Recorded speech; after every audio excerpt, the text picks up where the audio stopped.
It is Al-Qaeda's first strike at America.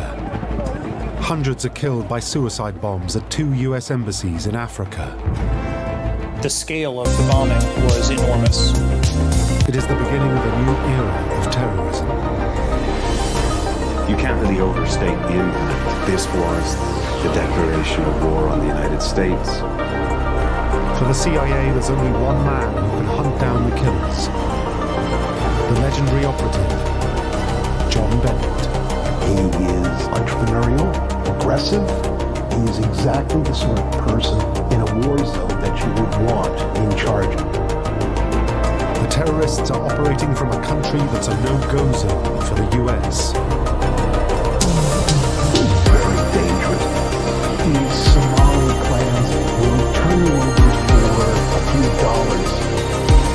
The top-secret mission: infiltrate the most dangerous country in the world, deliver Operation Celestial Balance, and work with SEAL Team 6 to ensure that justice is done.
Around. Most of the Kenyans who were injured badly were hit by flying glass.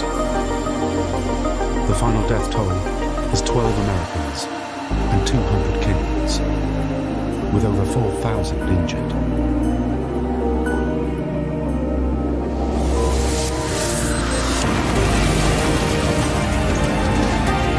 Almost simultaneously, another suicide bomb explodes outside the US Embassy in Dar es Salaam, the capital of the neighboring country of Tanzania. Nothing has ever happened like this before to Americans in the region. It's an incomprehensible act that stuns the world. Our teams are on the ground in Africa. They are tending to the wounded. They are providing security. They are searching and finding evidence. We will do whatever we can to bring the murderers to justice.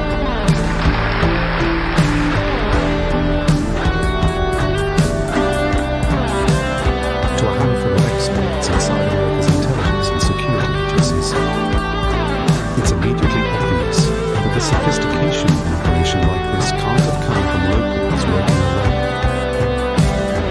The suspicion is that a Saudi prince few have heard of, called Osama bin Laden, is behind the attacks. Earlier in the year, he declared a holy war on the US. And now it's clear he wants the world to know that America has an implacable enemy that will strike without warning. The 1998 embassy bombings were a turning point. Until then, Al-Qaeda had been a shadowy, behind-the-scenes presence. It wasn't really known to the public, wasn't widely known outside intelligence. You can't really overstate the impact. This was the declaration of war on the United States. explanation for the location of the attacks is the ease with which they can be carried out. Poor security, corruption, and easy targets like Western mass tourism make the country irresistible to a burgeoning terror organization. The embassy bombing revealed the fact that the East Africa al-Qaeda cell found Kenya to be actually quite a permissive environment to work in. They had both aggrieved Muslim coastal populations that they could find some support from. They had opportunities, thanks to Kenya's corrupt political system and police, to operate with near impunity, and they had thousands of soft targets.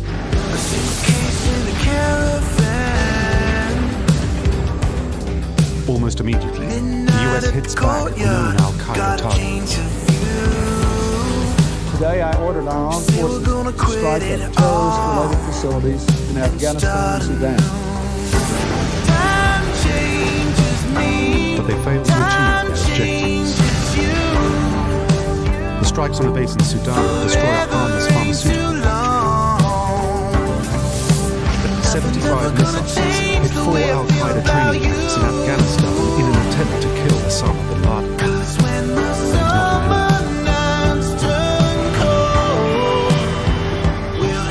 As well as tracking down Osama bin Laden, the CIA wants the local cell responsible for the planning and execution of the attacks. Within hours of the bombing, Kenyan police have an amazing stroke of luck. They arrest a man who turns out to be one of the suicide bombers,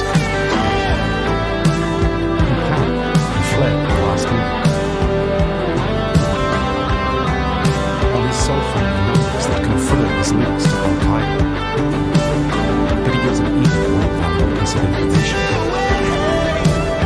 The name of the al-Qaeda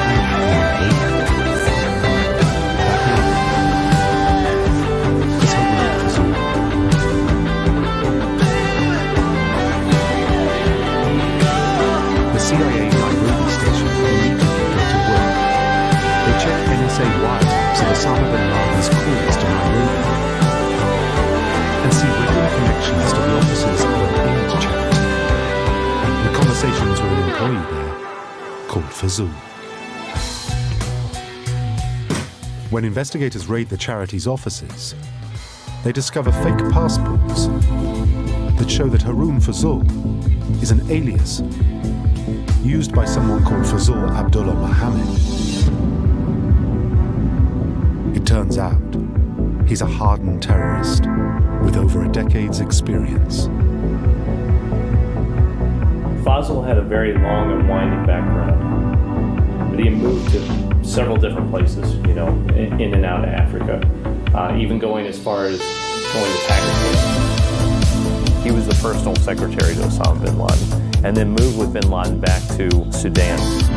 Fazul really became one of the guys that was a foreign operations director, took on this role of doing the big external foreign attacks for al-Qaeda, and specifically the Horn of Africa. He would make trips into Kenya, and so leading up to the embassy bombings, he would go there, set up logistics, look at financing and money. Investigators also discovered that Fazul is assisted by a young protege called Saleh Ali Nabhan. Further interrogations revealed the two terrorists fled Kenya on the eve of the bombing. CIA analysts conclude they must have gone to one particular country. Kenya's violent, lawless, and chaotic neighbor, Somalia, is the perfect safe haven for terrorists on the run. For years, it's been a no-go area for Americans, thanks to the notorious Battle of Mogadishu 5 years earlier.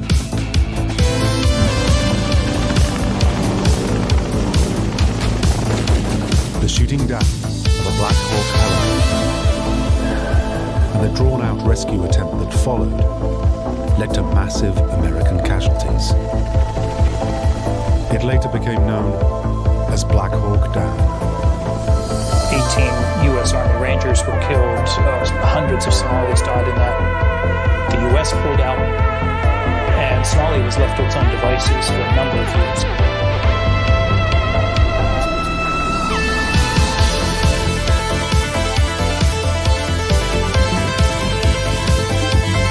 The CIA now realizes that going after Fazul and Al means chasing them down to the one place where no commander wants to send his men. Somalia is a dead zone, where the US has no base, no friends, and no contacts. The assets that the U.S. intelligence community had in Somalia were practically non-existent.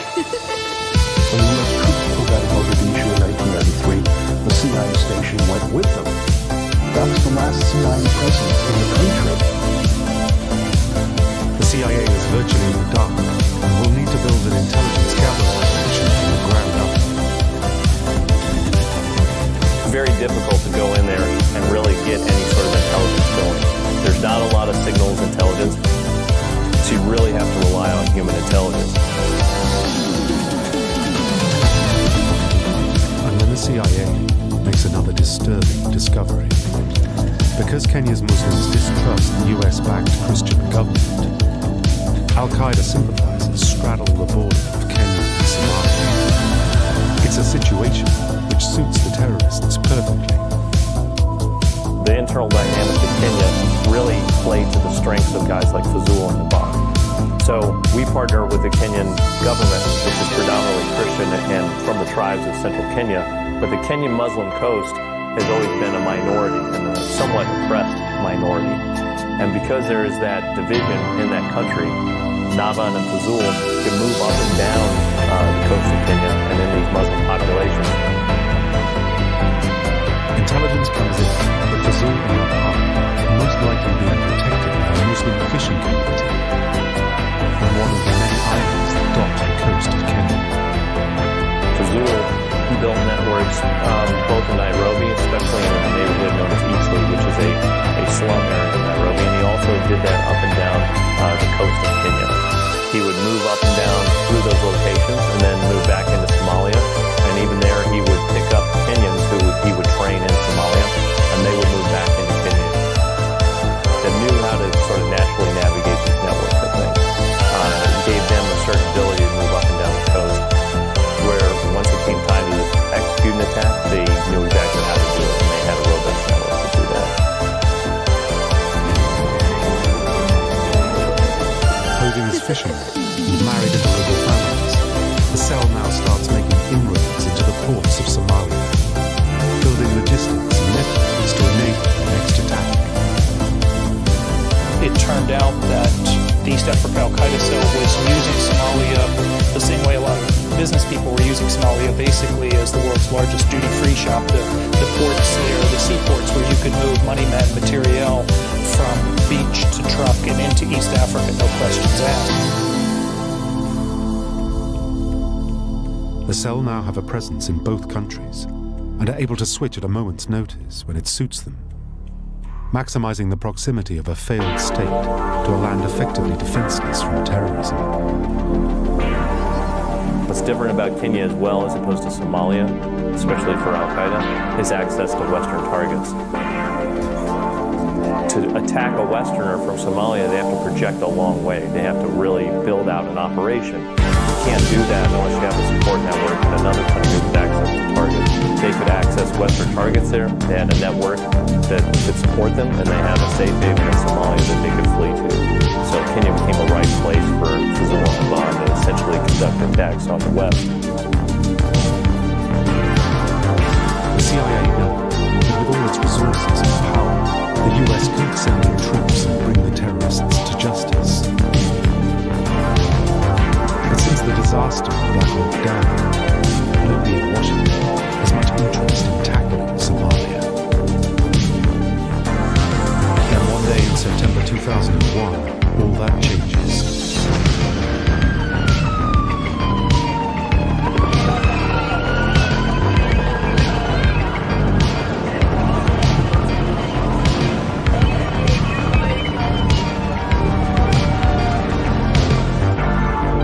And have ordered that the full resources of the federal government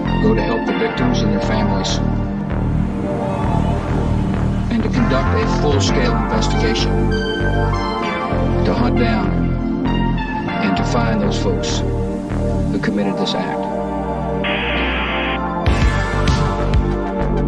9/11 has suddenly put Somalia on the front burner of U.S. counterterrorism concerns. The U.S. government had very good reason to believe that as it hit al-Qaeda in Afghanistan, al-Qaeda would disperse to ungoverned space, places where it would be beyond the reach of rule of law. And Somalia, of course, is a country with a completely collapsed state, an Islamic country. So Somalia immediately garnered a lot of attention. With an overnight change in policy towards the terror threat in Africa, the hunt for the masterminds behind the embassy violence now becomes a top priority. The US is now determined to prevent Somalia becoming a haven for al-Qaeda. And President Bush allocates $100 million of military spending to the region. At the center of the package is an expanded military base on Somalia's northern border, and a massive investment in the CIA operation in Kenya with a substantial influx of intelligence operatives and special forces. So the CIA station in Nairobi was dramatically replaced. We brought in a bunch of military guys. The cover was they were part of a training mission for the military. And in fact, they were all special forces operators with some kind of military experience with the CIA. And these guys became the nucleus for trying to figure out what was going on inside Somalia.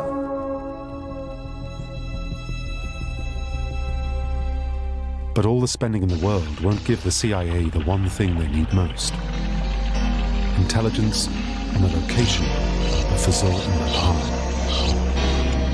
They need contacts in Somalia. And despite the increased investment, a year on from 9/11, the trail is still ice cold. Kenyan intelligence and CIA analysts realize that they have no means of guessing where or when the terrorists might strike next. All they can be certain of is, it's only a matter of time before they do.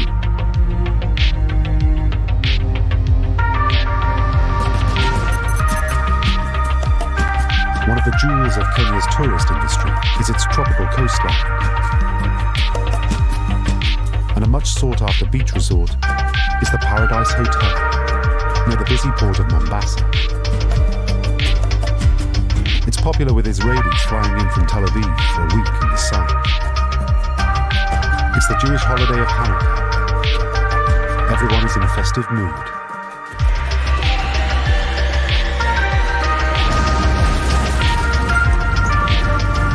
Suddenly, a car explodes outside the hotel. 16 people are killed, including 10 Kenyans and 3 Israelis. Many more are injured.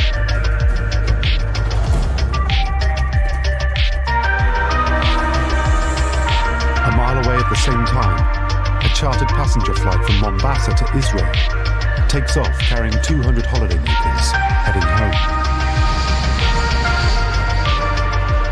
As it leaves the tarmac, 2 surface-to-air missiles streak towards the plane.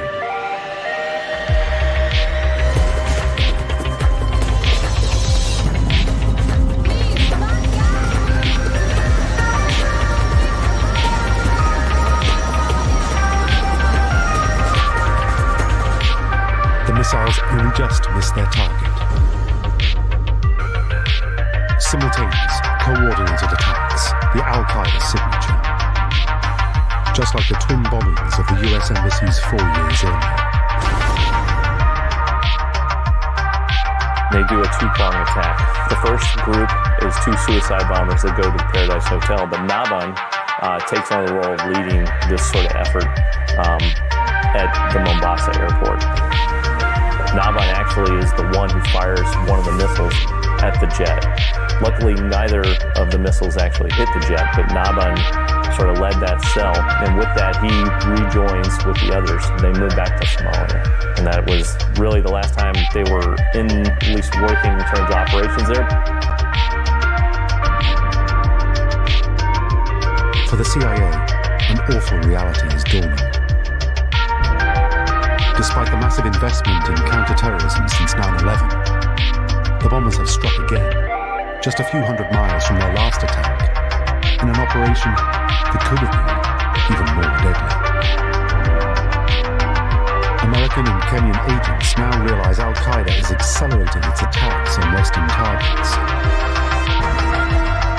And the CIA will now more than ever need to hunt them down. It's a wake-up call for anyone who thought that the war on terror was going America's way in East Africa. Fazul and Nabhan now base themselves permanently in Somalia, but have a network of operatives who they can use to plan an ambitious series of attacks on Western hotels in Kenya. One of the low-level operatives that was arrested in Mombasa said that after the Paradise Hotel attacks, he was told to start casing hotels around Mombasa. And Fazul specifically told him to go around those hotels in Mombasa. And that the plan was essentially later on to come back and do another hotel-style attack. But he was seen again, a couple different times on the Kenyan coast coming back down. What you have to wonder is, was he doing reconnaissance essentially to conduct another attack in Kenya?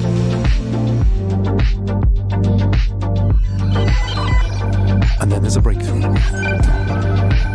Satellite phone intercepts reveal a dramatic increase in Al-Qaeda-related activity in Somalia's capital, Mogadishu. It suggests that this must be the terrorist cell's base of operations.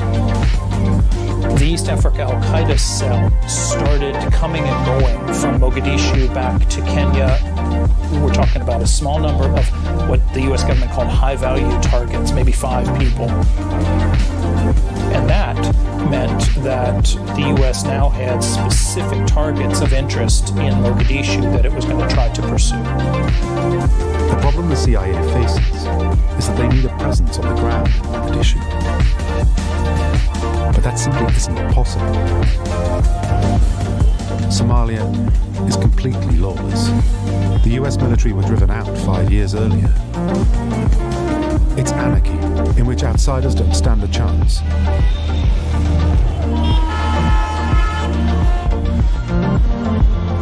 Then critically important information comes to light. Buoyed by their successful attacks in Kenya, the terrorists Fazul and Nabhan have become confident and are starting to raise their profile. It allows the CIA to start picking up their trail.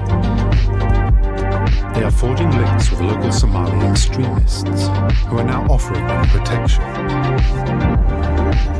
For the CIA, it's a game changer.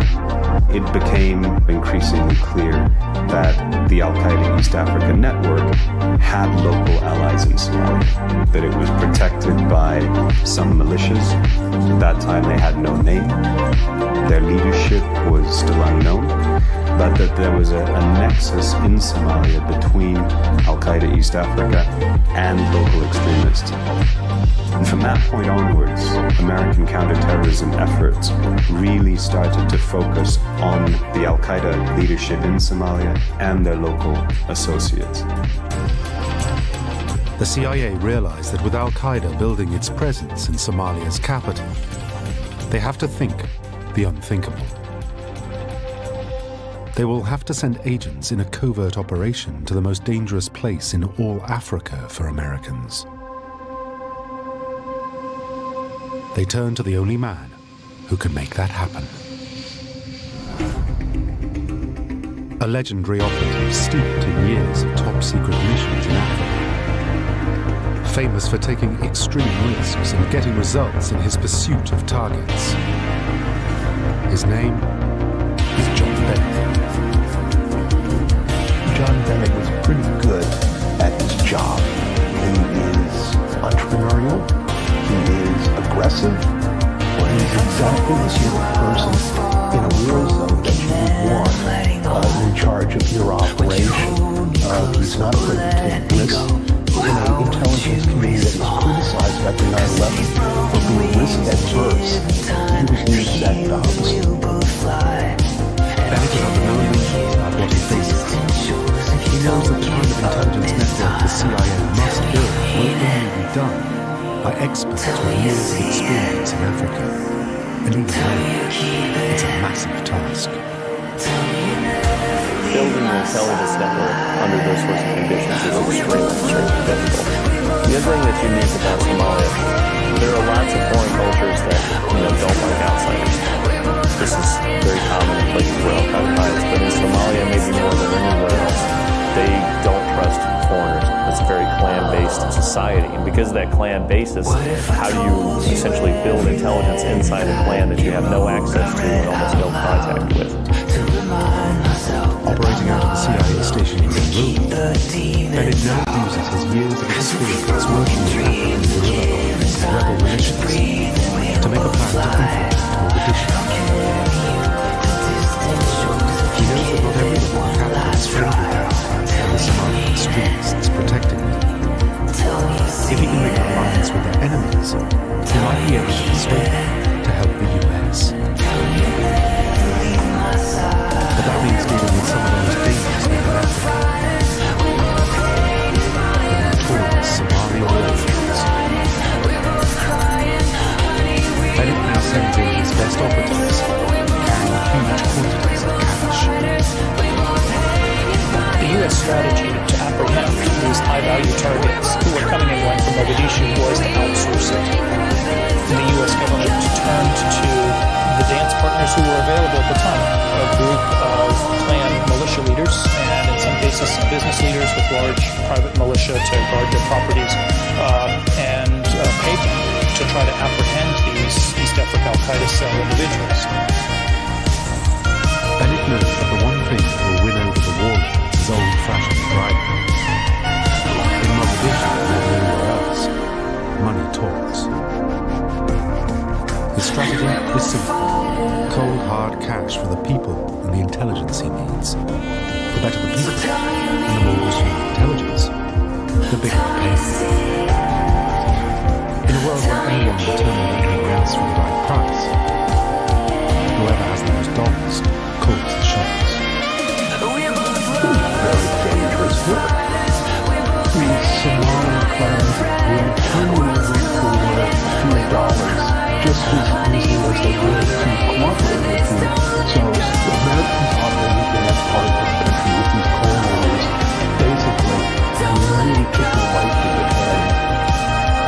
Whatever access we could get away with, they did. But with no innocent, no getting out of cover, no protection under the international law if a person got caught. It was very dangerous work. Bennett's gamble with the warlords seems to work. Gradually they start seizing suspects and turn them over to the CIA. Some of these figures were engaged then in trying to identify, to track down Al-Qaeda leadership, and there began a process of apprehension of some of the suspects and rendition of some of the suspects. The only trouble is none of them are the Al-Qaeda bombers Fazul and Palm. But if Bennett can't get the people he wants, at least the new alliances with the warlords means he can put in a second line of attack. He turns to a top-secret unit in the CIA, purpose-built for penetrating the toughest environments in covert operations and delivering targets and intelligence. The Special Activities Division. They work with signals specialists called the Intelligence Support Activity. Under the protection of the warlords, they can operate right on Al-Qaeda's doorstep in the Somali capital. They have years of experience tracking the insurgents in Afghanistan and are experts in building networks of local agents and informants.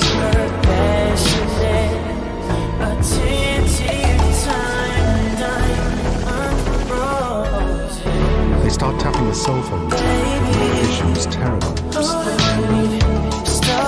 hunting for the clues of the whereabouts of Fazul and Palm. And then Bennett deploys a third strategy.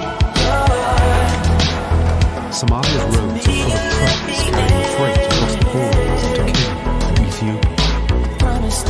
Drivers and trainers travel widely to the country, and for the right price, will act as spies. Almost immediately, Bennett's various intelligence strategies deliver a result.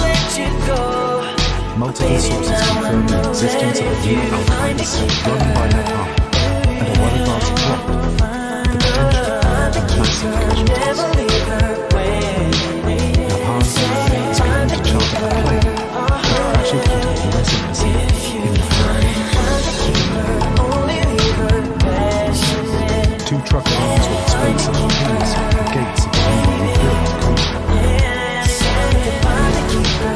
All flights between Somalia and Kenya are immediately suspended and the embassy is evacuated.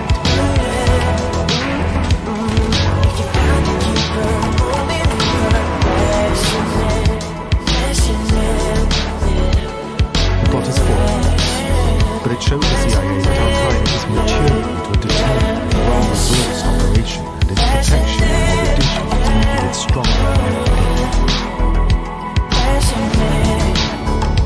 The strategy of CIA boss John Bennett should be yielding suspects and getting investigators closer to the terrorists. But it hits a problem. As the months pass, it's clear that the warlords are taking the CIA's money, but mostly delivering excuses. The individuals and the clans that they contracted with were not the same sub-clans that were hosting the high-value targets. And so they had great difficulty even moving into, much less reaching into and getting information on those neighborhoods. Secondly, these militia leaders weren't necessarily very interested in the risk involved in going into a safe house and grabbing some very valuable Al-Qaeda suspects at the expense of a rival clan, because it could trigger an entire clan war. It now looks like John Bennett is not getting value for money, and the warlords are treating the Americans with contempt. They know they hold all the cards, and the CIA have no one else to turn to in order to get the people and information they need. Over time, they were very happy to take the money from the U.S. government, but weren't particularly engaged in apprehending these individuals, and that led to some growing frustration within the U.S. government. And then there's a new problem. Bennett finds out that the warlords are now faking information and arresting innocent people just to keep their money. It's looking more and more like the cash payments are turning counter-terrorism intelligence into a business on the streets of Mogadishu. There were so many people involved, trading on information, selling intelligence, fabricating intelligence, arresting people on speculation that maybe this would be someone the US government would give paid money for or would have an interest in. The apprehension of Al-Qaeda suspects was deeply unpopular because warlords were not necessarily discriminating in who they arrested. Bennett's deals with the warlords are supposed to be a covert operation, but the word is spreading that their clumsy counter-terrorism operations are backed by the CIA. It's making the Americans even more unpopular on the streets of Mogadishu, which plays right into the hands of the extremists. The involvement of the CIA and possibly other parts of the US government with Somali militia leaders was an open secret. There are very few secrets in Somalia. And some of the warlords who were involved in these operations wanted it to be known that they were friends of the United States and would boast about it. So the nature of US support very quickly became clear that faction leaders were receiving cash payments, that they were being given specialized equipment to help them gather intelligence and conduct surveillance on sites they believed were linked with Al-Qaeda. To complicate matters, Al-Qaeda and their protectors start a pushback against the CIA's boundaries and warlords. Gang warfare erupts in the streets.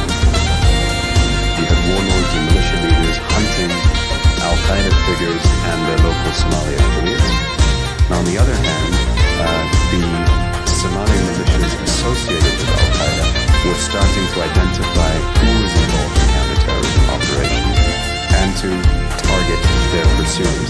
So there were reciprocal assassinations and attacks between members of these groups that started to escalate through 2004, 2005, with what effectively became a kind of dirty war in the streets of Mogadishu.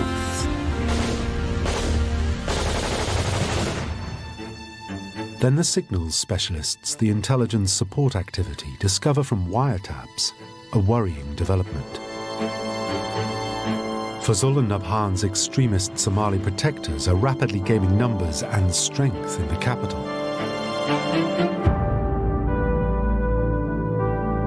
And it was around 2002, 2004 that we began to see the rise of a small militia, a Sharia court militia that was answering to one of about 14 Sharia courts in Mogadishu, almost none of which were radical. They were traditional, they were governed by traditional Sufi clerics and clan elders, but this one Sharia court had radical elements in it, and that militia came to be known eventually as Shabab. And it included some mujahideen who had been in Afghanistan, and that was the link that the East Africa al-Qaeda cell was exploiting there. The terrorists are now protected by thousands of extreme Islamists who are every bit as dangerous as al-Qaeda, and their main enemy is the warlords working with the CIA. It couldn't be worse news. The CIA is losing its protection in Mogadishu. The balance of power in the city is switching from the warlords to the extremists, and the Americans are on the wrong side. The operatives on the ground, despite all their efforts, it looks like the CIA will be driven out of Somalia again. And then something remarkable happened. The Ethiopian armed forces invaded Somalia.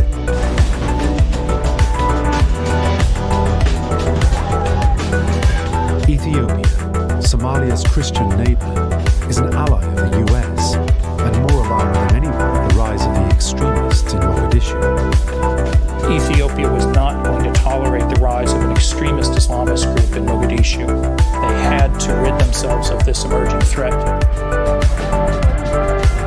Ethiopia sent over 10,000 troops and captured Mogadishu. Amazingly, the CIA is back in with a chance. It's about the best Christmas present Bennett could have hoped for. When Ethiopia's army sweeps through Somalia, the CIA gets an open invitation to move as close to the action as they want. The CIA and its special forces now use the Ethiopian army to capture militants and start interrogating them. Before long, vital information comes to light. Fresh intelligence indicates that al-Qaeda has relocated south to the one place they know they can defend. An island called Ras Kamboni. Ras Kamboni is a name given to both an island and a coastal area right on the Kenya-Somali border. It's very remote. It was a training base, certainly a spot for provisioning. We know that they were coming and going from that area. There's a functioning fishing business there, and they actually mention this in their documents, and they say, we have access to the port, it's good for trafficking and moving people, weapons, money, whatever it might be, and it's close to Kenya, it's only a few kilometers away. Strategically, Ras Kamboni couldn't be a better base.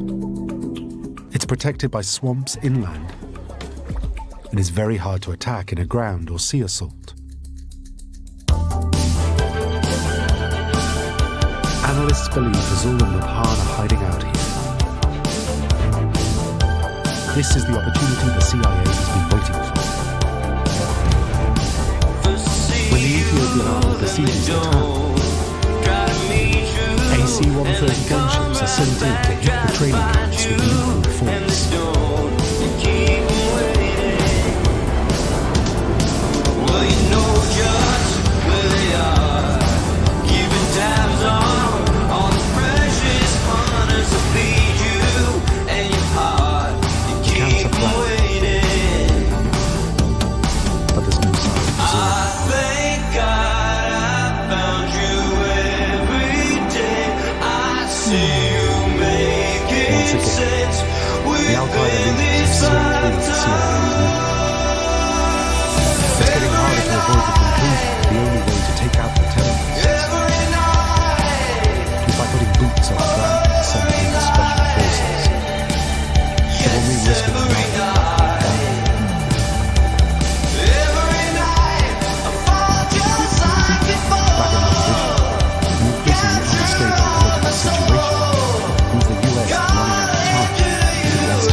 Fazul in Nepal is rapidly gaining mass popularity. At this point, in early 2007, Shabab moves from a small, committed Islamist militia of about 400 mujahideen to a much larger movement involving thousands of Somalis who are supporting them tactically. They're supporting them to get the Ethiopian invasion out of Somalia. So Shabab is in a position now where it captures the flag of anti-Ethiopian sentiment, which is fierce in Somalia. The CIA knows that Shabab's power means that it will be increasingly hard to seize their allies Fazul and Nepal. Then the CIA's Special Activities Division uncovers intelligence that the terrorists have hit a problem. A political crisis in Shabab means they started to fight amongst themselves. Fazul and Nepal's detectives are losing their effectiveness. It might just expose the terrorists and give the CIA the chance it's abandoned.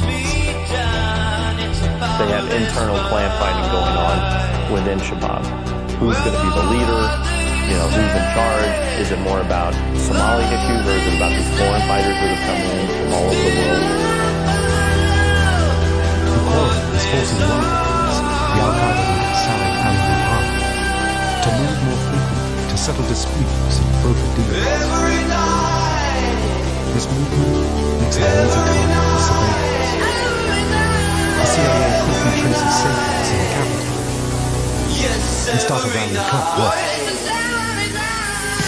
They learn that from time to time, Napalm travels south of the capital, usually in single vehicles, and he's likely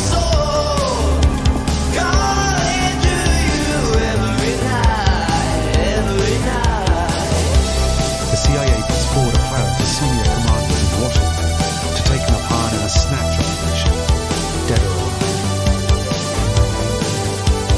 It's called Operation Celestial Buffets. The US Fifth Fleet is directed to wait off the Somali coast.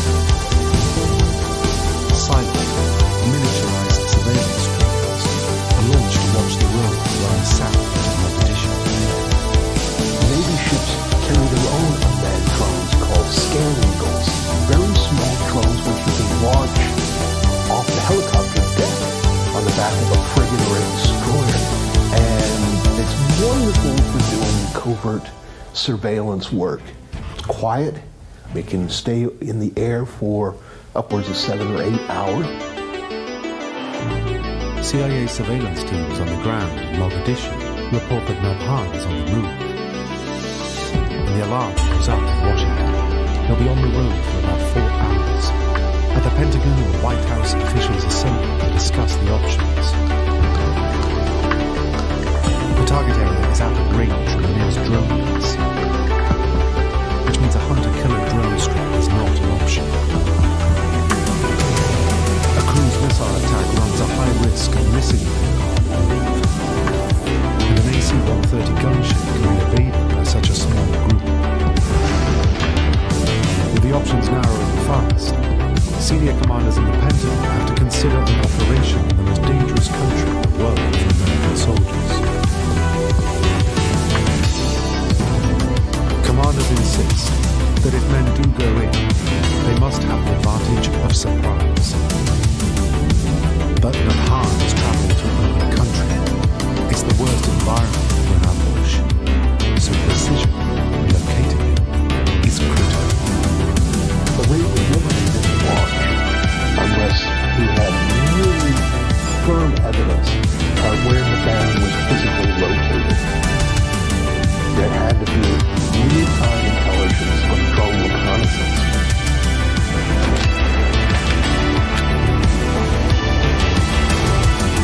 SEAL Team 6, stationed on a nearby Navy destroyer, now receive their orders.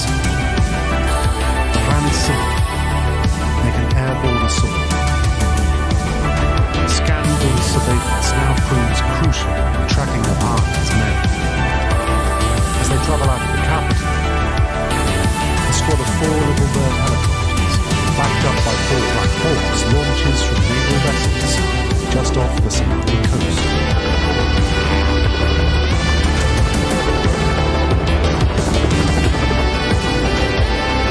With a fix on Napan secured, SEAL Team 6 moves in and engages the Al-Qaeda bomber.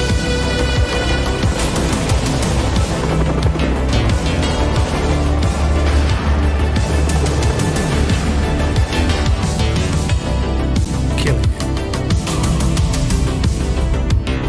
And everyone with him.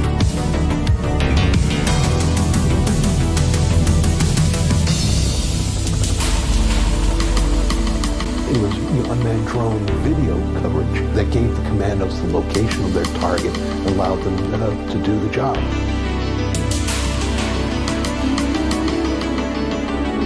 Napan's body is removed for formal identification and buried at sea.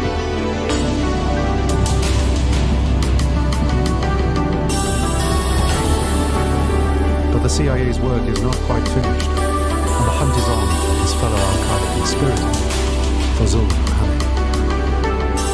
It's not long before he's located and trapped, and killed in a fight with the Somali National Army.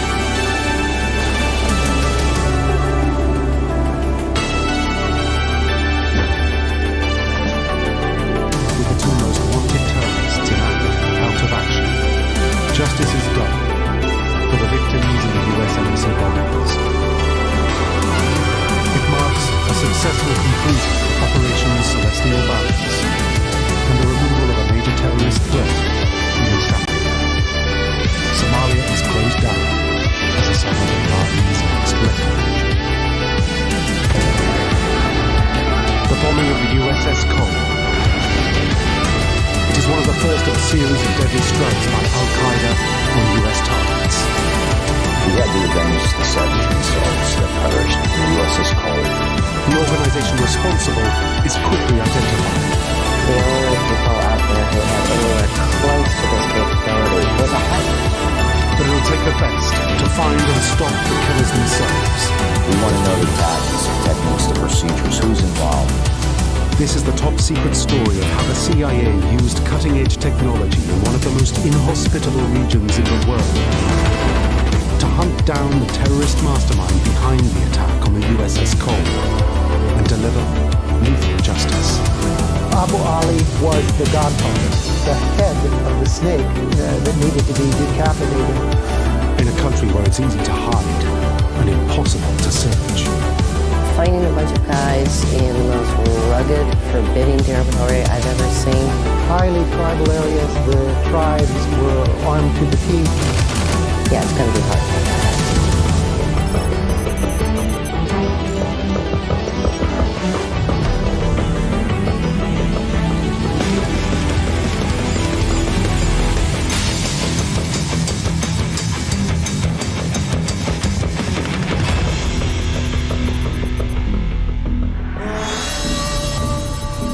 It's a sultry morning in the port town of Aden, in Yemen, the Arab world's poorest country.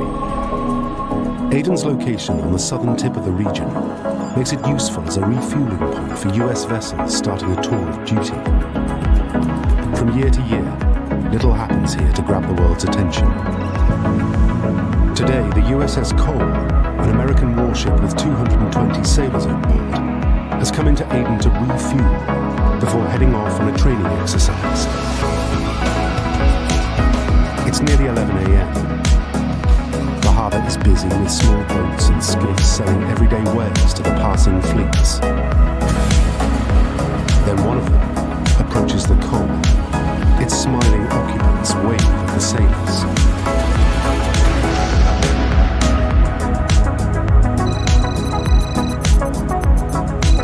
Very early morning on the 12th of October 2000, I received a telephone call, and it was my good friend and colleague, Special Agent Randy Hughes, and he had told me in a very excited voice, dude, turn on the TV. Reporting a U.S. destroyer sits crippled in a Yemen harbor. And there on the screen was breaking news. A terrorist attack. A U.S. warship in the port of Aden had experienced an explosion. It's more than an explosion. A suicide sinking the ship. The latest figures are 7 dead, 10 missing, and 38 wounded. Eventually, the death toll rises to 17, with 39 injured. Back in the US, the families of the dead and injured struggle to make sense of the first attack of its kind in US military history. If it turns out that this is a terrorist act, as it appears to be, but certainly the investigation will prove that, and any leads on who might have done it will be followed wherever they could. To most people, this is an incomprehensible crime. But to a small number of experts in the FBI and the CIA, it's got all the hallmarks of a terrorist attack. Prime suspect, Al-Qaeda. And the largely lawless mountains and deserts of Yemen is one of its favorite hiding places.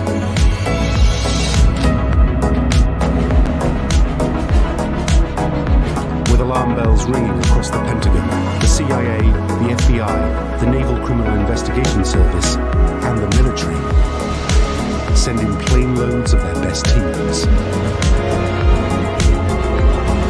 Special Agent Abu Fadl is a seasoned operator in the Middle East with long stints of service in Bahrain and a command of fluent Arabic. He's summoned to Yemen to join a task force of investigators. The word was to pack my bags for about 10 days, and 10 days wound up being the better part of 2 years. And they have just one mission objective. Find the killers of America's 17 sailors and bring them to justice. Words fail us, but our feelings are pure. And only now can all the details of that extraordinary mission be told. For it would be a mission that would test the CIA to its limits and involve every counterterrorism agency in the US.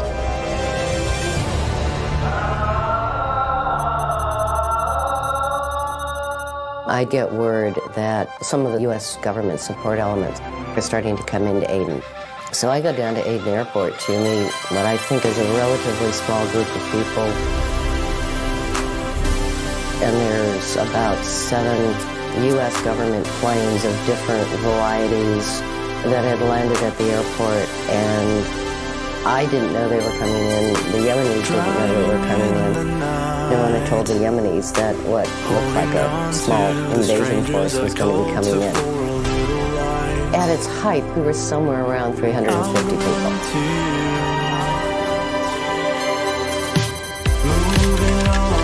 When investigators arrive, the USS Cole is listing heavily, and they have to move fast to gather what evidence they can from the stricken vessel before it sinks.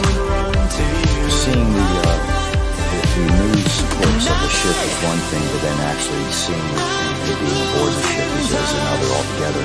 Very emotional, visceral, the sights, the sounds, the smells of destruction and decay is just remarkable.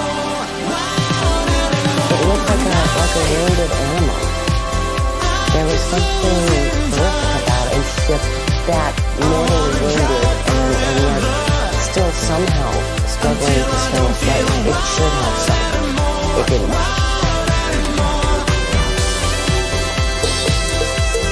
Aden's local police start mass arrests, seizing anyone they suspect. And from eyewitness evidence, very quickly figure out the basics of how the operation was carried out. They were able to identify the launching spot of the skiff that attacked the ship. They were able to identify very early on the compound where the bomb in the skiff had been assembled. So they were able to do a lot of those basics pretty quickly.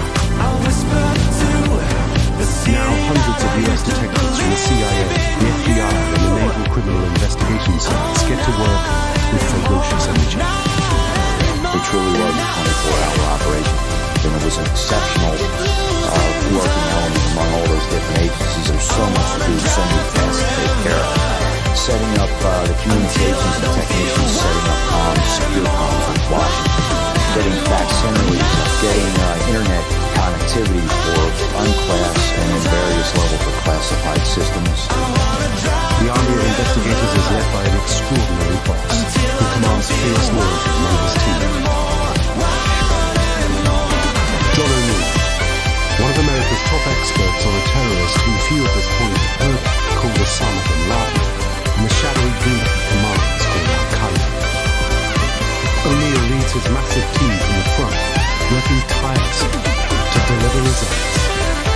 type personality, very confident, articulate, very personable, very, very quick on his feet, and truly someone who has a natural multitasking capability.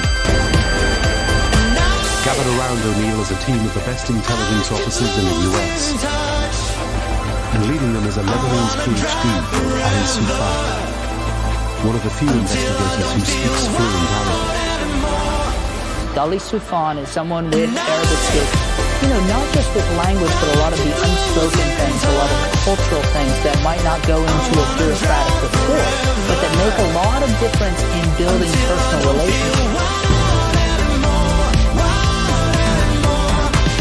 The CIA believes that the men they want are Al-Qaeda. But finding the individuals in Yemen who carried out the crime seems an enormous challenge at this stage. All they have is scraps of evidence and eyewitness testimony.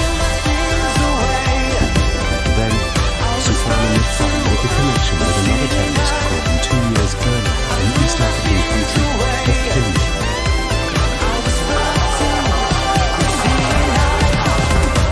There, 2 simultaneous attacks on US embassies in 1998 killed over 200 people and wounded 4,000.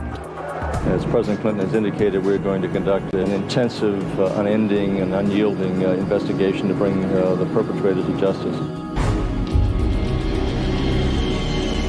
Now FBI and CIA operatives from the East Africa investigation are sent in to help O'Neill and the US team in Yemen. They bring expertise that confirms beyond doubt the coal was bombed by Al-Qaeda.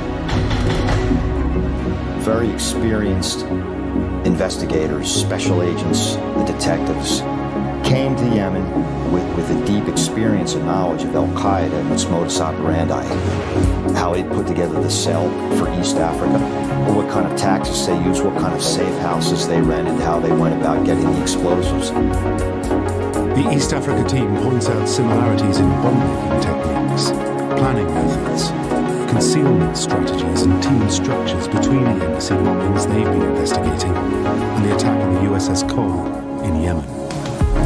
You have a core element that we're saying over and over again, remarkable similarities to how the East African dual attacks occurred. And sure enough, with names surfacing in connection with the USS Cole attack are shown to investigators with knowledge of the East African embassy bombings, matches are made. Some of the same names that were involved in East Africa, facilitators and others that were at large, their names were coming up very early on in the Cole investigation. There's now no doubt left in the minds of the investigators. It has to be Al-Qaeda. What they need is the local cell, the Yemenis who set up and carried out the attack on the ship. And then there's a breakthrough. Yemeni police recover a hat from the site of the explosion. The Yemenis were able to find a cap from one of the bombers that had some hair, that had some DNA. Pretty soon, we had a pretty good idea of who was responsible for setting up this attack. With the DNA evidence, the name of one of the suicide bombers is confirmed. And from that, a network of local associations emerges. Suspected members of the Al-Qaeda cell in Yemen are brought in and interrogated. Soufan and McFadden interview 2 men who turn out to be junior operators in the attack.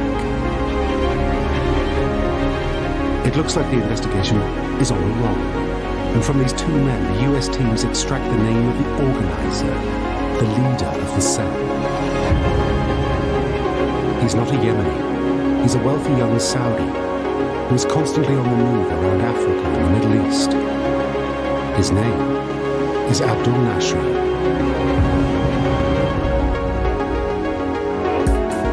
With this vital piece of new information, the investigators are ready to close in and shut down the cell and kill the 17 US cells. Justice seems within reach. But then, there's a problem.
been 33 days since the attack on the Cole. And the US team is confronted with some devastating intelligence. Cell phone intercepts by CIA analysts indicate that Nashri has set into motion another attack. This time, his target is the investigators themselves. I received a call from the NCIS Multiple Threat Alert Center and said, "You need to stand by. There's some very significant threat reporting coming in." This was actually a cell coming or gunning for the investigative element led and directed by Abdurrahim Nashri. A decision was made very, very quickly to pare down the investigative element to a core of 50.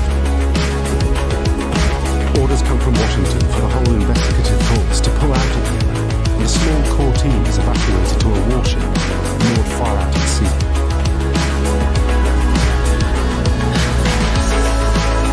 From there, the team learns further details of the planned assault. There was consistent reporting that there was a cell or cells that would try to conduct some kind of breaching operation where the U.S. element was.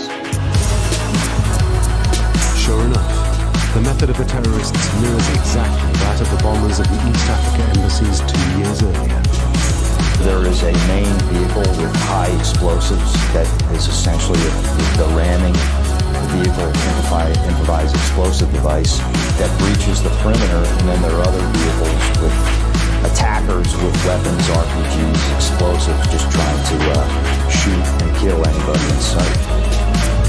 But to stand any chance of catching the bombers, the investigation has to be brought back from the warship to Yemen. And with massively increased security, the team returns to Aden. The investigation had to go on. Very smart people made the decision that our security and other safeguards and measures were in place, and so quite fortunately we were able to continue and still restart the investigation.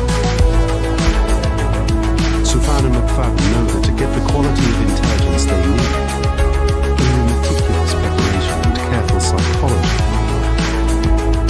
The way we approach interview and interrogation is a rapport, a relationship-based approach, a cerebral approach, and that starts with getting any and all information available from any source about the subject of the interview, and going in with a plan, but also being able to turn on the dime if our plan's not going as anticipated.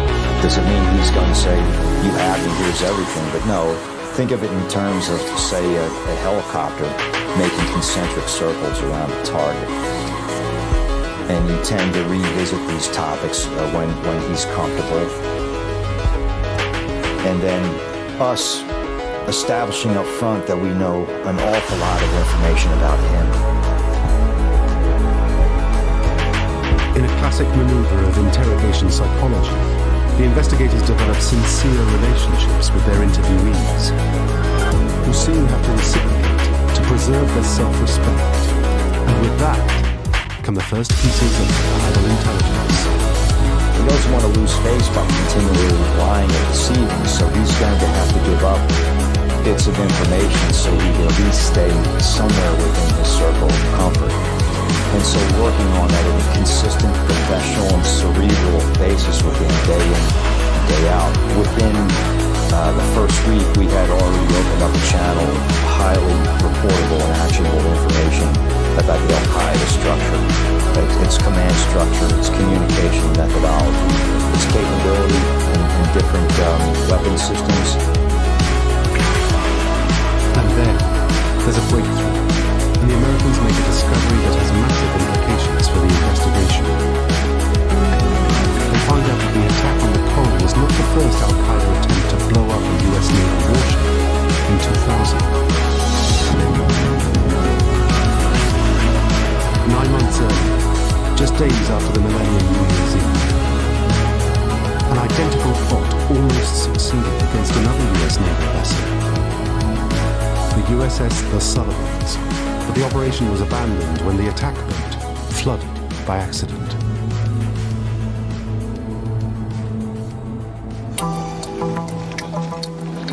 Until now, investigators believe that the mastermind of the coal bombing was a Saudi called Abdul Nasri, operating with just a tiny group of extremists. The additional intelligence connecting a second plot to attack the US ship points to the presence of a larger cell in Yemen, one that would require a Yemeni leader. Further interrogations yielding a new. Well, Abu Ali al-Harithi was the godfather for Al-Qaeda in Yemen, or the Amir of the Yemeni branch of Al-Qaeda. So he was the head of the snake that needed to be decapitated. Abu Ali al-Harithi is even more dangerous and determined than Abdul Nasr. He has a long history of terror operations all over the world. He's one of what we would call sort of the first generation of jihadis. He fought in Afghanistan in the late 1980s. He was close to Osama bin Laden, building up camps within Yemen, as well as the fact that he had military training. So this is an individual who was able to combine a lot of different skills. As they find out more about him, the US investigators realize that if Megan Nasri is going to be hard, tackling Harithi will be far more difficult. A hardened survivor with deep roots in Yemen society, he has the protection of a fierce and heavily armed tribe in a remote part of the country. McFadden and Sufan realize that to get out Harithi, they're going to have to penetrate Yemen's barriers, wild places, or even Yemen's armed dead today. Yemen is a very mountainous country with expansive areas where the government is not present. That rugged terrain makes it very difficult to establish control. It's very similar to the situation in Afghanistan. The tribes are extremely strong. CIA investigators know that with the help of special forces and airstrikes, hunting Harithi down might be possible. But Yemen's president has forbidden the US military and the CIA from going outside the country's major cities. And he's unwilling to risk a confrontation with the tribes by sending in his own troops. Al-Harithi is not only beyond the reach of the US investigators, but the Yemen government forces as well. As a compromise, President Saleh suggests a diplomatic solution to tackle al-Harithi, and reluctantly, the Americans agree. He went into endless negotiations with Abu Ali directly, trying to get Abu Ali to surrender himself with some guarantees that he wouldn't be handed over to the Americans.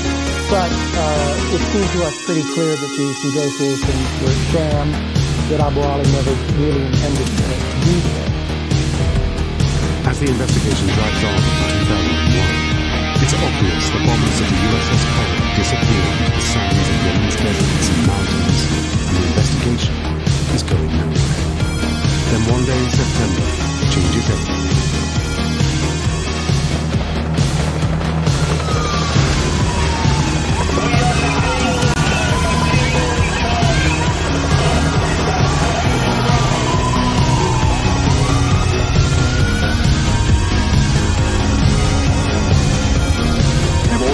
Full resources of the federal government go to help the victims and their families, and to conduct a full-scale investigation to hunt down and to find those folks who committed this act.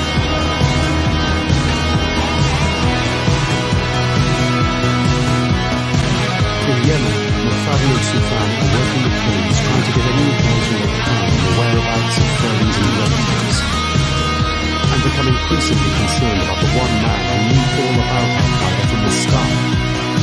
Their former boss and mentor, John O'Neill, now head of security at the World Trade Center, and only 11 days into his new job. When they have a routine meeting with a senior Yemeni official, they break the news that they believe their former boss has been murdered the very people he was sent to Yemen to track down. We told him that his good friend and brother, as he called him, Brother John O'Neill, was missing for one day. At that point, when Ali was conveying in Arabic to the general as to what happened, we had a really quite emotional meeting. Both the realization of this profound event, the attack of 9/11, and that someone like John O'Neill, missing the presumed day of the attack. I mean, one of the great ironies you could ever describe.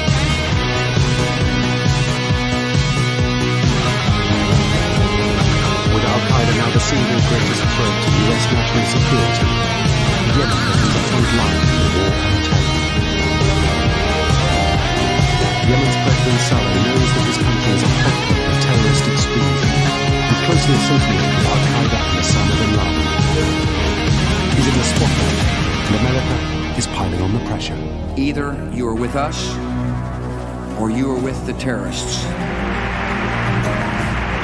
President Saleh is incredibly worried about what's about to happen. He knows that Afghanistan is sort of the U.S.'s #1 target. But after that, there's a lot of loose speculation that Yemen might be next. Very quickly, Saleh clears his schedule for a visit to the U.S. and a meeting with President Bush. He's been clamoring for a trip to the United States. This is what he really wants, to go to have a one-on-one meeting with President Bush and explain, look, whatever you need to do, I'm here to help you. Just don't bomb Yemen. Saleh came to Washington, met with all of the significant leaders, Director of the FBI, Secretary of Defense, Colin Powell, and finally President Bush himself in the Oval Office. It was cards on the table. It was, you guys with us or against us. And Saleh didn't have much of a choice. He could have told the US what instant their friendship with them would probably be invaded.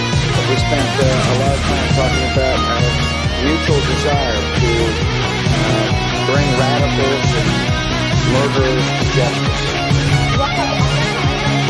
The two men, both originally, had a candid discussion about Al-Qaeda and the threat, and they reached a man-to-man agreement. And I thank the President for his strong support in this war against extremists and terrorists.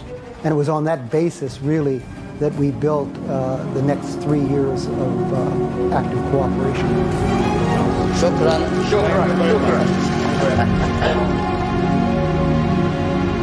Behind the smiles from the cameras, the tough realities of the U.S. requirement from Saleh are unmistakable.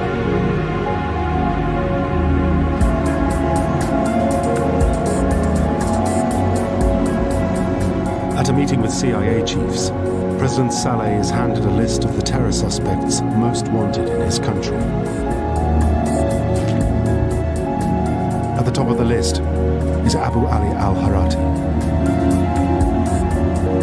Within hours, an order comes from President Saleh to give the USS Cole investigation back in Yemen whatever they want. If you talk about a watershed event, there was a sea change in attitude.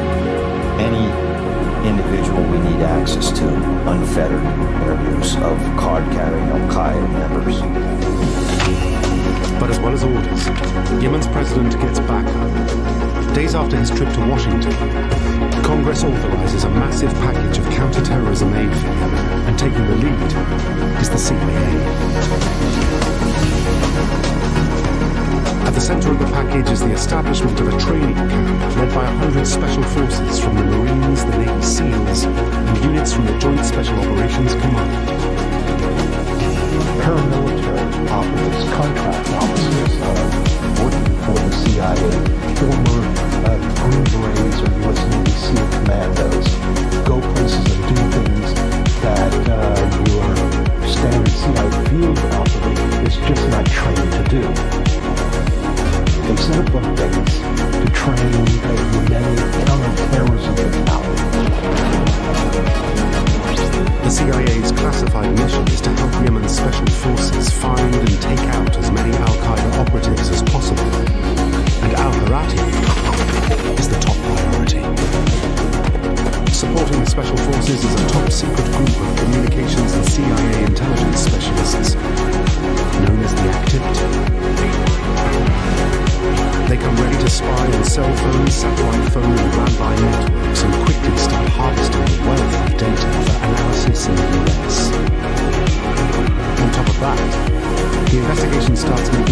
possible use of President Saleh's increased openness and cooperation. Yemenis handed over to us a vast amount of information and evidence which we were then able to send to the United States for processing. So that whole investigation got a real jolt. Now, with unfettered access to interrogate anyone they want, the CIA-led team develops a vastly richer array of new information about Al-Qaeda in Yemen. Having access was tremendous night in and night out. It was a veritable assembly line of reporting of useful intelligence information. Even with this increased level of intelligence, Al-Harati remains out of reach in the tribal backcountry of Yemen's empty continent, an area as impenetrable as Tora Bora in Afghanistan. The key to locating Abu Ali al-Harati is the Yemeni president, Ali Abdullah Saleh, and all eyes are on him to deliver. President Saleh takes one of the biggest gambles of his career. He decides to take on the tribes in a military confrontation to get al-Harati and to do it with his own troops. It's something he has never dared do before, but he's determined to show he's in control and to assert his authority over the tribes. Shortly after President Saleh arrived back in Yemen, he sent out a group of Yemeni forces about 100 miles east of the capital in an attempt to capture what at the time was believed to be Abu Ali al-Harati.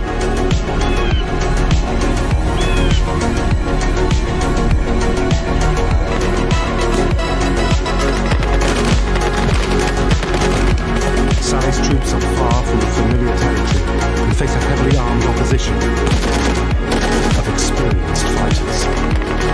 There was a confrontation between the government forces and the tribal forces.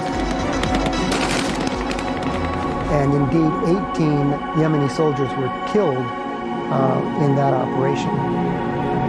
There was Yemeni blood on the ground in the attempt by Saleh to redeem his pledge from the Oval Office. Saleh not only fails to capture al-Harati, but shows the world he's not in control of his own country. With the president floundering, intelligence comes in that Al-Qaeda in Yemen is about to make the most of his weak grip on security and the shock created by 9/11. Al-Harati and the rest of them were as surprised by September 11th as the rest of us. So for them, they had no idea that Al-Qaeda was planning this. And so when it happened, then they had to reorganize. Everything that they'd known, the world had changed. And to anticipate any counter-terrorism initiatives, Al-Harati now starts a campaign of violence far in excess of anything ever seen before in the country. In late 2001 and early 2002 was this organization, Al-Qaeda in Yemen, trying to reorganize, make sense of a world that had changed dramatically around them, where all of a sudden, instead of laying low, carrying out one big attack, now they were just fighting for their lives. And in doing that, they lashed out and they carried out a lot of different attacks, which at the time, I think led a lot of different analysts, both in the United States as well as in Yemen, to think that the group was much, much bigger than it actually was. Impotent and confined largely to the cities, all Saleh's security forces can do is arrest anyone they suspect and detain them for long periods. A strategy which yields few results. The Yemeni government has just arrested a vast number of people and thrown them all in prison in the hope that the guilty would rise to the surface and they'd be able to give the Americans some of what it is that the U.S. appeared to want. It was very, very intense during that period. It was really a crescendo of us raising our game to try to disestablish Al-Qaeda, and Al-Qaeda, with the flush of success from 9/11, raising their game, drive us out of Yemen and to intimidate the Yemeni government. Through that first year, it was very touch and go about which side was going to prevail.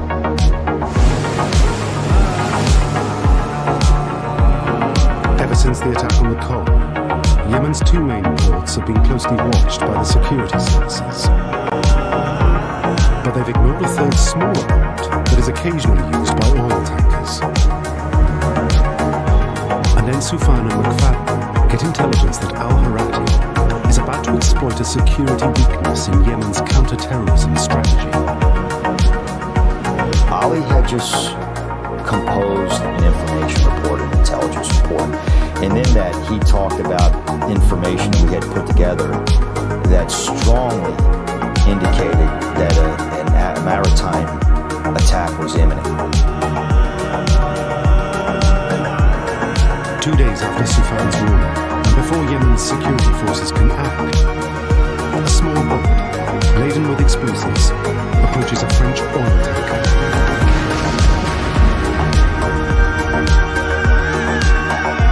The attack kills one sailor and spills thousands of barrels of oil into the sea.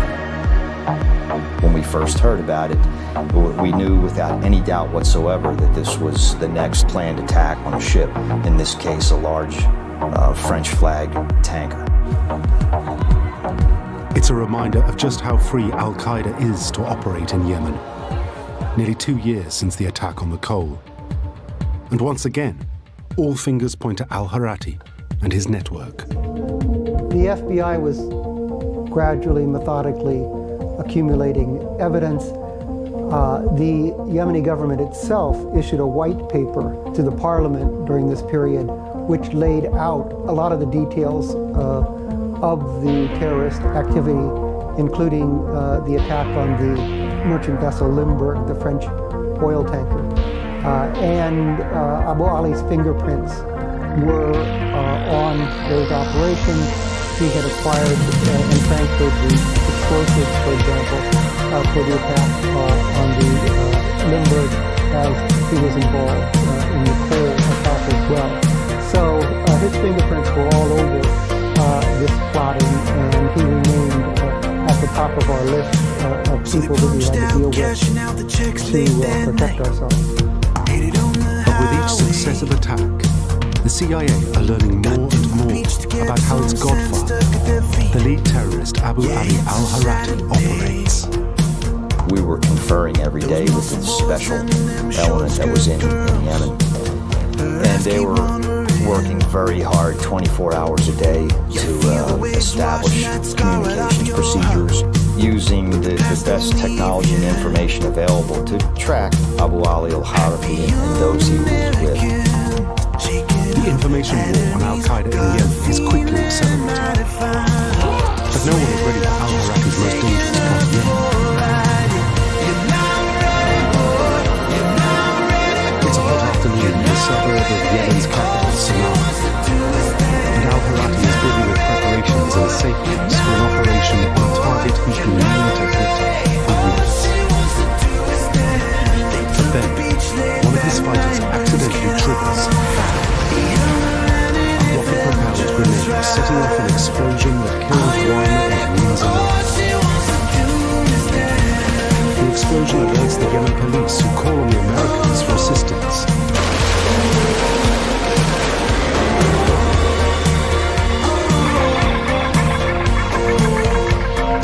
And then with the CIA signals specialists known as the Activity, they move in. Inside the safe house, the Activity finds a treasure trove of information left by the bombers. Laptops, cell phones, and lists of names. Crucially, they obtain a wealth of detail about the satellite phones used by the cell and its conspirators. It's as good as having a contact book of the Godfather himself. And then they find out what When we get the intelligence pieces together, we ultimately concluded that the target of the attack was a nuclear attack against the U.S. embassy. CIA investigators now realize that al-Qaeda is facing a problem in its Yemen operations. They're placed directly into the hands of the US.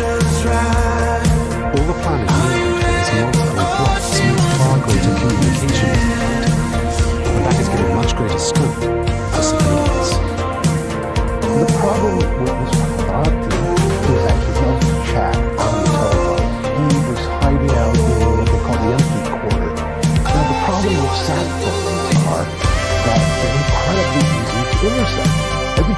just the talk button.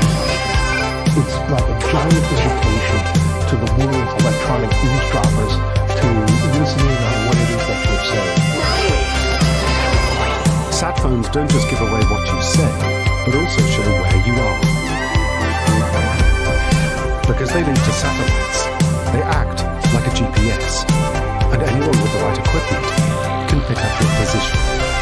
As soon as the phone is turned on, it seems a classified technical means to locate the person holding that phone is called in the business geolocation.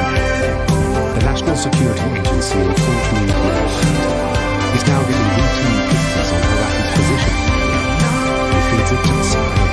NSA identified Harati's telephone number and put him under 24/7 watch. It's what in business they call cast iron coverage. There's some guy listening to that telephone number 24 hours a day, 7 days a week. If the CIA can work with Yemen's army and send in a ground force or airstrike, al-Harati can be easily taken out. And then just as investigators are closing in, al-Harati discovers his sat phone is revealing his location, and he stops using it. No one has any idea where he is or where he'll strike next. But everyone knows it won't be long before he does. But the CIA have one certainty they can rely on. Al-Harati's radio silence puts a huge strain on his ability to organize multiple plots. And so he has to travel a great deal more to talk to his conspirators. The CIA know that to reveal his whereabouts, the terrorist only has to weaken once and resort to using his phone. And so it waits and watches, hoping Al-Harati will take a risk. In November 2002, al-Harati's out in the desert with several members of Al-Qaeda. They had to come and meet face-to-face to have these different meetings. They were carrying out one of these, and one of al-Harati's phones rings, and he's been very disciplined for a very long time about not answering his phone. And for whatever reason, he answered the phone.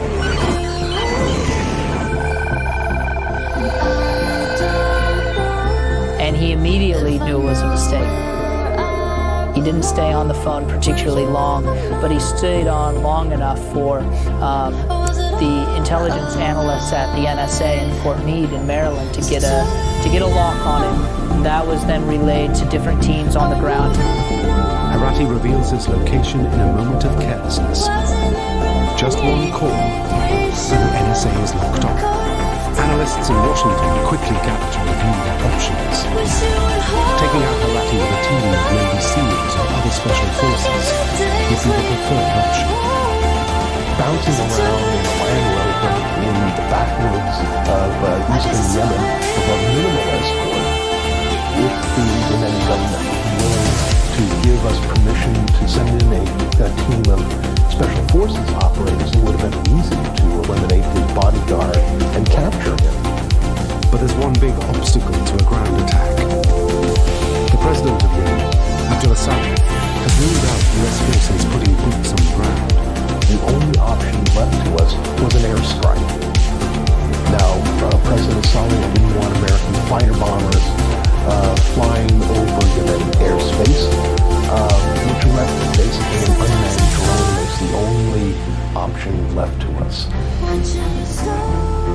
Until now, an armed drone has only been used once to take out a terrorist.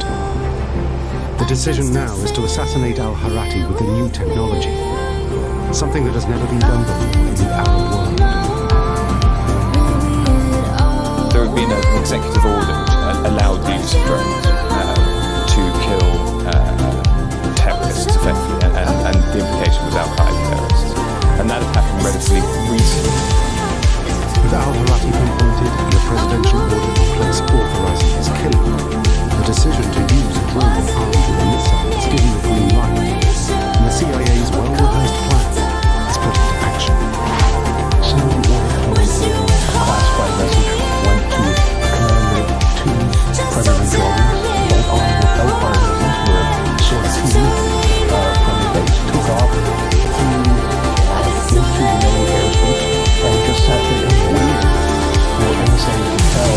controllers where their target was located.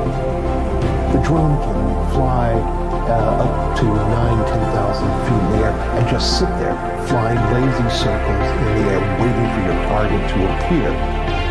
They can stay in the air up to 25 hours at a time. The CIA's drone operators now track the vehicle containing al-Harati. They're assisted by Yemen Special Forces observing and following from a distance. With the Predator drone directly above the target, the operator releases a Hellfire missile.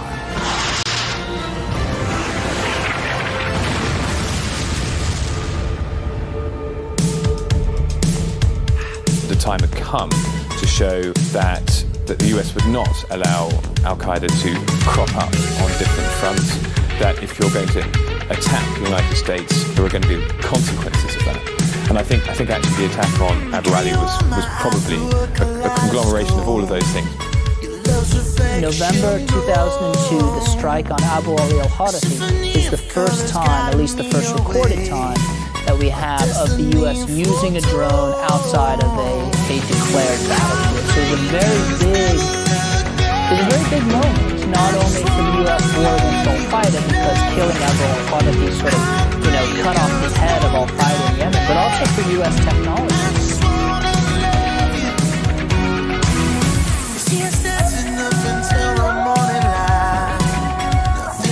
With al-Harati out of action, al-Qaeda in Yemen is left fragmented and weak.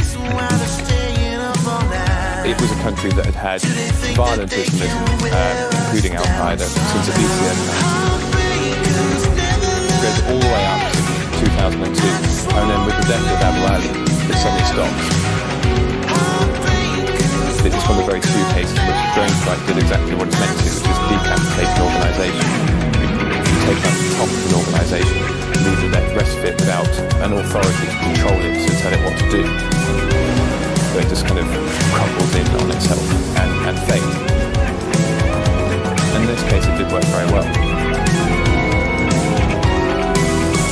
The CIA strike on al-Harati is a textbook operation.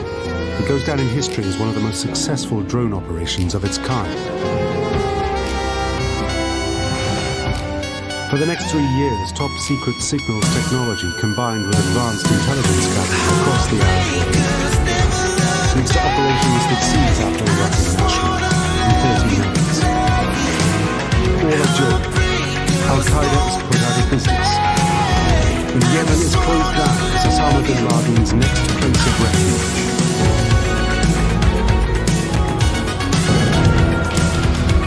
In 1959, the CIA is confronting a new enemy, Fidel Castro, the man who threatens to spread communism across America's backyard. The fear for the United States was that a Cuban-style revolution would explode throughout Latin America. The US President Dwight Eisenhower wants him assassinated, and the CIA is given a job. But they need someone who can break through his tight security.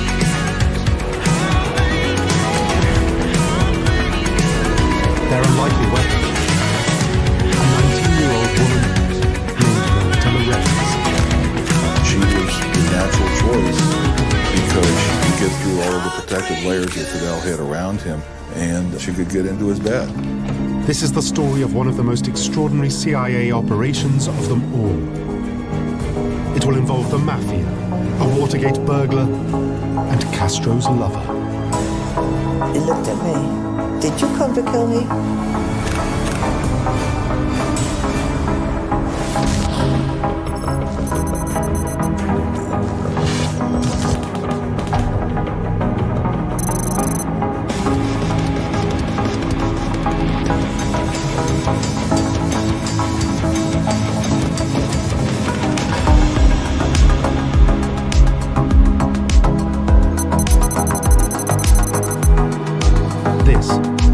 Bizarre CIA assassination attempt of them all begins with a chance encounter that took place in the port of Cuba's capital city, Havana. A 19-year-old German-American named Marita Lorenz is on the deck of her father's cruise liner, the MS Berlin. I was on board the ship. My father was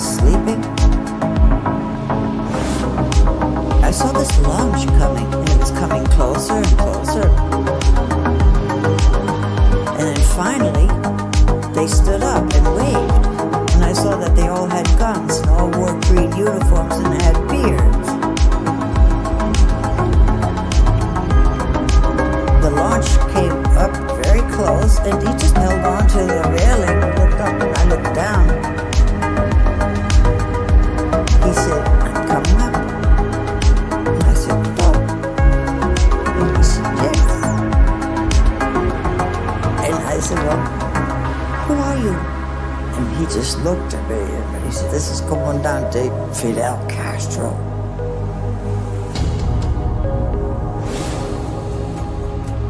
Fidel Castro is the most notorious revolutionary in the world. Just 1 month earlier, at the age of 32, he seizes power in Cuba in January 1959.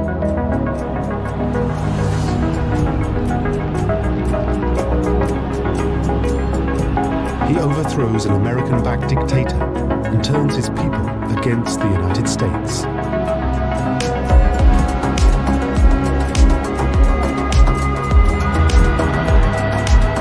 Castro becomes Prime Minister of Cuba and forms a close economic and military alliance with the Soviet Union.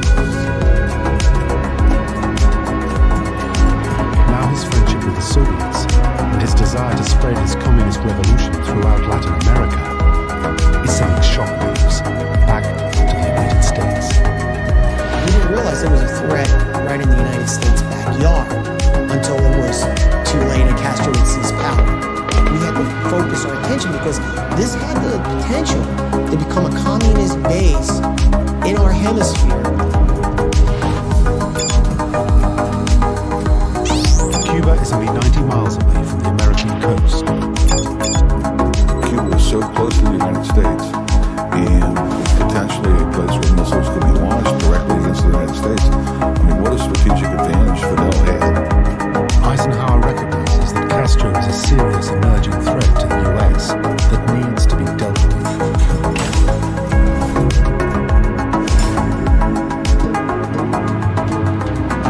But the young Marita knows nothing about this man who's about to come on board her father's ship.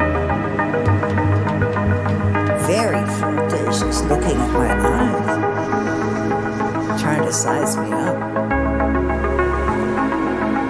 As they come together, 19-year-old Marita Lorenz is swept away by Castro's charisma. And I saw his eyes, and that was it.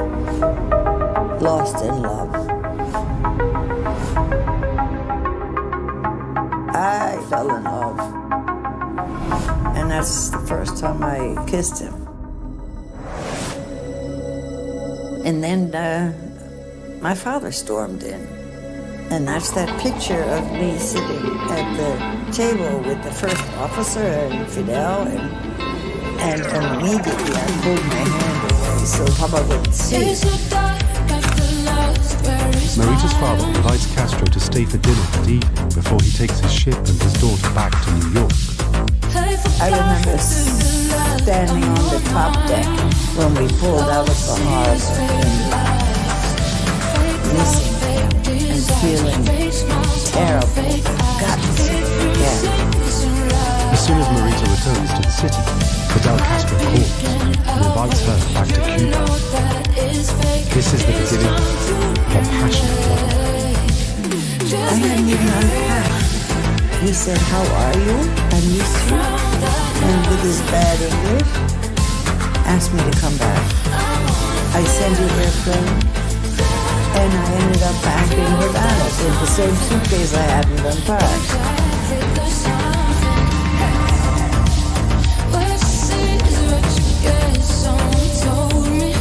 A week later, Marita leaves her family's ship and moves into Castro's penthouse apartments on the 24th floor of the Havana Hilton. I felt absolutely terrified, happy, frustrated, crazy, and defying my parents without telling them. I felt very guilty. I was taken to the suite, 2408, which leads to 2406, door.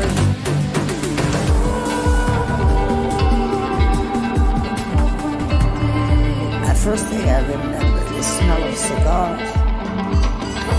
This is his place. I look around, there's all these uniforms, this beautiful music. It was a record that never stopped. It played over and over and over again. Boots turned upside down, ashtrays with cigars in them.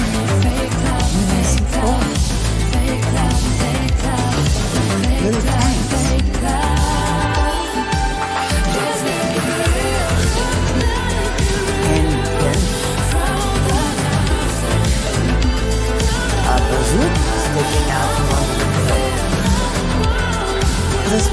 where Fidel was living.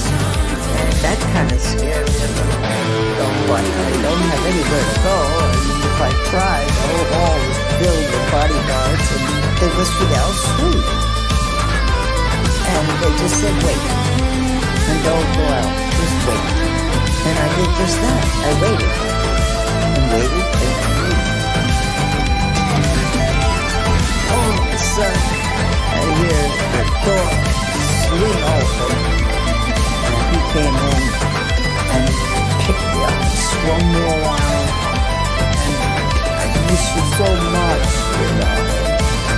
Love talk. That's a moment I'll never forget.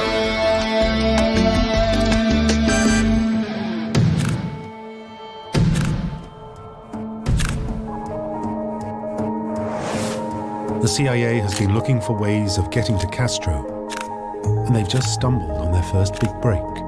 We would have very close access to Fidel. Fidel, I'm sure, had very, very tight security. He would have bodyguards with him, protective detail wherever he went. Oh, Fidel Castro, from the very beginning, enjoyed very, very good personal security. Very good. It's comparable to the best anywhere in the world. He created one of the world's best intelligence and counterintelligence organizations. Back in Washington, CIA agents realized that 19-year-old Marita Lorenz may be exactly what they are looking for. Here you have one of the prime targets by the U.S. government and the CIA, Fidel Castro himself. So anybody that's accompanying him, around him, or anywhere connected with him is going to be known in detail by U.S. intelligence. The CIA realizes Marita could be a valuable asset, and they are studying her every move. Marita had a romantic relationship with him. A romantic relationship would actually get her into his bedroom, so she would be able to bypass all of his security layers. She would be the ultimate recruitment target for the CIA and for the U.S. government. No one could track him down except for this one person who was his lover.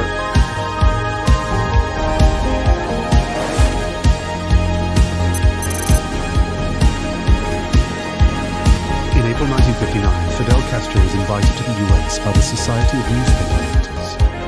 Castro accepts the invitation, hoping to win over American public opinion as tensions between the two countries steadily rise.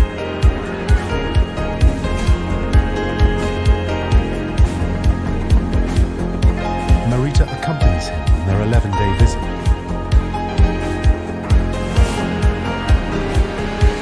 The CIA is, of course, there too.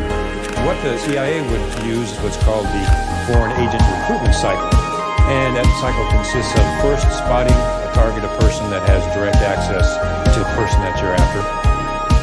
The spotting could have very possibly occurred when Marita was either in Havana, or be a strong possibility it could occur when she traveled to the United States with Fidel and he met with Nixon. He came to New York in anticipation of seeing President Eisenhower. And instead, Eisenhower rejected him and pushed him off to Nixon, which absolutely infuriated Fidel.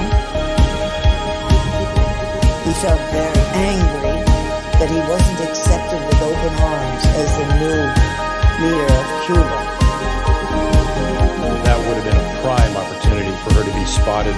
Without question, he was meeting with Nixon. That was a high-level meeting, and you can be sure that U.S. intelligence was all over that visit.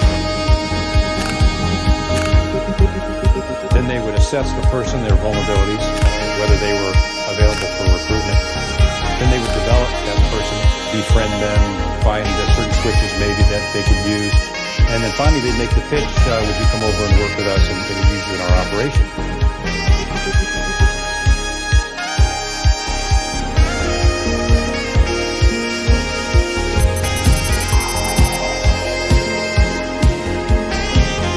After 2 blissful months, Marita learns that she is pregnant with Castro's child.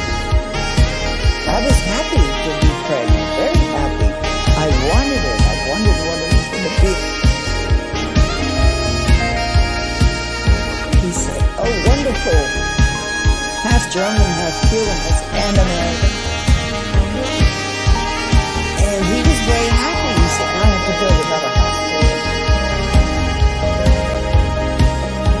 Marita realizes there are limitations to being Fidel Castro's lover.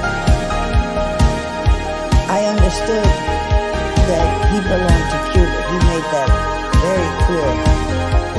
He belonged to everybody and to Cuba first, and to nobody but to Cuba. By now the US is becoming increasingly concerned by Castro's popularity. Fidel Castro was a titan. When he won power on New Year's Day in 1959, he had come down from the mountains of Cuba after a 2-year insurgency. He was the hero of the Cuban population. He was a young man. He was 32 years old, and there was an appeal, the beard, the costume that he cultivated very, very carefully, almost never being seen out of that guerrilla costume. He was admired in much of Latin, especially among the youth, the university students, the nationalists, and of course the radical elites. It was just weeks after he won power, Fidel began very stridently attacking the United States in speeches. He did this in speech after speech, denounced the United States. If the Americans don't like what is happening in Cuba, they can land the Marines and then there will be 200,000 gringos dead. Even if the Yankee imperialists prepare a bloody drama for America, they will not succeed in crushing the people's struggles. They will only arouse universal hatred against themselves. And such a drama will also mark the death of the greedy and carnivorous system. It is the end of 1959, and the US-Cuban relations are deteriorating rapidly.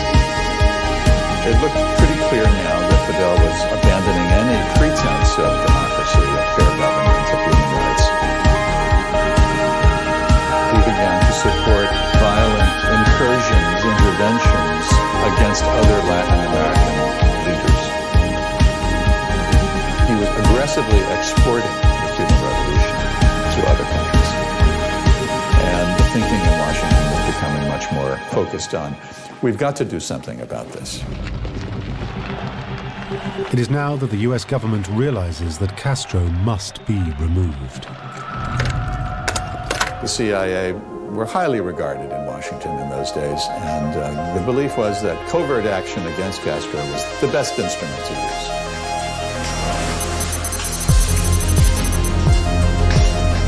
What happens next is a bizarre and strange mystery, but one that eventually leads to Marita being put in contact with the CIA. Marita is alone in Castro's penthouse apartments in the Havana Hilton. The birth of their child is predicted for the beginning of December, and Marita has just ordered her room service breakfast. Everything was fine. Getting big, getting ready for the baby. I had ordered breakfast, and I drank the milk. I felt dizzy. I said, well, maybe this is just because of the pregnancy. But no.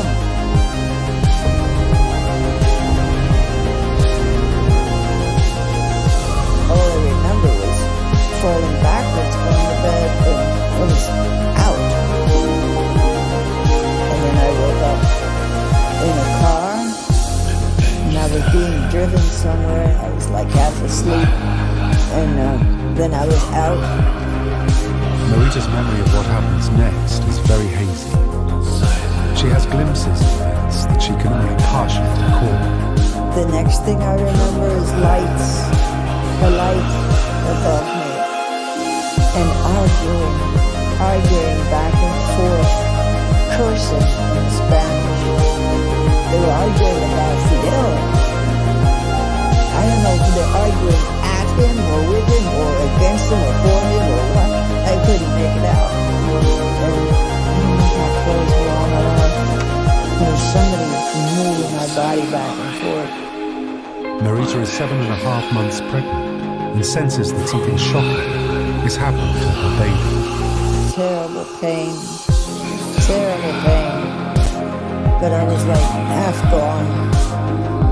I thought the baby was born. For a moment, I heard the baby cry. I had a needle in my arm.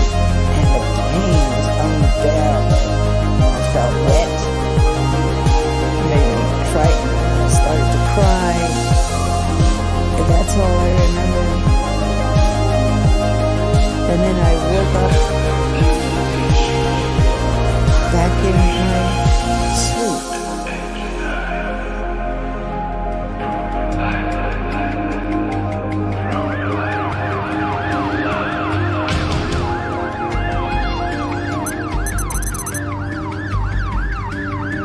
Marita is so ill, one of Castro's aides arranges for her to fly back to New York for urgent medical treatment. FBI agents are there as her plane touches down. The FBI met me at the airport and I went straight to Roosevelt Hospital under FBI protection, surrounded by them. Unbeknown to Marita, this is the beginning of her involvement with the CIA plot to kill Castro. After a forced abortion, performed when she was drugged and kidnapped from Castro's residence, Marita is now suffering from blood poisoning and requires immediate surgery. And she's about to find out what has really happened to her.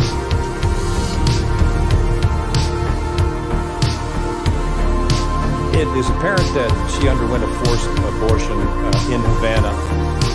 And then the question would be, was that done by the Cuban government? Was that done by the U.S. government or the CIA?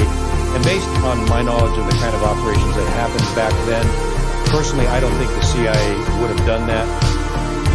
It would be my opinion, perhaps, that Castro himself may have been behind that. He had several lovers, and it's very possible that Marita was not the only one. And if a child was born, it could have caused him possibly some political ramifications. The CIA agents begin to use the abortion as a way to turn her against Castro.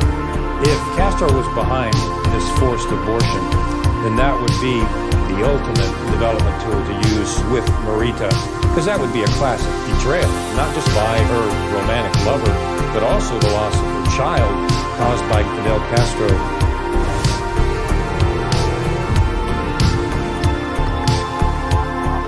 The CIA now initiates its plan to turn Marita into their assassin. The next step in the recruitment cycle is called development. And at that point, they would approach Marita and begin developing her. First, the CIA agents play the good cop and try to win her confidence. After the hospital stay, I was allowed to go home under 24-hour guard and recover physically and mentally, emotionally. Had the agents around me every day giving me so-called vitamins. And they took turns watching me day and night and day and night. The agency would now know the vulnerabilities that Marita had after the assessment, and to develop her, they would begin appealing to those vulnerabilities.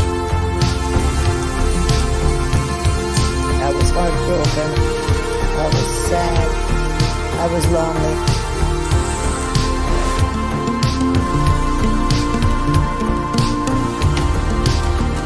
She was betrayed.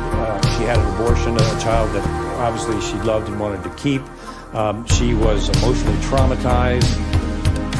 She wound up in a U.S. hospital alone. So they began appealing to that.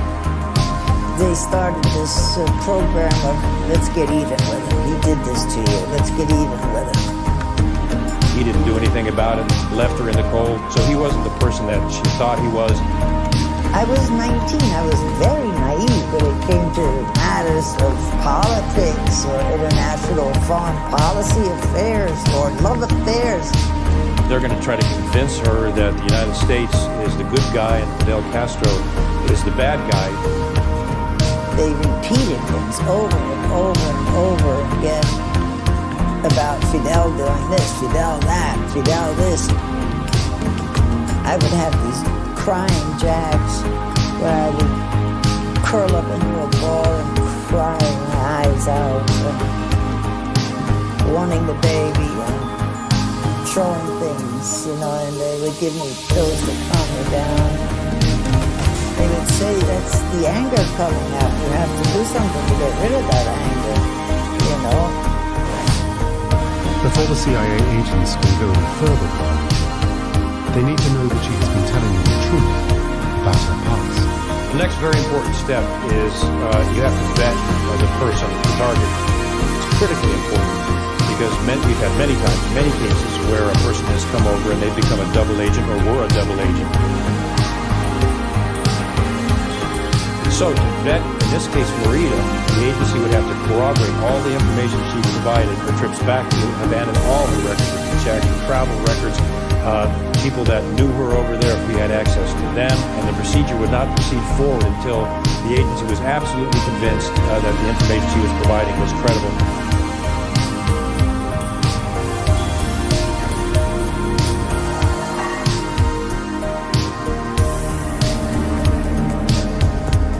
Having worked on her personal relationship with Castro, planting the seed that he is the bad guy, they now need to get her on their side politically.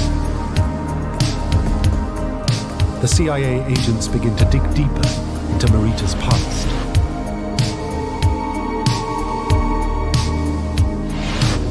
Marita tells them she was born in Germany on the 18th of August 1939. And 2 weeks later, her country invaded Poland.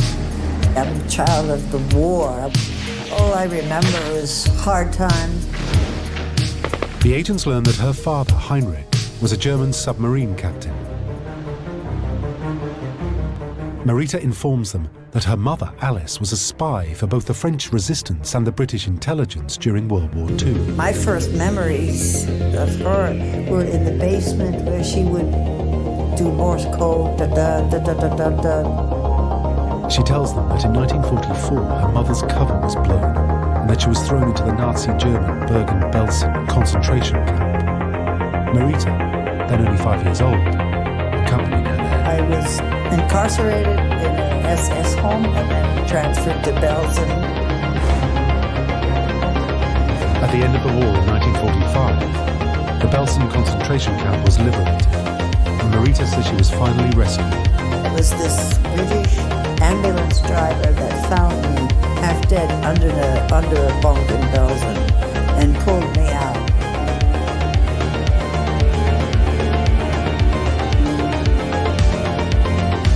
In 1950, the family moves to the United States, settling eventually in New York, and life begins to improve for Marita. The story of Marita's brutal childhood in Germany allows the CIA agents to play on her loyalty to the new country. The country that's made her happy, and the country that Castro is now threatening to destroy. Planting the seed that Castro is the bad guy in the relationship, they now broaden their approach to include his hatred of America. They bring out the information such as Castro was determined on invading the United States, overturning the U.S. government. He was a bad guy. He was affiliated with the Russians. He hadn't told her any of that information. She didn't know any of that. You didn't know that? No, you're too dumb, too blind, you know? They were cursing me. They would keep me in the room. They wouldn't open the window. I wouldn't go out. They would just bring food. And I felt confined. And all they ever talked about, look, here's more proof. See, he's a commie. He's nothing but a damn commie. And you have to do something.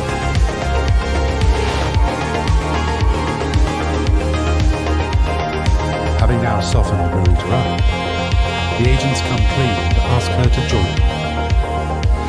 The final step in the recruitment process would be the pitch. That's when you actually ask the person to come over and work for the CIA, U.S. intelligence, and ultimately the U.S. government. The CIA said to me, now you can work for us. After weeks of developing Marita, she agrees to join them. Only now do the CIA agents finally disclose the real purpose of their mission. We want you to take him out. And I said, you what? Are you trying to tell me to kill him? They said, well, we don't use those words. It's just kind of neutralizing it. Look, could you just put something in his food and put him to sleep? You'd never know. You. I said, I can't kill him. The CIA now ramp up the horror of a world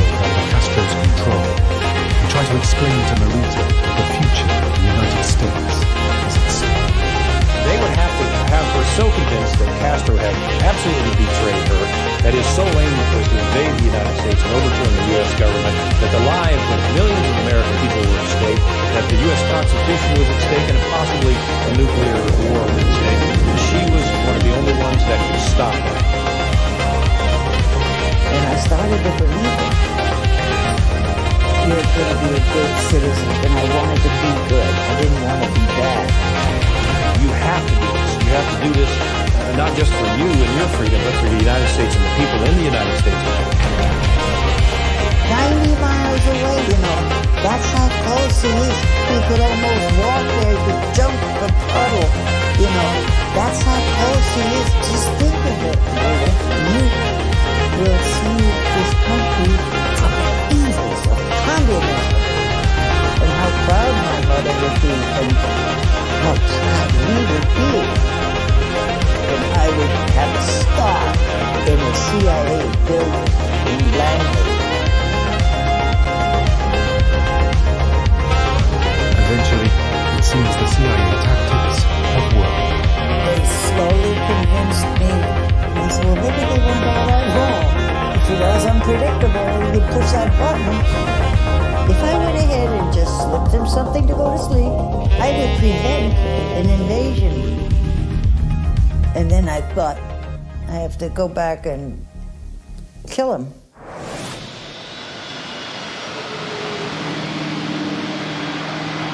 Towards the end of December 1959, the CIA needs to be sure that she's a willing agent, so they send her back to Cuba.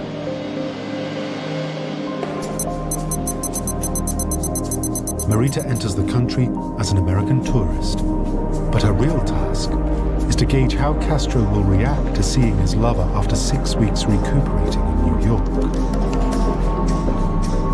They wanted me to not be absent too long from Fidel. They didn't want him to think that I had become a turncoat and working for them now. If Marita was sent by the agency back to Havana, that would be a vetting process. Obviously, if she was a double agent or if she had provided false information and went back to Havana, she would stay there. I had the keys to the suite, room 2408, and I could just walk in and walk out. And the toys are still there, the music is still there, the boots are still there, his clothes are still in the closet.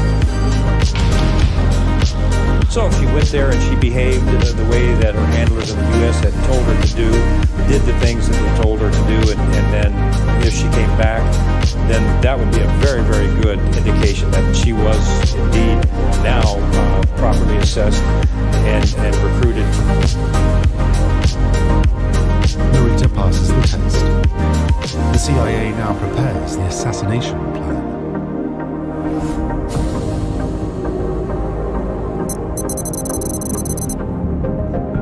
At the beginning of January 1960, the CIA instructs Marita to travel to Miami to meet a man called Frank Sturgis.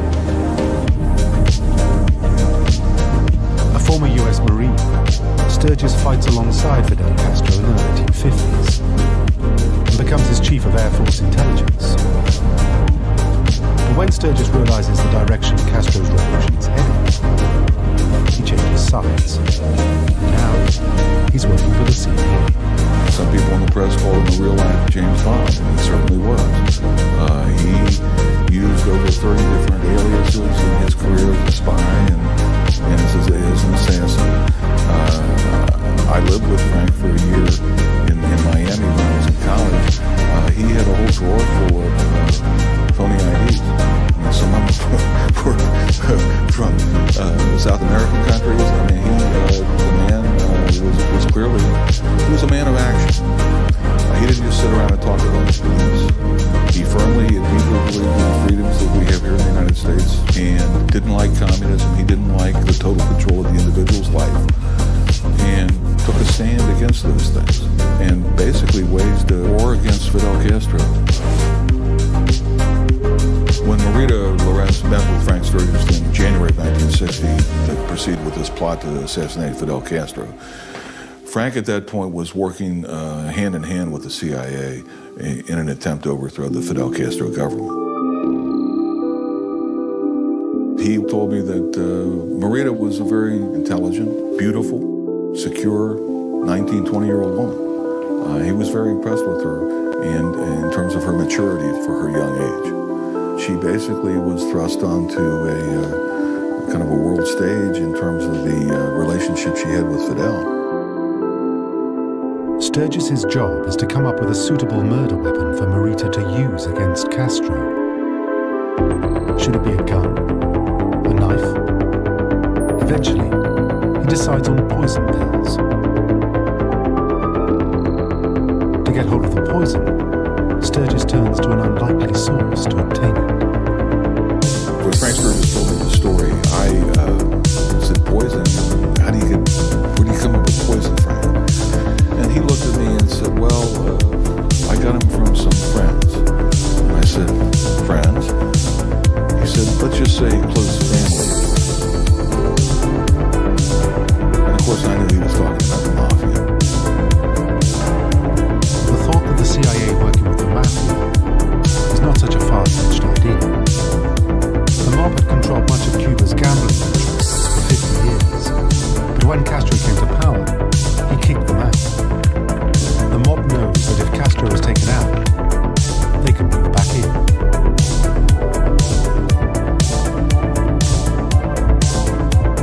The mafia and the CIA get a community of interest in terms of getting rid of Fidel. And so I think all those things kind of gel together in this particular plot.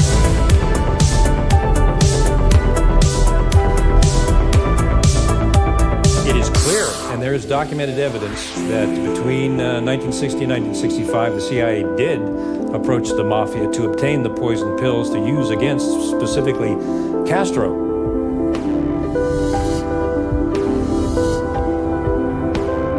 The reason that they would do that, obviously, is the mafia could get these poisons illegally, which the United States could not do, or even the CIA officers would prefer not to do.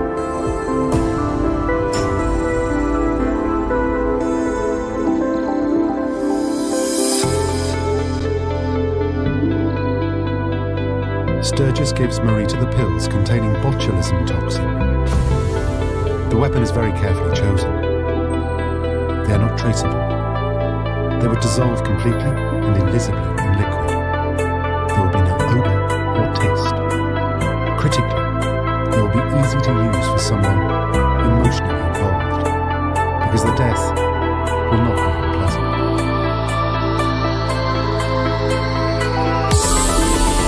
They would portray to her that, look, this is a very easy way to go. You're not going to be pulling the trigger on a gun. There's no violence in this, and it's a merciful way to do it, to use poison. Really, this is the most painless, soft way to do it. Castro won't suffer at all.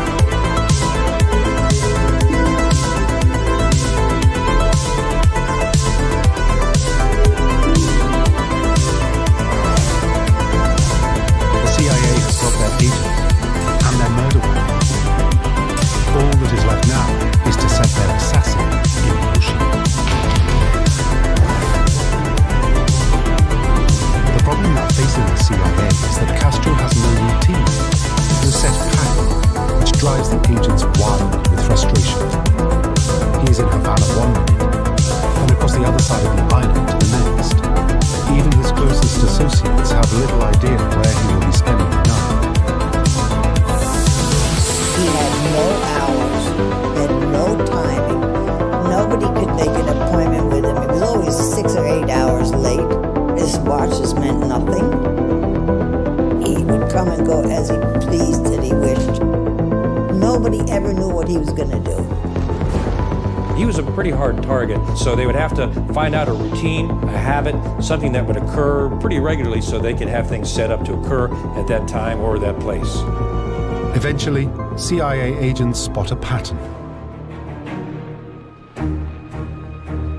Castro gives regular public television broadcasts to tell his people how they are all benefiting from the revolution. The CIA agents discover that whenever he is going to make a live television speech, he stays at his penthouse in the Havana Hilton.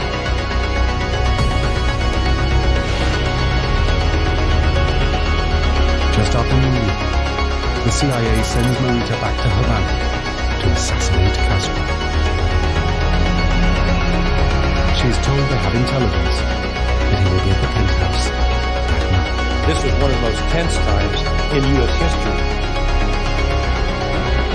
in terms of intelligence and military involvement in the Cold War, our relationship with Russia and their connection to Cuba. So this operation would have been of utmost importance to the CIA and to the U.S. government.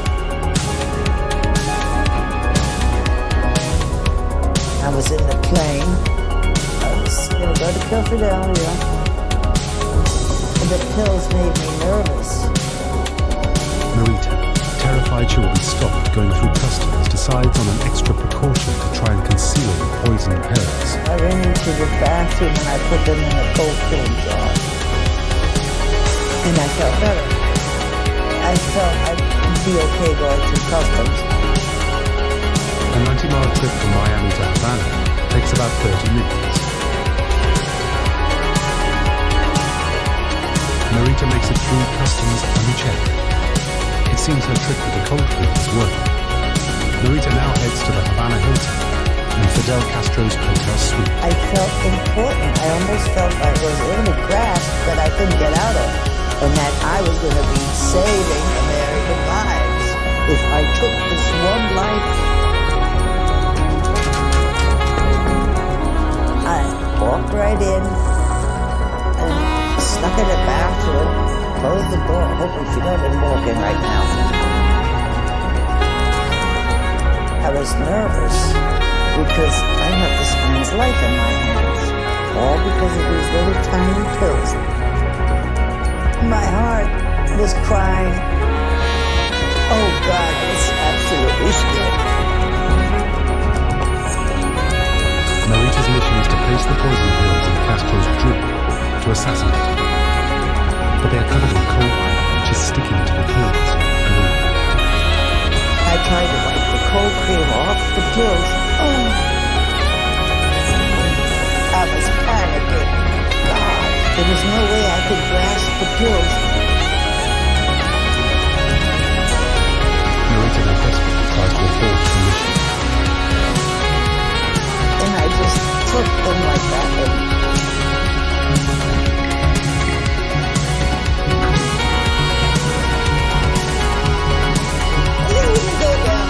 They kept floating. I was panicking. I thought I heard the door without me coming there. I kept pushing the lever down, and one went down and the other one didn't. I smelled like cold cream.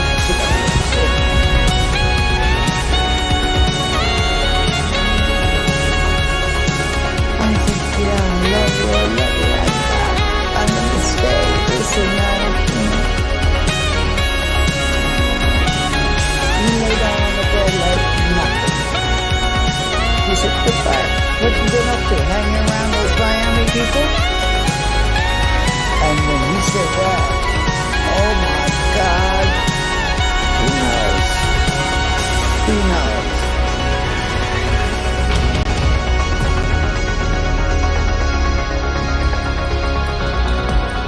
And he just looked at me and shook his head.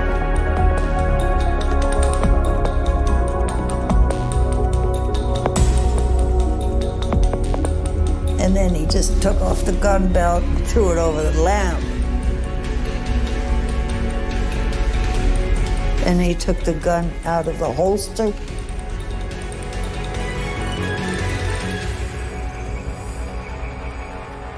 I thought that he's going to shoot me.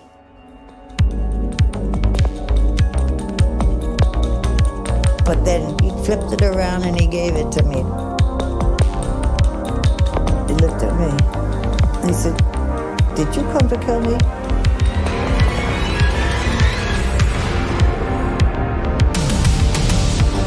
He left himself wide open, vulnerable. He turned to his side, like she's got the gun in her hand. What is she going to do? Who's she really? He was for a split second a little nervous.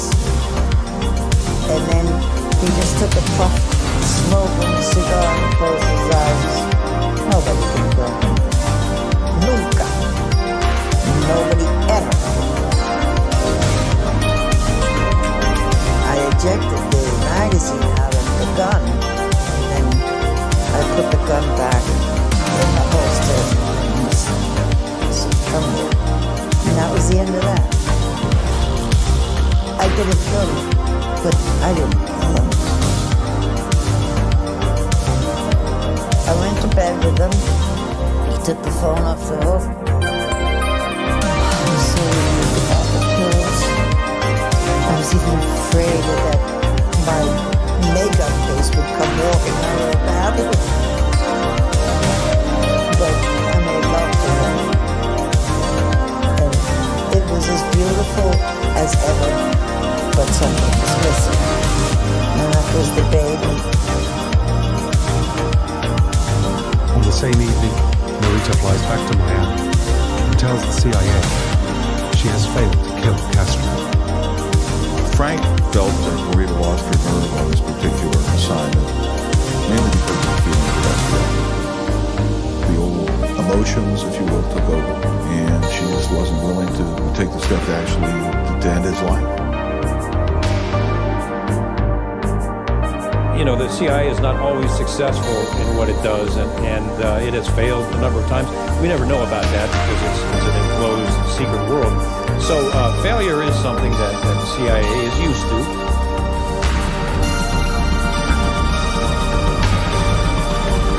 So if Marita was not successful in her operation, the agency would just move on to the next plan. That's exactly what they did.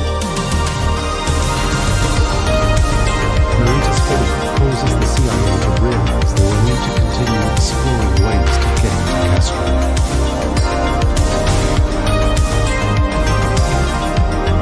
Marita's was the first assassination attempt on Castro's life, and is the closest anyone has managed to get him. Since then, there's been an estimated 638 plots to kill Castro, ranging from an all-out invasion to exploding cigars, poison pens, and sniper attacks. All have failed, and Castro, who steps down in 2008 as one of the longest serving heads of state in the world, is still alive today. He's survived quite a few assassination attempts. Only a few of them were sponsored by the American government. Many others were sponsored by Cuban exiles who were violent opponents to the Castro government. Fidel survived because he created a very powerful and thoroughly ruthless machine for internal security. He was absolutely ruthless whenever he even had a scent of opposition, whether it was a group of Cubans somewhere on the island or some prominent individual in the Cuban leadership. Even a hint of opposition was enough to result in that person's political extermination, possibly even their execution. The year after Frank Sturgis gave Marita the poison pills, he helped plan the CIA-funded Bay of Pigs invasion of Cuba to overthrow the Castro government. He was later arrested as one of the Watergate burglars, sent by President Richard Nixon to break into the Democratic National Headquarters in Washington. Sturgis was imprisoned for 13 months. As for Marita, she continued to work against the Castro government, and during a fundraising mission met another dictator, former president of Venezuela, Marcos Pérez Jiménez. Marita fell in love with Pérez. They had a daughter and a brief affair, and then he was imprisoned on charges of embezzling $200 million. In 2000, Marita returned to Havana in the hope of meeting with Fidel Castro again, but he refused to see her. Today, she is still living in New York.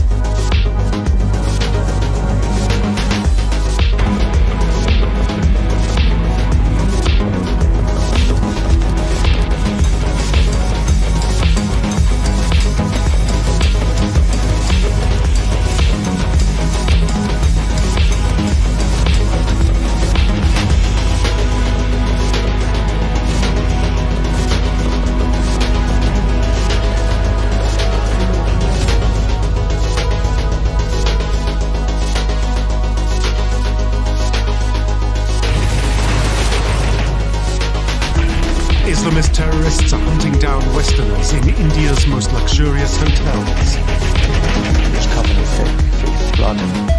A coordinated attack by bloodthirsty killers has brought a buzzing metropolis to a grinding halt.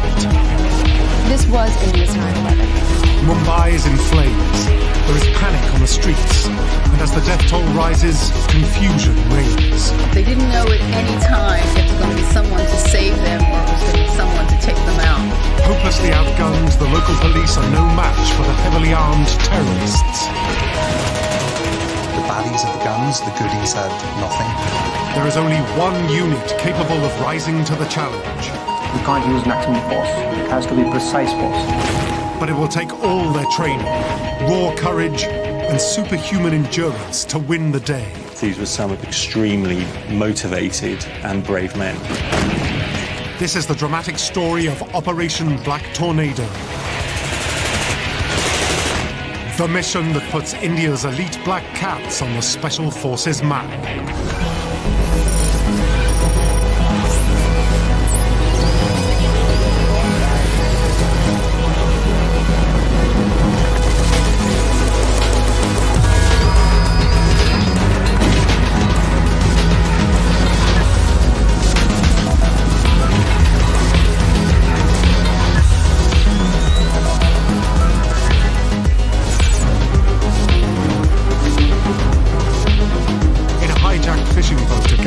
Islamist militants are heading for the city of Mumbai, formerly known as Bombay.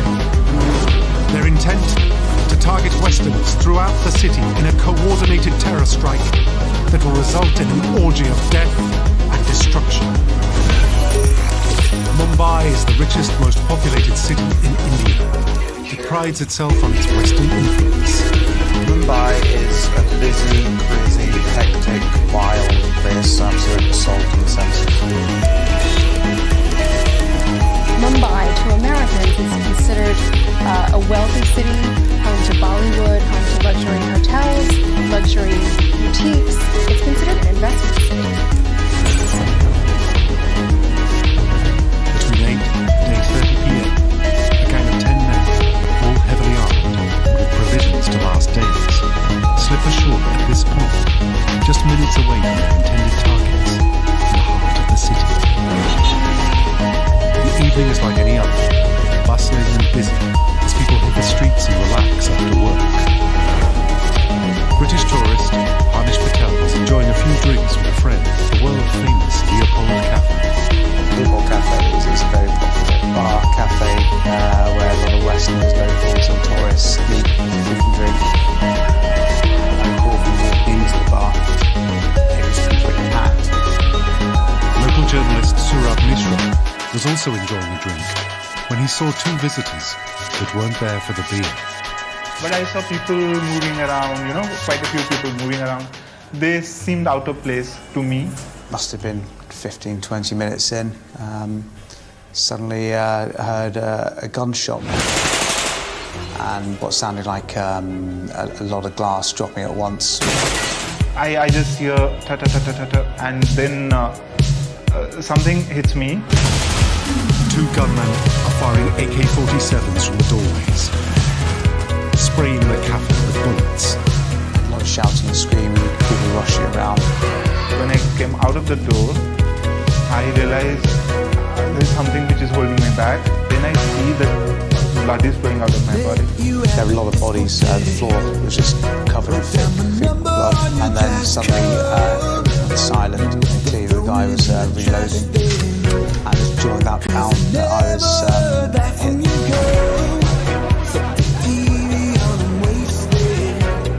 After a sustained attack, the gunmen flee into the night, leaving the dying and the wounded to their fate. It really was a case of being in the wrong place at the wrong time. Across town, a taxi carrying two more guns heads for the crowded central railway station. The Victoria Terminus would be akin to an attack on Grand Central. I think the targets are fantastically well chosen. I think if you look at the station, that's the busiest station in Mumbai. Mingling with the people they intend to kill, they walk through the crowded passenger hall. 21:53, the gunmen pulled AK-47 assault rifles from their bags and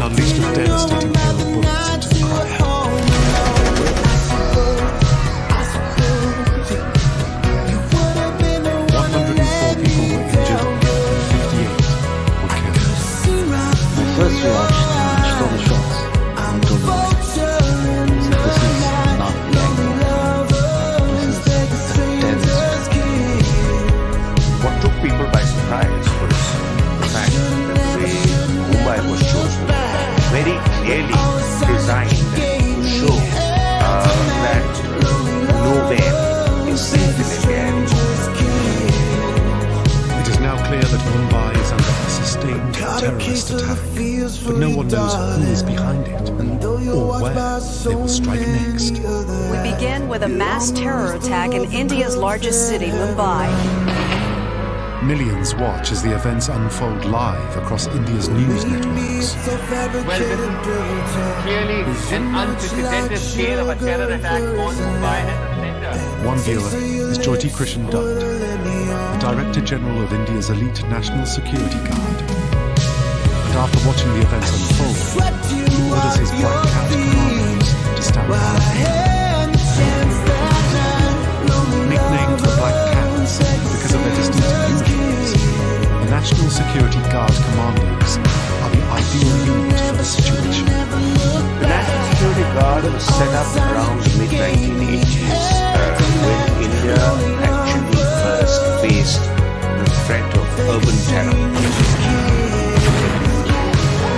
The Black Cats have two principal areas of expertise: counter-terrorism and counter-hijacking, and they are also experts in hostage rescue. The NSG is a highly specialized force designed and structured on the lines of some of the world's key anti-terrorism special units like the SAS, GSG-9, the Navy SEALs. The men are all drawn from the Indian Army. Everybody in the NSG who comes to join the organization is a volunteer, right? And he's put through a probation at Manesar, which is 30 kilometers south of Delhi. All recruits are put through a rigorous screening process, assessing physical fitness, shooting standards, and psychological profiling. They look at people who have commando mindsets and therefore are willing to do the unusual in unusual circumstances. So they look for people who are out of the box.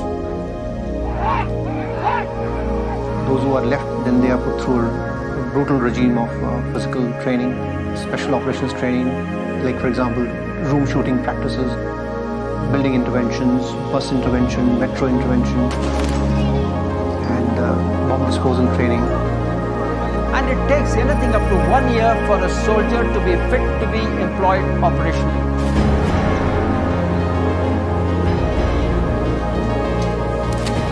Their extensive skills and specialized training make the Black Cats India's elite special forces unit and the ideal troops to take on the terrorists in Mumbai.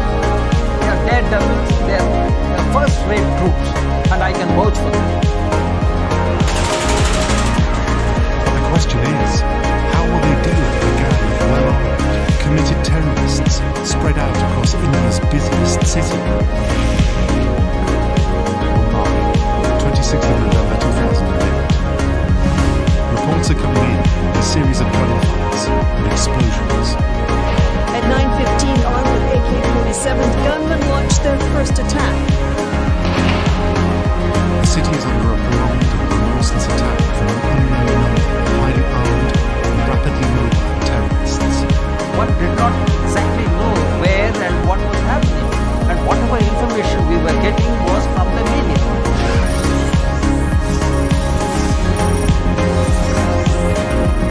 The Leopold Cafe has been bombed. So is the main train station.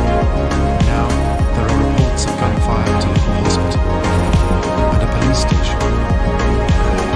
Time bombs left in taxis by the terrorists detonate in different parts of the city.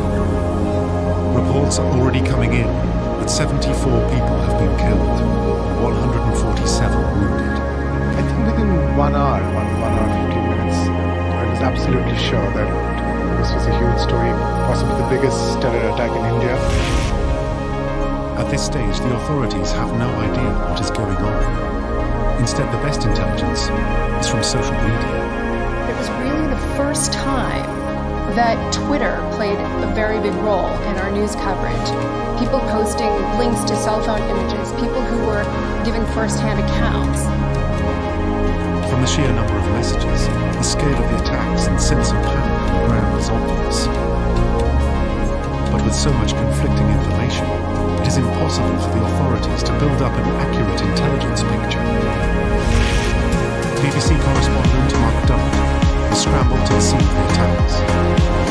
It was stunning, it was shocking that this was going on in Egypt. It was so confusing because it was taking place in lots of different locations. I mean, at that stage, the government had no idea what was going on. The sudden assembly of the world's media means there is now mounting pressure on the Indian authorities.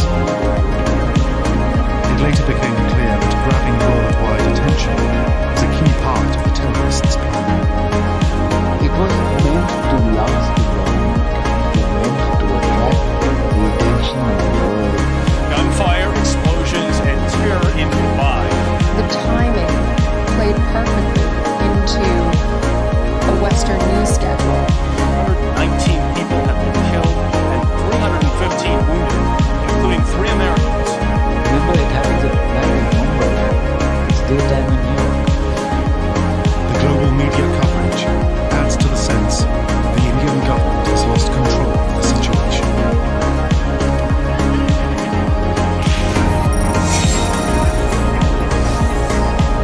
Over 1,000 kilometers away in Delhi, India's elite Black Cat commandos are on standby, waiting to deploy. But until the Director General, J.K. Dutt, is tasked by the government to launch a counter-terror operation, they are powerless to intervene. In Mumbai, the situation is escalating. 2 hours into the attacks, the terrorists target 2 of Mumbai's most famous hotels, the Oberoi Trident and the Taj Palace, home to around 830 guests.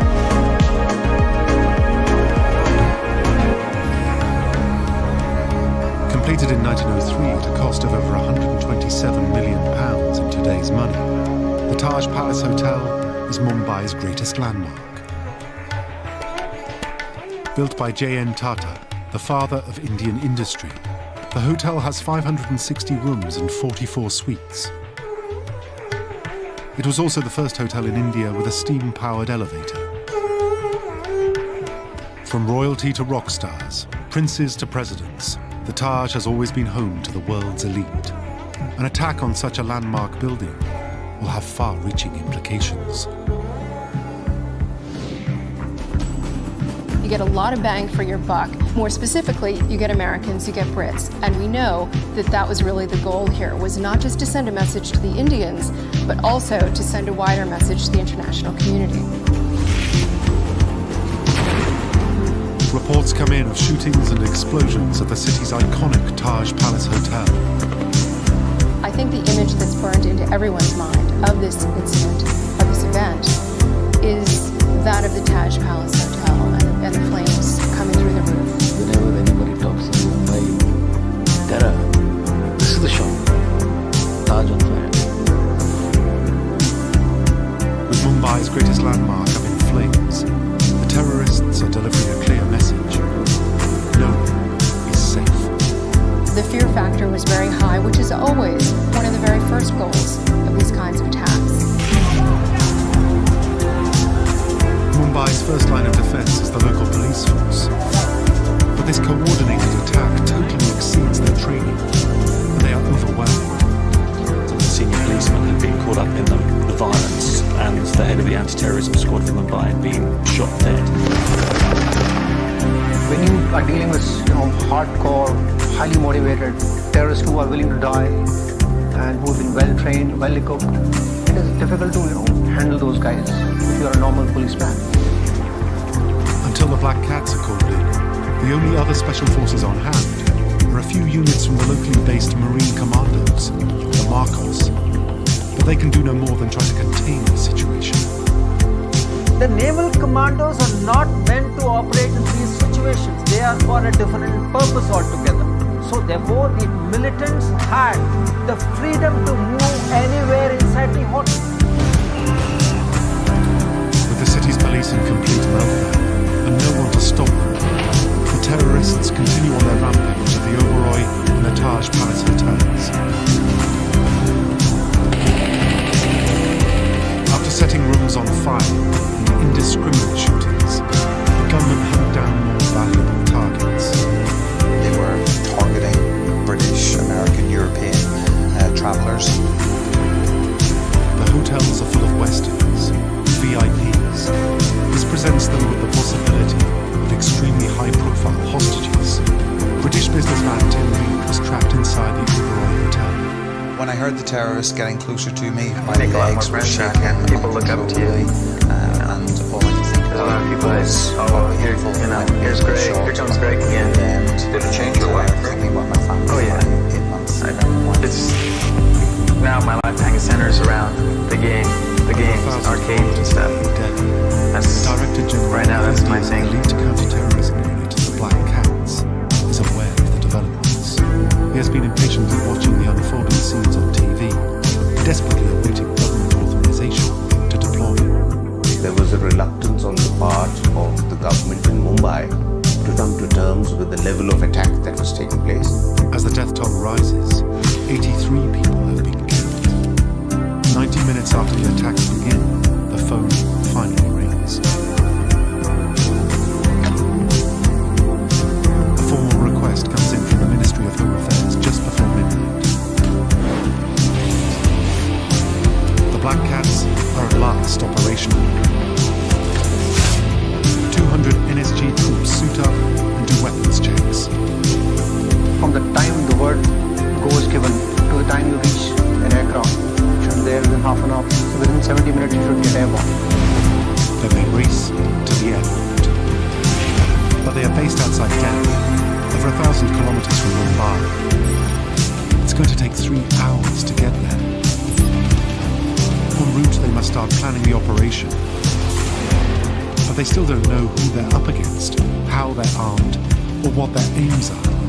At this point, their only source of information is the press. Gunfire can be heard from inside the Taj Mahal Hotel. Another sign that the attackers were well armed and well prepared to launch what some here are calling India's 9/11.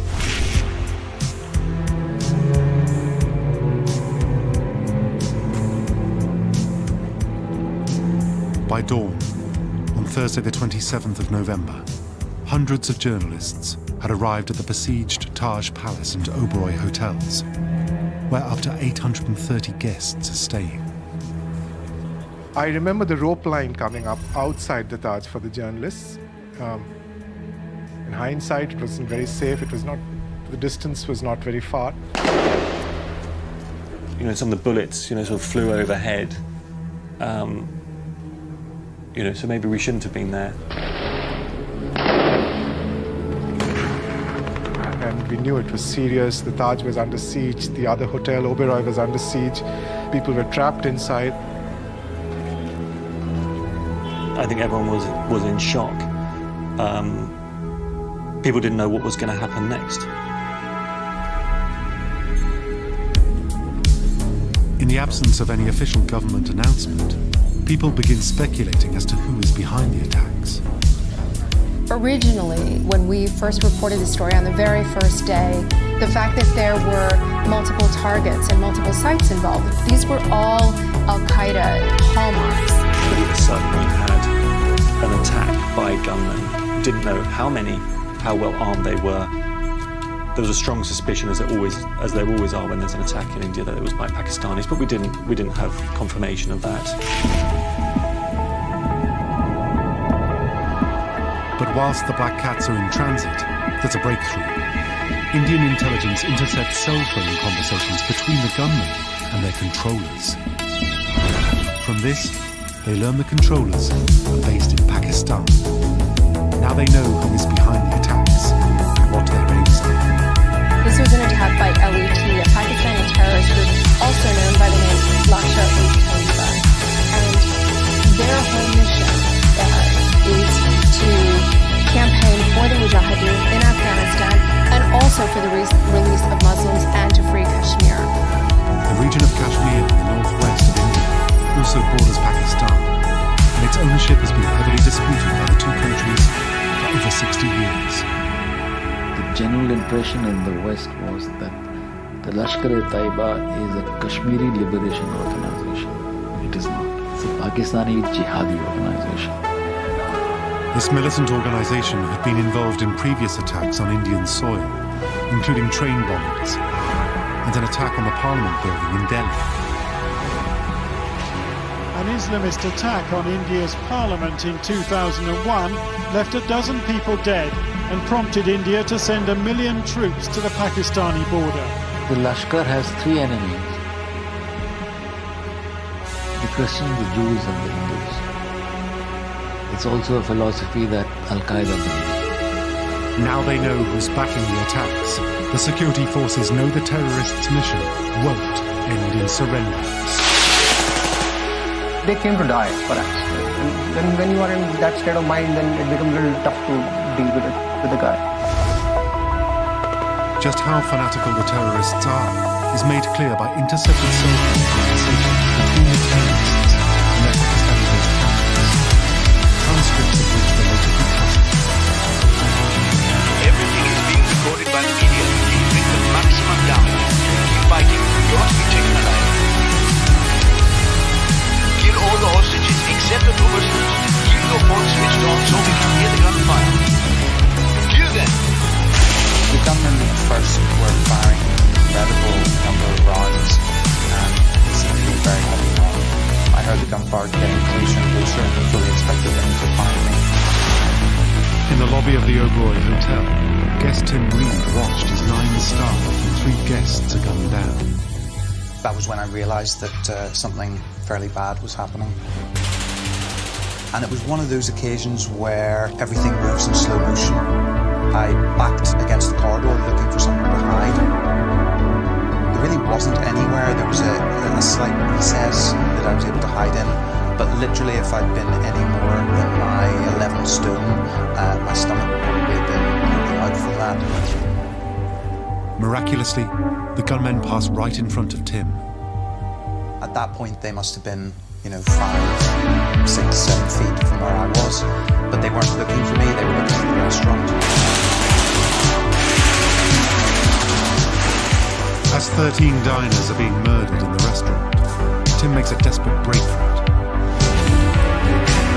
And I think of all the times in the whole incident, this was the bit where I actively contributed. I was a participant who was in charge of what was happening. And there was a lift between myself and the dining room. I was able to reach out and touch the call lift button. All those years on the tender practicing my rapid finger movements were into action as I hit the close door button about 1,000 times in succession. We pressed the lobby on the lift button, and then when the doors opened, we just ran. And I think that is really probably the bag of money, the one that haunts me more than any other, because you're running, you just don't know what's behind you.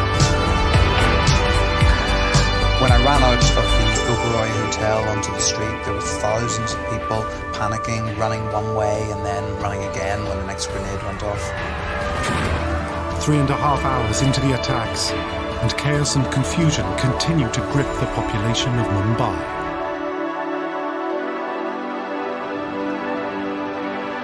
And the terrorists have one other target. This is the Chabad House, a Jewish community centre and synagogue, located in a 5-story building down a densely populated narrow street.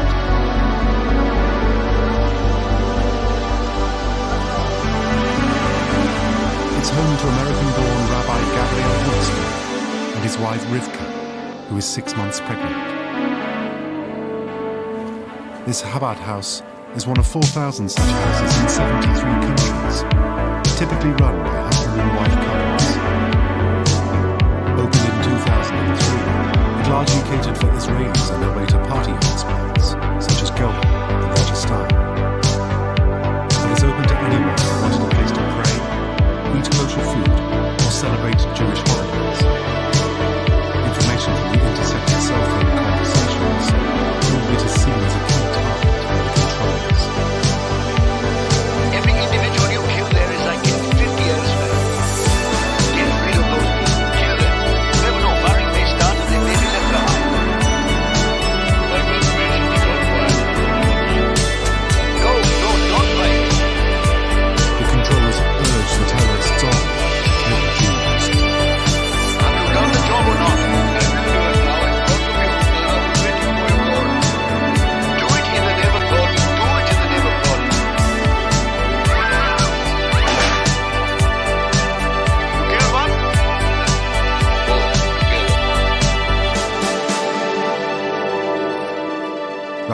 Petersburg and his wife Rivka are murdered, along with their unborn child.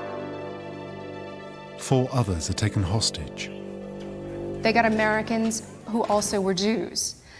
So in one fell swoop, they sent a whammy of a message. They had even said later that an American Jew or a Jew alone was worth 50 of anybody else. Meanwhile, across Mumbai, in the luxurious Taj Hotel, the terrorists can be heard enjoying themselves in the intercepted cell phone conversations. Did you see the paintings on the wall? The bathrooms have gold taps. There are TVs with 13 screens.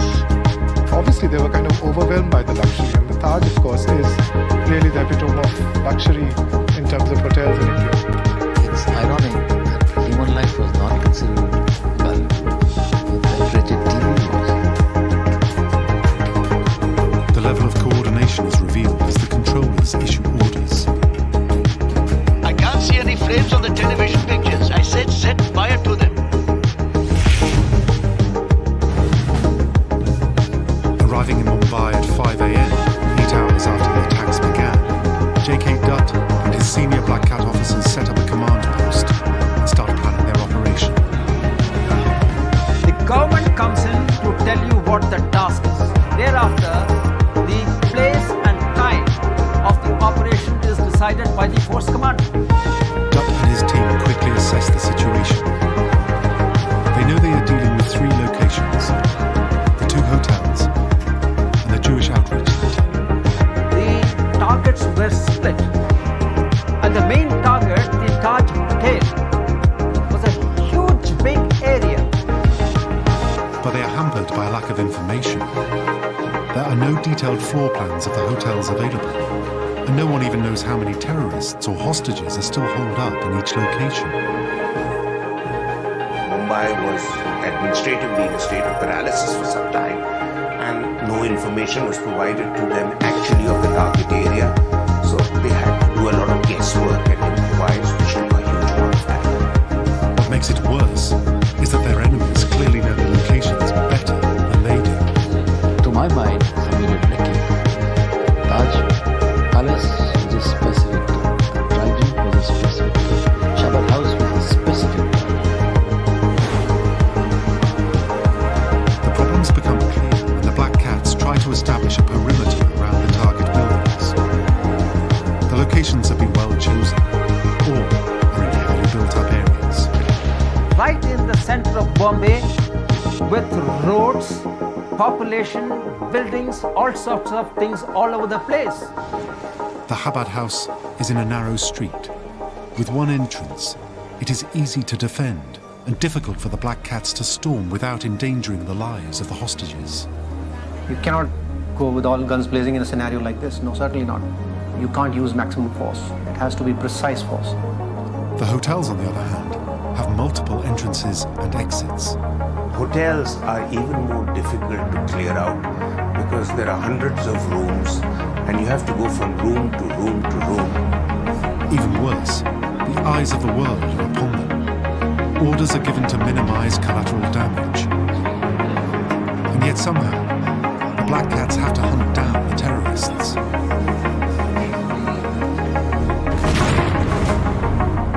It's the second day of the Mumbai terror attacks. Pressure is now mounting on India's elite counter-terrorism unit, the Black Cats, to pounce.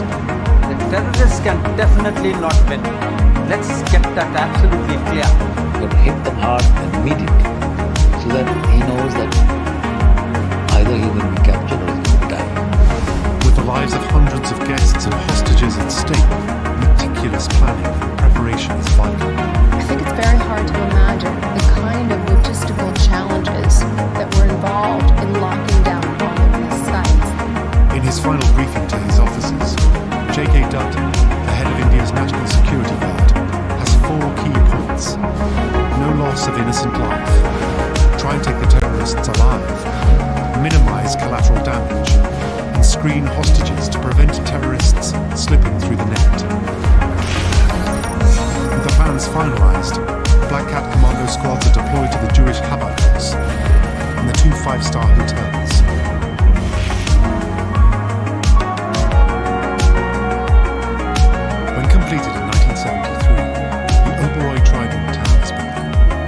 tallest skyscraper in South Asia. At 116 meters with 35 floors above ground and 547 guest rooms, it is hugely popular with the world's business elite.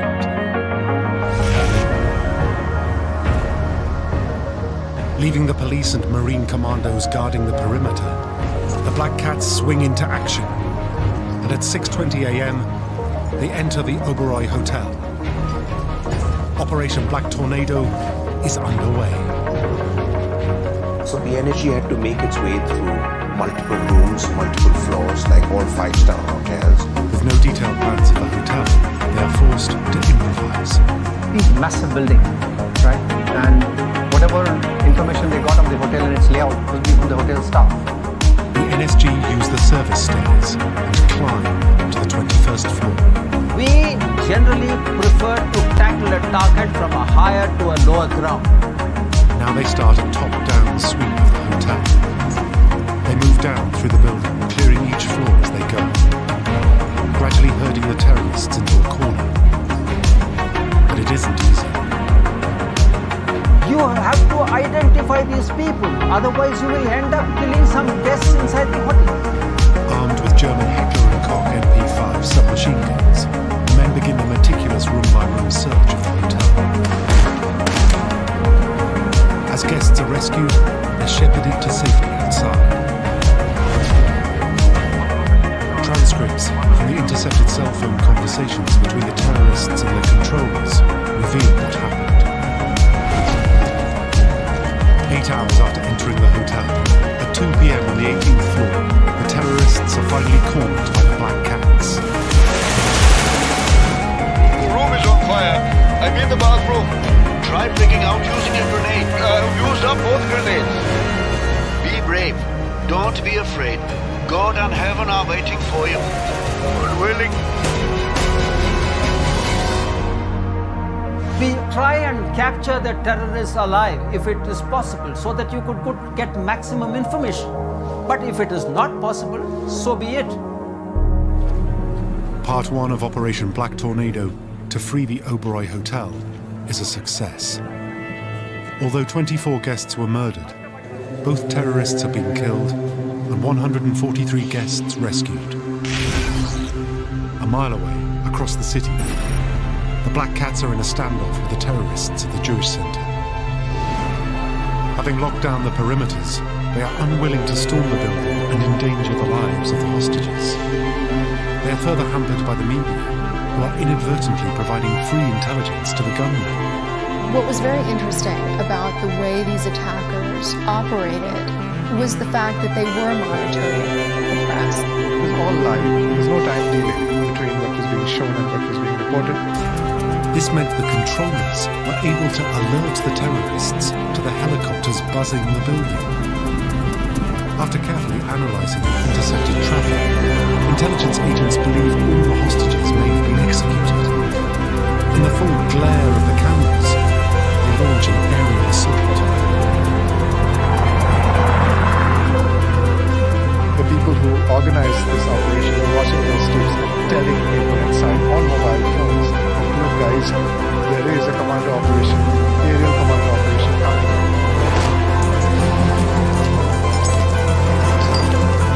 At 7:30, NSG commandos fast rope from an Indian Air Force helicopter onto the roof of the Chabad house. The assault is captured on the cell phone intercepts. Firing has started. I think there is a helicopter on the roof. Take cover. Move now. Do it. Do it. With suppressing fire from the terrorists and covering fire from snipers, they begin hunting down the terrorists. They're firing into our roof. Peace be upon you. I have been hit. I have been hit. Pray for me. Where have you been hit? Where have you been hit? In my side. And in my neck.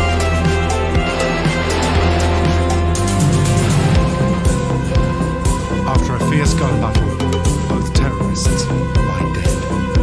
The Black Cats have scored another success.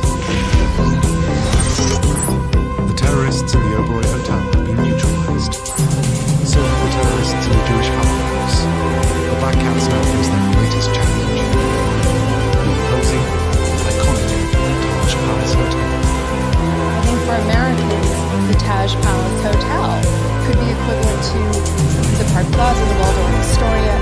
There are hundreds of rooms, and you have to go from room to room, floor to floor. It's an enormous task. Guests inside the hotel include VIPs and politicians. Their caliber and status compounding the difficulty of the operation. Not only are they potentially valuable hostages, but amongst the ones in it. Any mistakes here will be hugely embarrassing. What is important for the troops there is to make sure that whenever they use their weapon, they do use it properly, and that no collateral damage or no innocent civilian is killed. In this kind of a scenario, killing a terrorist does not become a priority. Priority is to take the hostages out. The NSG assess their options. They can't simply storm the hotel. They need a methodical approach. But for this, they need detailed floor plans. Yet once again, they don't have them. The problem was that the NSG was not provided with any maps of the location, because apparently those maps are not available either with the hotel or the civil administration. The only information the NSG could pick up were basic hotel room guides. They didn't show service lanes, passages, or corridors. However, the terrorists clearly knew the Taj Palace layout inside out. I give full marks to the planners there sitting across the border. They had this operation meticulously planned months in advance. They say all warfare is based on deception, and they will completely surprise everybody. The Black Cats realize the terrorists can use their superior knowledge of the Taj's layout to their advantage. By only operating from areas with multiple exits, they will be difficult to contain. So with the odds stacked against them, and not even knowing how many gunmen they are facing, the Black Cats prepare to move in. Once they're given the word go, they don't look back, they don't say that I don't have intelligence.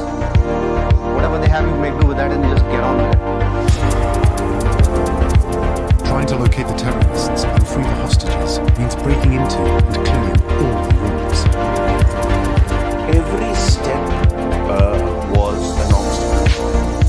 I know for a fact a lot of doors were jammed. Therefore, you will have to prepare an explosive device to break open the entrance.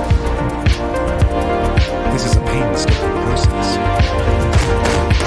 It will take time to thoroughly check each area. And in a hotel with over 500 rooms, this could take days. That had to be done very methodically and carefully, and that is why they took a lot of time. To make matters worse, hotel guests have been told to lock themselves in their rooms. Most people are too scared to open their doors, terrified of who may be on the inside. As the Mumbai terror attacks move into their third day, the battle for the iconic Taj Palace Hotel is raging. They came to cause maximum damage, and because it was a televised operation, the whole world was watching for 60 hours, they wanted to prolong it as long as possible. India's elite Black Cat commandos are battling an unknown number of terrorists who are well armed and highly mobile. Here's India sending in its top troops, and I suppose we thought it would be over pretty quickly. But with over 500 rooms to clear and hundreds of terrified guests hiding throughout the building, this cannot be a quick operation. What we didn't know is when it would end. And by the time the siege went on and on and on, we realized this was getting very sticky.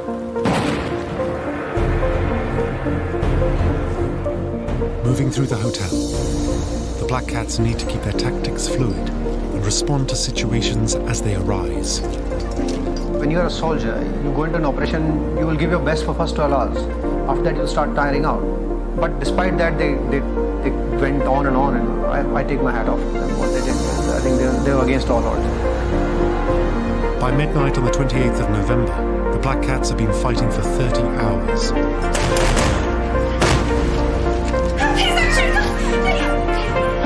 They have rescued over 200 guests and led them through the corridors to safe areas.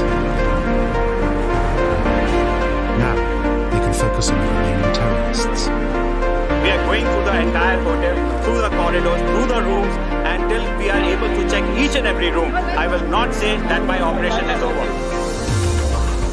With 90% of the hotel now cleared, the Black Cats believe they've cornered the remaining terrorists in one wing of the hotel. Heading up a staircase, contact is made. It's an ambush. They're caught in the crossfire. The Black Cats have a senior man killed, Major Sandeep Unikrishnan.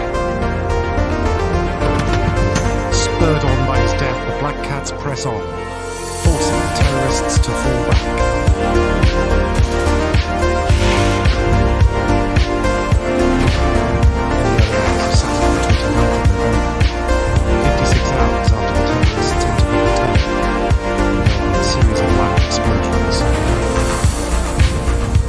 Media assembled outside. It is unclear what is happening. We were given briefings by the chief of the commando. When we first exchanged fire, we could have got those terrorists, but for trying to avoid casualty of the civilians, we had to be that much more careful in our fire. Information was very scanty. It was very sketchy because it was a siege situation. The commandos had gone in inside and there was a lot of fighting going on.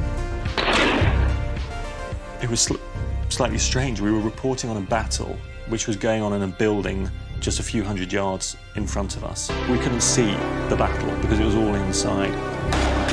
But one thing is clear. For the terrorists, every second on TV is a victory, as the intercepts show. The atmosphere is good. After watching the TV reports, the whole city is feeling the destruction. More than 250 are injured across the city. You have worked well for God. They came to cause maximum damage, and because it was a televised operation, the whole world was watching for 60 hours.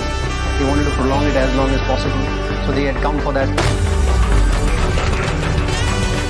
Finally, after 2 straight days of fighting inside the hotel, the Black Cats have cleared entire floors and are pressing the terrorists hard. Our commandos are so very well trained, there is no question of the terrorist escaping. But the problem is, find out where he is, spot him, and fix it. By now, the Black Cats have also learned one critical piece of information from the intercepts. There are 4 terrorists in the hotel, and they're steadily eliminated. People began to count. One more knocked out, one more knocked out. So the body count was being kept track of. That was a sign things were coming to an end. By dawn, on the 29th of November, the siege is in its end game. There are just 2 terrorists left, and they are cornered on the first floor. In an intense exchange, the Black Cats fire a hail of bullets into the terrorists' position. Outgunned and outmaneuvered, the terrorists' deadly onslaught of murder and mayhem is finally over.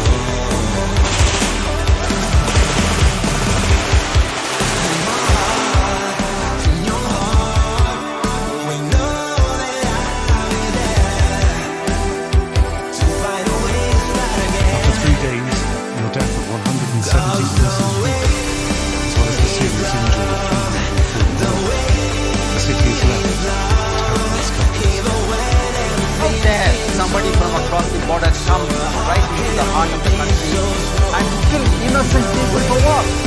Don't start this week with brutal violence. The terror will not have its final word. People of India are resilient. People of India are strong. The comparisons to 9/11 are fair and they're valid. I think this is India's 9/11. I think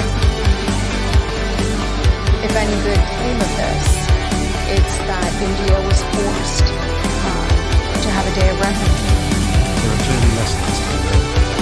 The government took too long to react and called in the elite commandos far too late. The initial part, India as a whole learned to do lessons. One is that we must have a more decentralized system of dealing with terror attacks. Since then, changes have been made to India's counter-terrorism plans. Where we are better prepared, we yes, whether then, I hope to God it never tested. Operation Black Tornado was a success for the Black Panthers. The NSG were really up against it. They were confronted with an enemy that had a number of hiding places, a lot of armory, and they did a great job. Even though they had minimal intelligence, they faced a well-prepared enemy.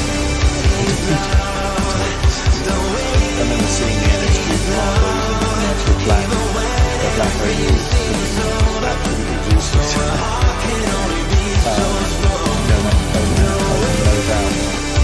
doubt that these are extremely motivated and brave.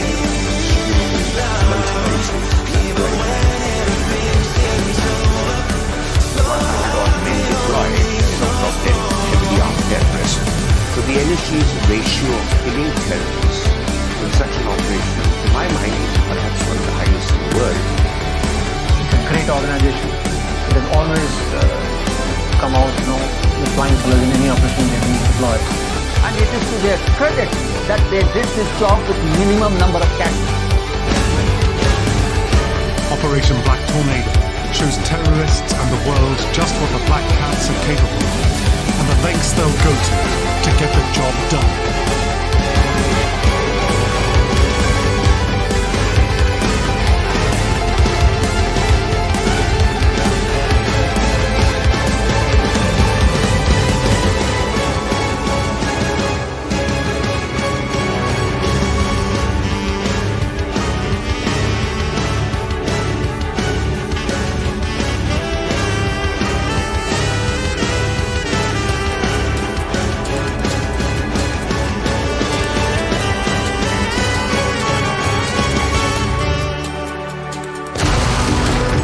40 heavily armed Islamist terrorists seize a theatre and over 800 innocent civilians. Demands are made. Hostages are lined up for execution. The clock starts ticking. It's an absolute nightmare situation for one of the security forces. Only the elite special ops force Spetsnaz Group Alpha has a chance to defeat them. It's a race against time as deadlines approach. Willing to go there. That's the difference between a soldier and a specialist. There's no obvious way of preventing the murder of hundreds. Only one very long shot. A secret Russian technology that's never been tried before stands a chance of saving them. Now on Black Ops, we go behind the scenes on one of the most unbelievably risky hostage rescues in modern times. It's not a movie, it's not a reality show. It's reality. And reality is very unpredictable.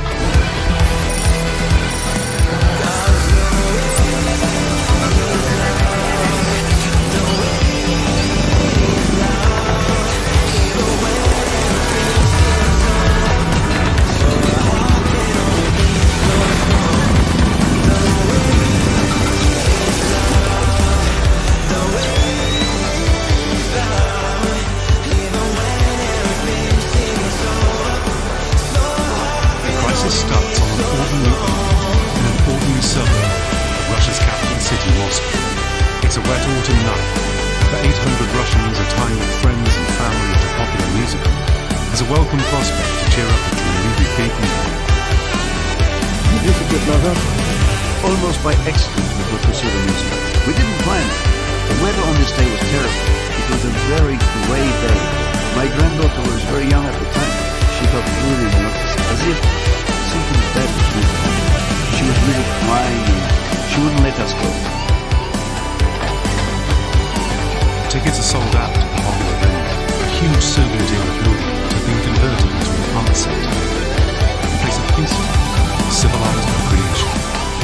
In some ways, what was particularly striking about it was that it was not striking. It was not a particular high-prestige target. This is the theatre's actual recording of that fateful night's performance of a romantic comedy set in the 1950s, with a plot featuring cheerful Russian soldiers.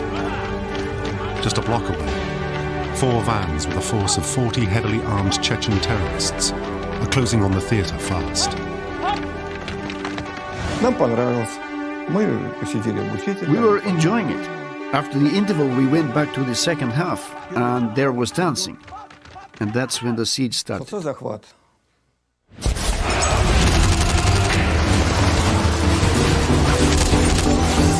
Now the extremists burst into the theatre, rake the foyer with gunfire, and spread through the building fast.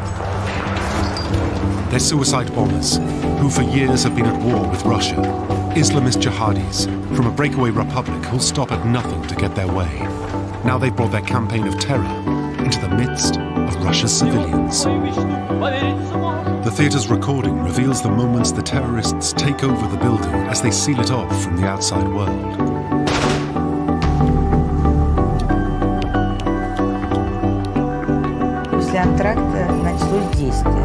People in military uniform walked around the auditorium and down the aisles, and at first I thought it was part of the play.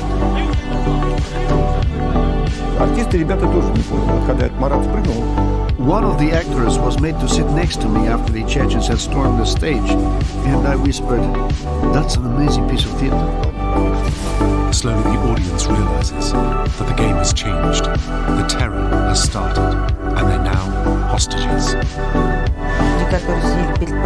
Then I saw some of the soldiers hit people with rifle butts, and I realized that it was serious. And he replied, "That's not part of the play, this is for real." It was then that I realized what danger we were in. Now the terrorists are in control, and the siege has begun.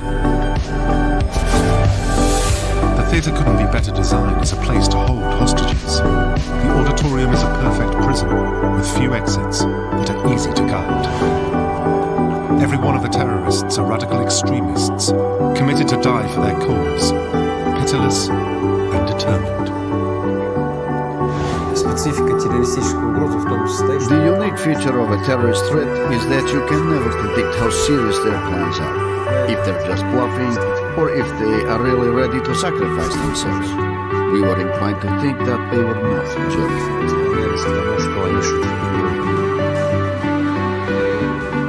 With alarm bells ringing in every security department in Moscow, the worst possible scenario is now a reality. It was an absolute nightmare situation from the point of view of the security forces.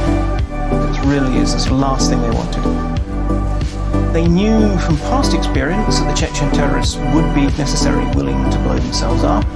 But amongst the terrorists, there would be people who had had experience fighting during the guerrilla war, and therefore they knew how to use their weapons. They were unlikely to listen to humanitarian appeals. It looks like a no-win situation for Russia's authorities. Their only hope?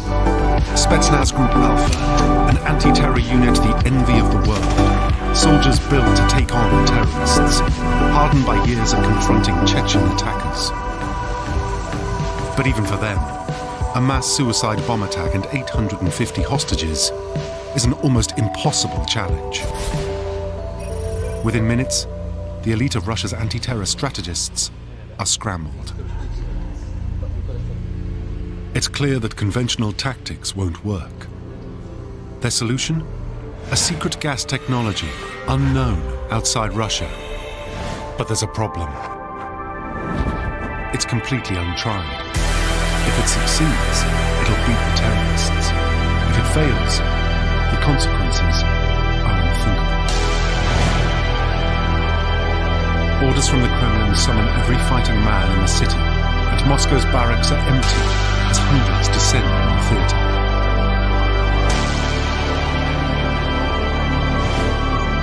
The Chechen terrorists have some new techniques of their own to add to their advantage.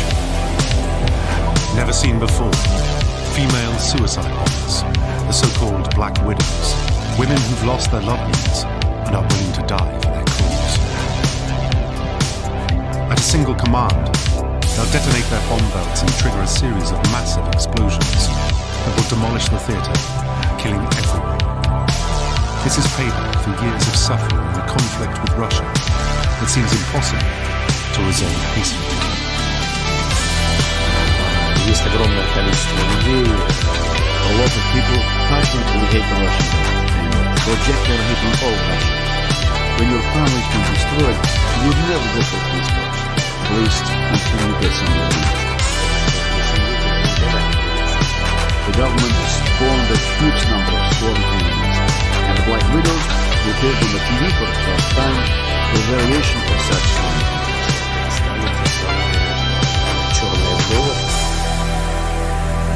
The Chechens make sure the Black Widows are constantly on display. They appeared in absolutely all footage, in journalistic as well as that made by terrorists themselves. All of them were dressed in black and were wearing suicide bombers' belts. Their main task was to show that they were ready for everything.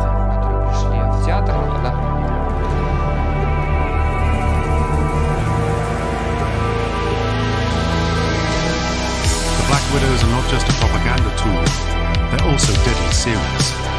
They come to Moscow for one purpose only. Все понимали, что это не какая-то опереточная, а такая вот тренировка. Everyone understood that this was not an act. Everyone knew that these women, if they called themselves Black Widows, were ready to blow themselves up. Finally, there are two massive bombs, each too heavy for a single person to lift, placed among the hostages at the center of the auditorium. Their hair trigger detonator at the fingertip of a Black Widow. The Chechens' terror tactics are well known to Russia's authorities.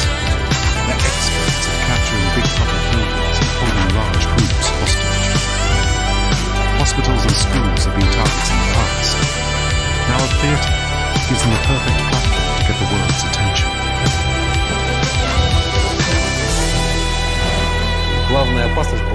The main danger was obvious. A very powerful bomb in the auditorium with suicide bombers. I knew Alpha had very little time for an assault, and only a very slim chance to destroy the terrorists before they detonated their infernal machine. I'd never known a situation where people were grouped around a giant bomb that could be detonated in 1 second. Group Alpha have to weigh up the risks very carefully. Their expertise is all about speed in an assault situation. For years, their adversaries, the Chechens, have had to devise a solution to the Spetsnaz's incredible discipline and aggression. Now they think they've cracked it and have Alpha ultimate strength. It's not as easy as kicking out the door and shooting someone with guns. Not when you have 4 people willing and able to shoot back. And some of them willing and able to blow themselves up, over 1,000 us. So the equation is very different from a video game, TV show, and the course of the consequences. The possibilities are very different. And any hope of a peaceful resolution is very small.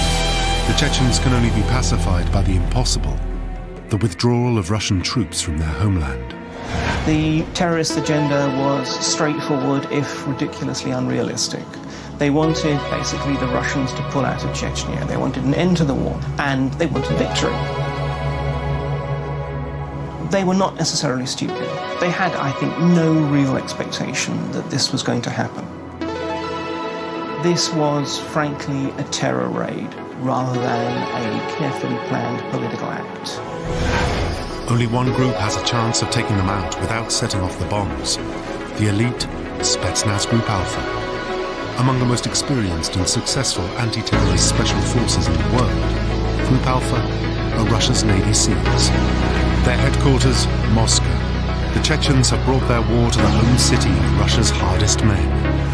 A massive group of people take over, in the heart of Moscow, in the heart of Russia. I couldn't believe it.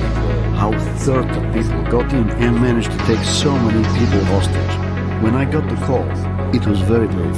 It's an emergency. Alpha was formed in the 1970s and has evolved constantly since. During the Cold War, the Soviet Union needed ruthless killers more than battlefield heroes, people who could start revolutions and kill heads of state without anyone knowing who was behind it. That meant lightning speed, total stealth, and clinical precision. These are not negotiators. These are not people who are there to rescue hostages, first and foremost. These are people who go in because they have people to kill.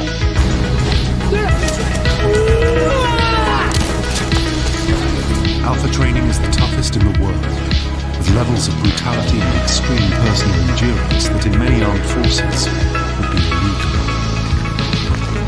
They go through a sort of phenomenally brutal training regime, which culminates in sort of a 12-minute period where they have to take on 12 experienced special forces in hand-to-hand combat. And all they have to do is basically stay standing at the end of that 12 minutes, being so a lot of them never go through that. You cannot just wish for it. You have to learn it, you have to ingrain it in people. And there is a method to that madness. But Alpha operatives are trained not just to be physically tough, but to be extremely mentally capable as well. Training is the most important part, not the hardware, the toys, the technical implements. You become a thinking fighter, thinking operator versus someone who follows the script. The glory days of Russia's special forces were Afghanistan in the 1970s and 80s. They were sent to Kabul to kill the Afghan president and in the raid lost only 2 men. But after the Cold War, Russia's biggest problem was terrorism, and it was Alpha who answered the call. They are among the world's great experts in dealing with hostage taking and specialize in extracting people from a massive range of different environments. If you are an Alpha officer specializing in storming airplanes, you will train all day long to storm the plane blindfolded. You know where every rivet is. You know how to open the aisle cover, how to penetrate the plane through the service doors, and so on.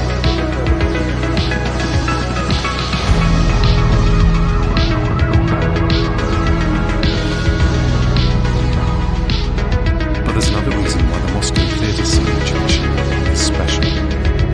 Alpha's reputation has been tarnished after being drawn into Russia's unstable internal politics.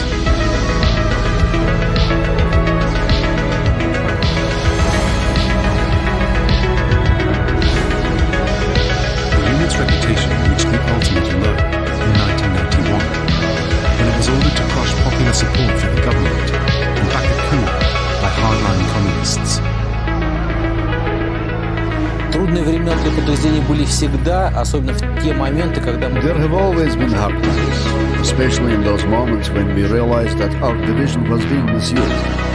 Our primary objective is fighting terrorists, the homeland enemies, and we have always perceived and still perceive internal conflicts with suspicion. The attempted coup turned Alpha from the heroes of Afghanistan into the attack dogs of Russia's secret police. Конечно, это был шок. Понятно, что офицеры очень переживали. То есть нас не готовили. It all came as a real shock.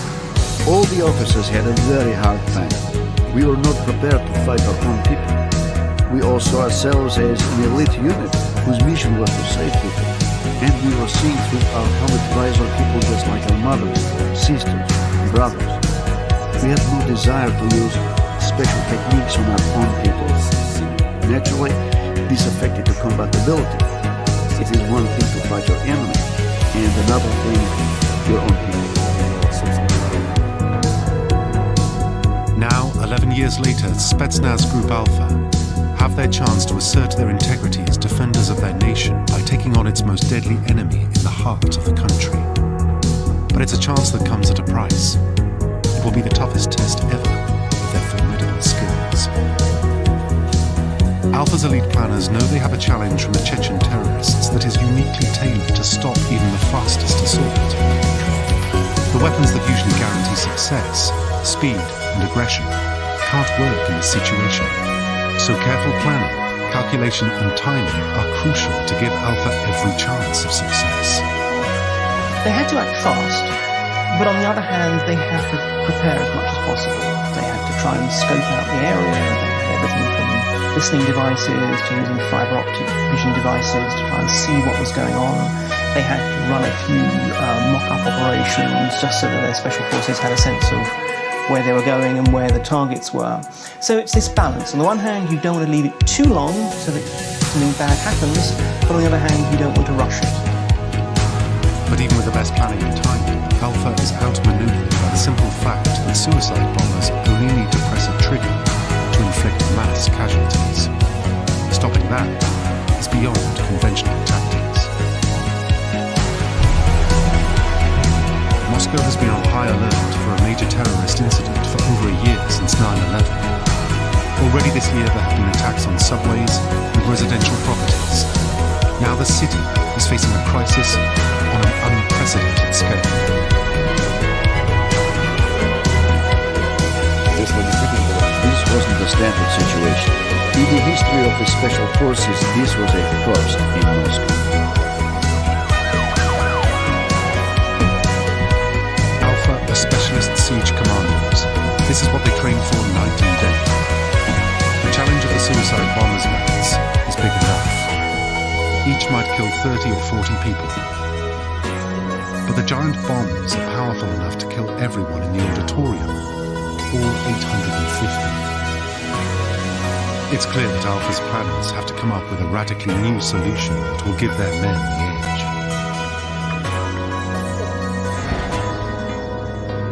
For the hostages surrounded by suicide bombers vowing to die, an assault by special forces is a terrifying thought. Calling their families and the media, they do everything they can to stop Alpha from attacking.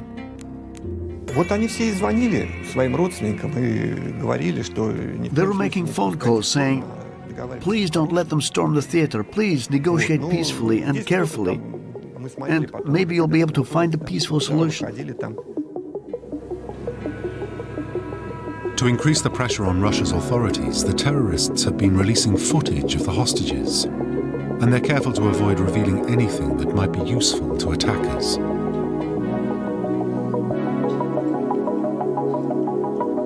Then they make their first mistake.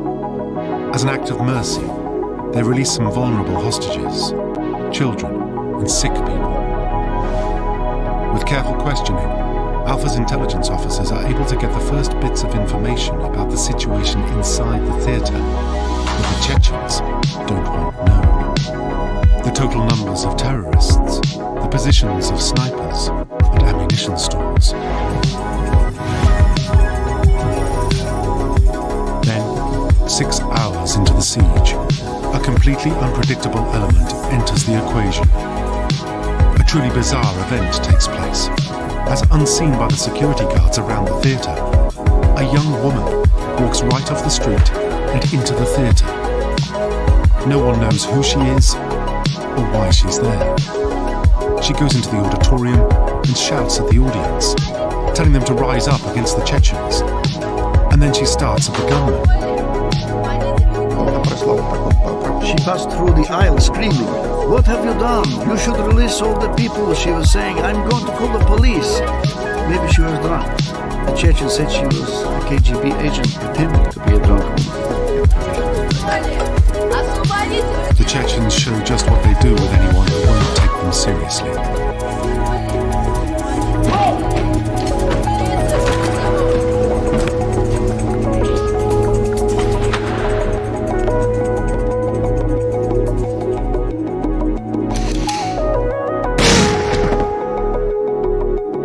The woman was a 26-year-old local shop assistant, Olga Romanova, with no connection to the hostages or the theater.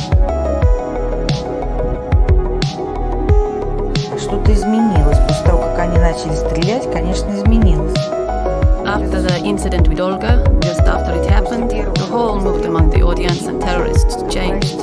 From then on, there was a different atmosphere. Everyone understood that this was something that might happen again. It was much more serious.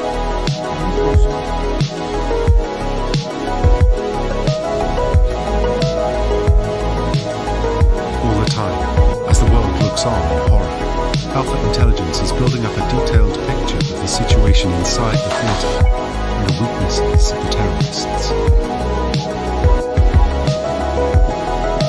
Mobile phone conversations between the hostages and their families now reveal a much more serious situation.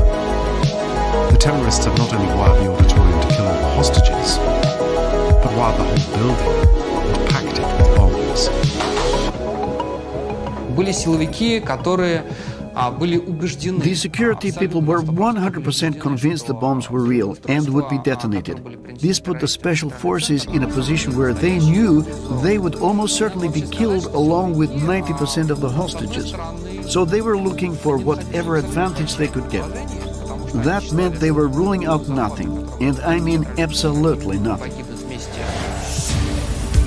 48 hours into the siege, and the terrorists decide to turn up the heat. The Chechen commander, Movsar Barayev, announces he's going to start executions at midnight. One killing every hour until his demands are met. The victims are selected by Barayev himself.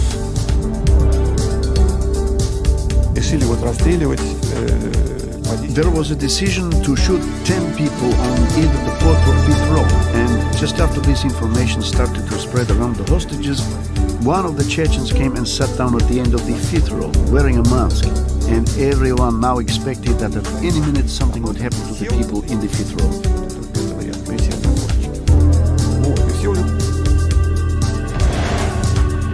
Now the Russian authorities face a dilemma. Either Alpha goes in and triggers an explosion with mass casualties, or the world watches helpless as the Chechens start killing innocent men, women, and children, one by one, hour by hour. Alpha's strategists now have to go for their most radical solution, a long shot, so risky it would normally be dismissed as impossible. But this is an impossible situation.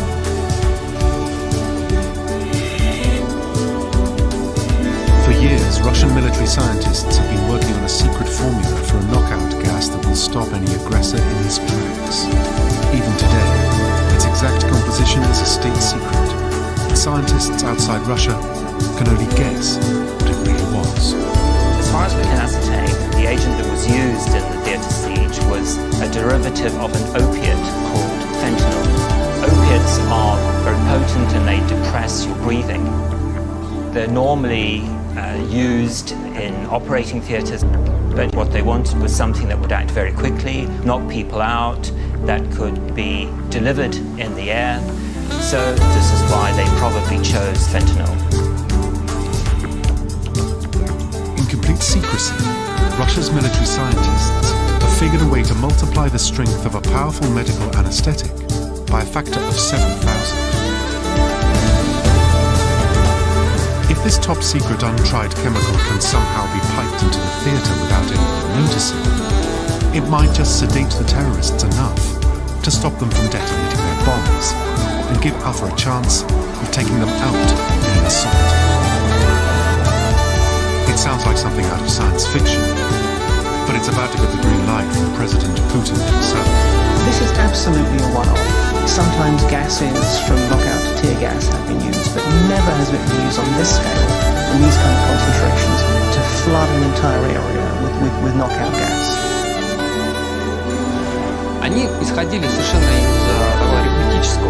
Their logic was that if 90% of the hostages would die anyway, and if this gas could help save at least a few, then it should be applied.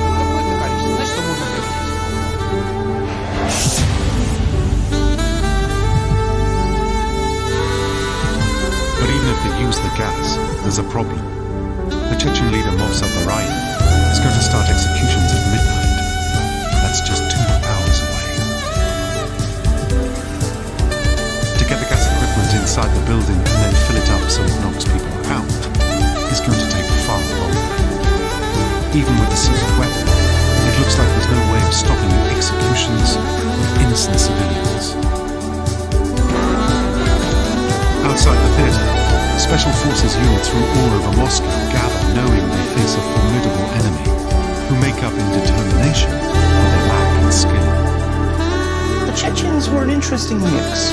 They ranged the whole gamut from people who were really experienced fighters who had done the national service in Soviet times, then they had actually gone on to become anti-Soviet rebels and fought through the last decade or so of civil war and insurgency within Russia. They therefore knew the tradecraft of how to fight, and they also had a degree of discipline and esprit de corps.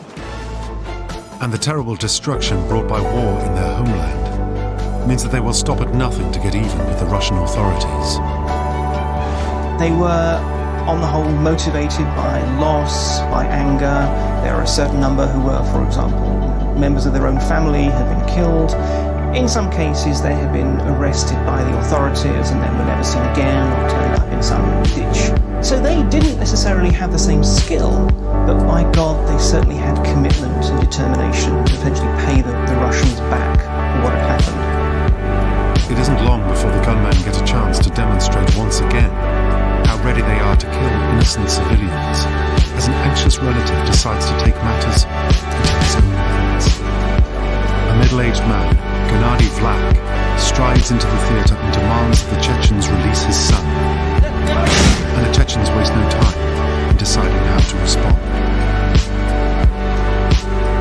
Any doubts that the terrorists mean business and have no difficulties killing Russians whenever it suits them have now been completely discarded. Alpha's strategists have hours to get the gas working if they're to prevent the start of executions. The trouble is, that simply isn't possible. And there's another factor ramping up the time pressure. Days without sleep and massive stress means both hostages and captors are getting jumpy. The sense is that just one individual can do something silly, or else just bad luck.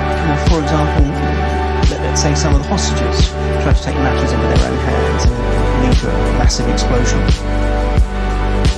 Самое главное, все боялись The most important thing they were all afraid of was the psychological fatigue of the terrorists. So everyone was aware that there was a time. Alpha badly need two things: more time and anything that will calm the situation down. Then an hour before the deadline, the unexpected once again changes the game. Movsar Barayev, the Chechen leader, gets a phone call from Moscow's special envoy to Chechnya, General Viktor Kazantsev.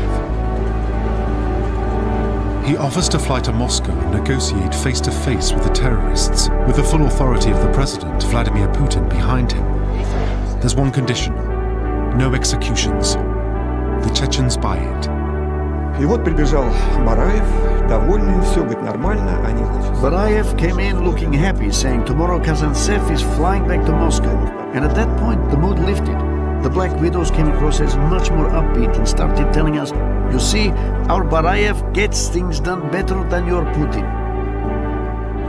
For the Chechens, this seems a major strategic breakthrough, and they're overjoyed. Хорошо, вот. Чтобы не было никаких конфликтов. Но я искусственно тогда прошу. Вы предпринимайте. This is the actual wiretapped conversation between Kazantsev and Barayev, cutting a deal to delay the executions. Хорошо. Будем ждать. До свидания. The terrorists' plan seems to be working. Until now, they've been ignored. Outlaws from a forgotten conflict. Now, the president's man is coming to plead with them in the heart of the Russian capital. It was undoubtedly a delaying tactic. One thing that the authorities knew is they need time. They needed time to dig out the blueprints of the theatre and train their operations forces to make an assault. They needed time to decide what they were going to do. Meanwhile, Alpha uses the precious time bought by the negotiators to maximum effect. Through the night, deep beneath the theatre, working in total silence, with utmost care, engineers secure canisters of the knockout gas in strategic parts of the theatre's air conditioning. The time for it to be released has arrived. Gradually it starts to filter into the auditorium to do its work.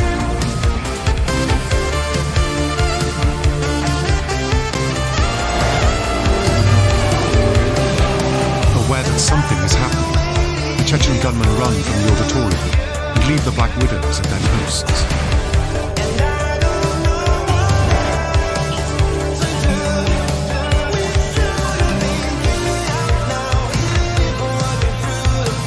But rather than set off the bombs, the gunmen seem to want to prolong the siege and run to the defense of the building, determined to take on their old adversaries, the Spetsnaz, in combat. But there isn't anyone to fight. Alpha Group still has to hold back. If just one Black Widow is conscious, the whole theatre could still blow. And every minute that the auditorium fills with the powerful agent, the danger to the hostages increases. One of the problems is where you release the agent, so you have to use air vents. And you've got to ensure that the agent you release will knock everybody out quickly.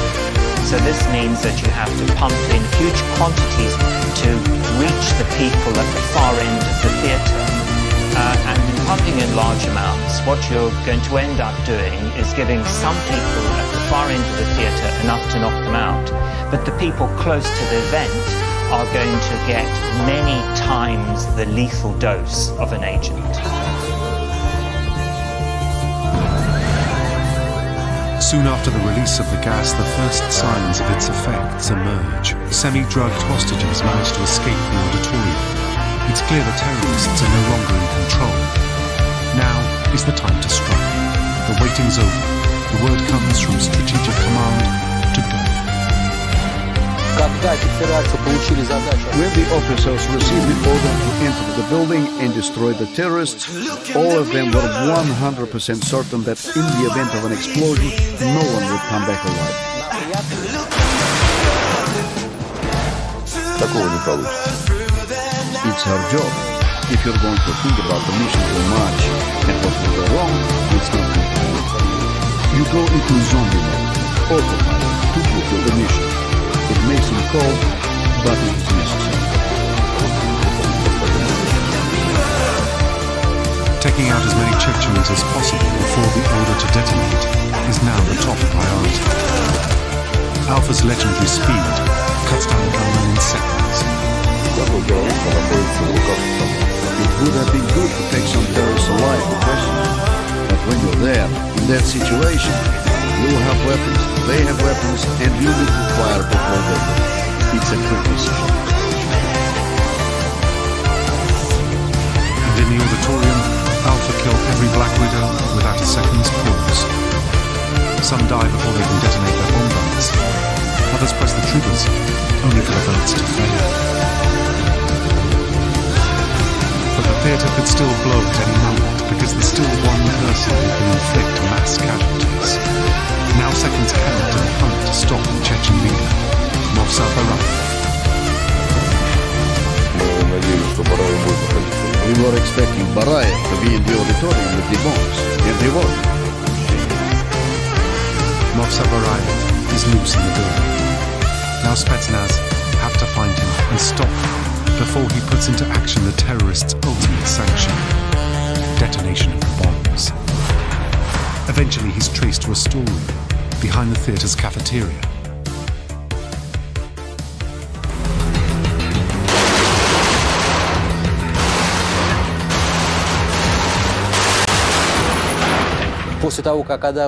Once the officers of Alpha came in, after just a minute and a half, all the terrorists were shot down, and none of them managed to trigger a single bomb. The whole operation was not more than 10 minutes in duration. The shooting itself can be counted in just a few minutes. Alpha's lightning speed prevents the explosions and stops the crisis in its tracks. It is without doubt one of the most successful Alpha operations ever undertaken. Not a single operative or hostage is harmed, and all the enemy are taken out. I remember that I thought, thank God the bombs did not go off. I can imagine if the bombs had exploded, no one would have survived.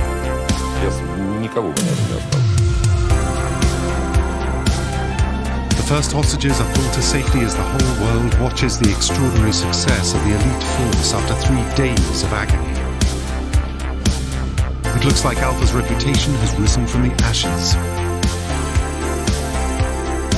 But any hope that the mission's over is quickly dashed. For even from beyond the grave, the Chechens have another surprise for the Russians they hate so much.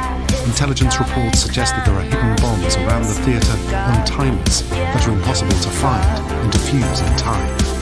If this intelligence is true, the theatre could still blow at any moment. They have to get the hostages out fast.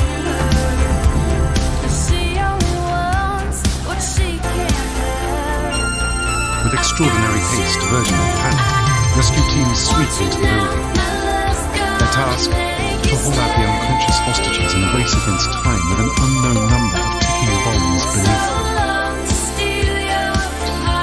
But in a siege beset by surprises and unexpected twists, the greatest of all is about to unfold in front of the world's TV cameras. Эту операцию надо разделить на два серьезных этапа, в которых... The Dubrovka operation should be divided into two major phases. One which involved Alpha units who did their job, and another one that happened afterwards. As phase one of the military operation is completed, the job is now to get the hostages out of the theatre. Alpha were not essentially tasked with getting the hostages out. There were too few of them, and that's not really what they're about. That would have been the role of other elements, in the fire service, in the ambulance corps, whatever. And this is really where the operation fell apart. Alpha's done a brilliant job. A textbook operation that couldn't have been bettered by any special forces team anywhere. But the hostages aren't out of danger, and the mission is about to enter its darkest phase yet. When the first media reports about the completion of the operation and the freeing of the hostages started coming in, of course we were all euphoric, including myself. We saw dead black widows, and there was no information on their losses. And then the stark reality starts to emerge.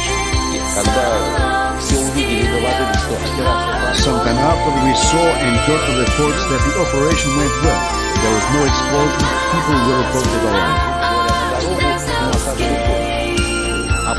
And then the tragedy came.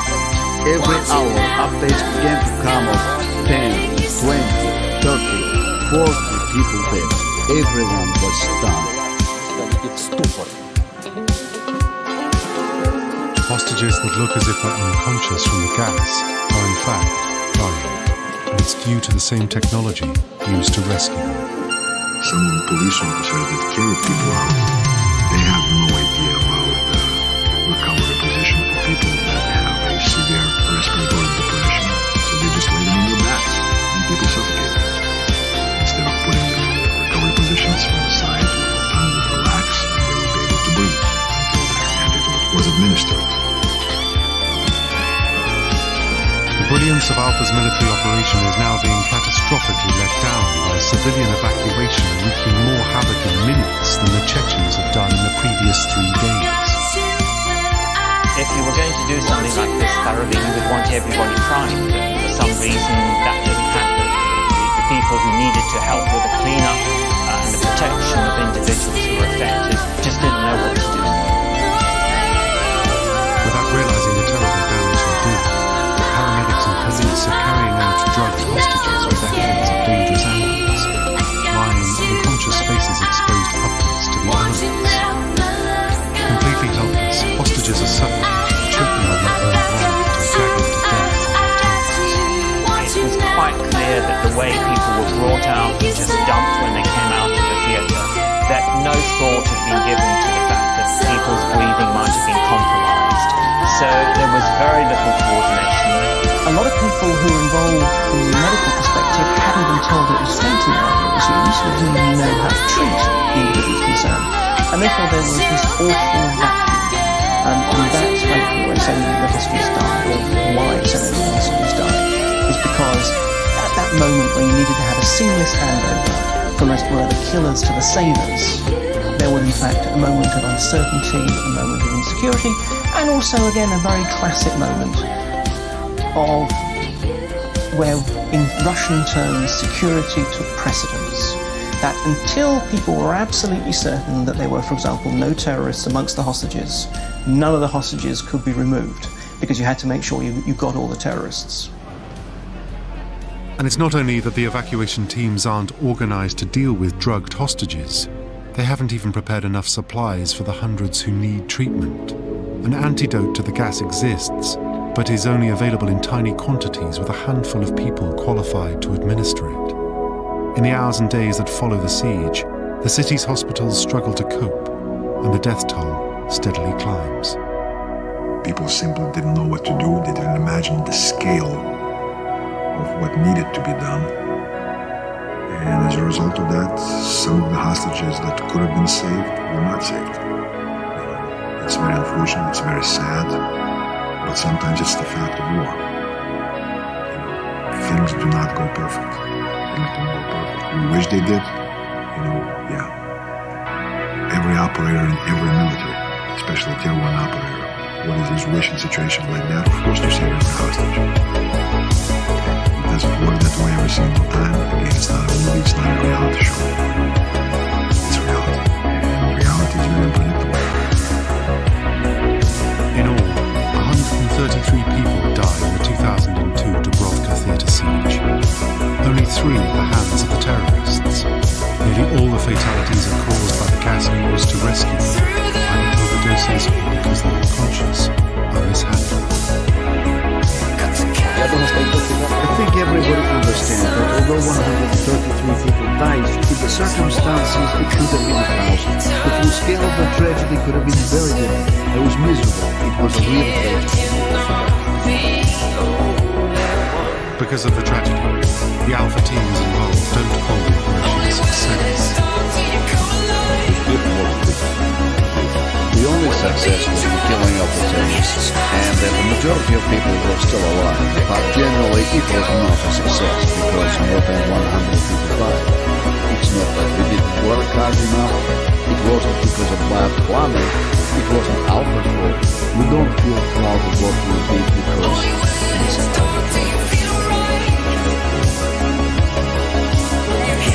Deaths become all the more poignant when it's revealed that the giant bombs in the theatre were fakes all along, and some of the Black Widow's belts were darts. Even though Alpha themselves were unaware of this at the time, it leaves the impression that the use of the gas and the deaths that it caused had all been for nothing. Media observers start talking about the operation as a tragedy.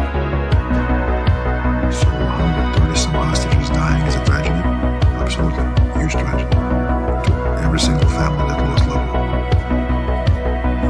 It would have been a little bit bigger tragedy. Thousands of died and a few huge explosions. And in the long run, it would have been even bigger tragedy. A state, a country, succumbs to the demands. People like that, capable to do something like that, achieve what they want to achieve. The irony is plain to all that the expertise of the military is only mirrored by the failures of the civilian rescue. In the years that followed the Dubrovka theatre siege, the families of the hostages who died, and many hostages themselves, campaigned for compensation and continued trying to get justice. The precise details of the gas used have never been revealed, despite repeated requests from doctors treating survivors. But Alpha's achievement remains unblemished by the siege. It didn't really tarnish the reputation of the special forces themselves. It instead was regarded as it were, that the fighting men did their job. It was the Kremlin, it was the administration, it was everyone else who in effect let them down.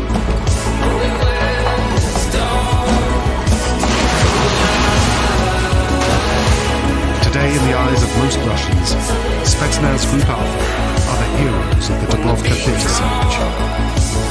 For the kind of liberal, anti-government protesters who are marching in the streets of Moscow, it shows how the Kremlin is brutal, heavy-handed, doesn't mind letting people die as long as it kills its enemies. To be honest though, for the majority of Russians, actually what Dubrovka says is that Russia is still strong and determined, and if you mess with Russia, then you can expect a devastating response. The extraordinary achievement of Spetsnaz Group Alpha at Dubrovka stands unchallenged as one of the most daring and technically brilliant operations ever undertaken to break a siege and counter terrorism. Among the world's special forces, Spetsnaz Group Alpha enjoy an outstanding reputation. Both the Soviet legacy and Russia's unique approach to counter-terrorism have created a specialist force unlike any other, an asset appreciated both domestically and internationally. Alpha remains today the preeminent Russian Special Forces unit, beyond any shadow of a doubt. They really are pretty much at the absolute top tier of the sort of the world Special Forces rankings, particularly when it comes to individual personal combat skills. Shooting, killing people with their bare hands, that kind of thing. They really are on top. And just in terms of pure individual physical toughness as well. Alpha's fight to assert its integrity after years of political interference has triumphed. Once again, it's proved itself the defender of the Russian people.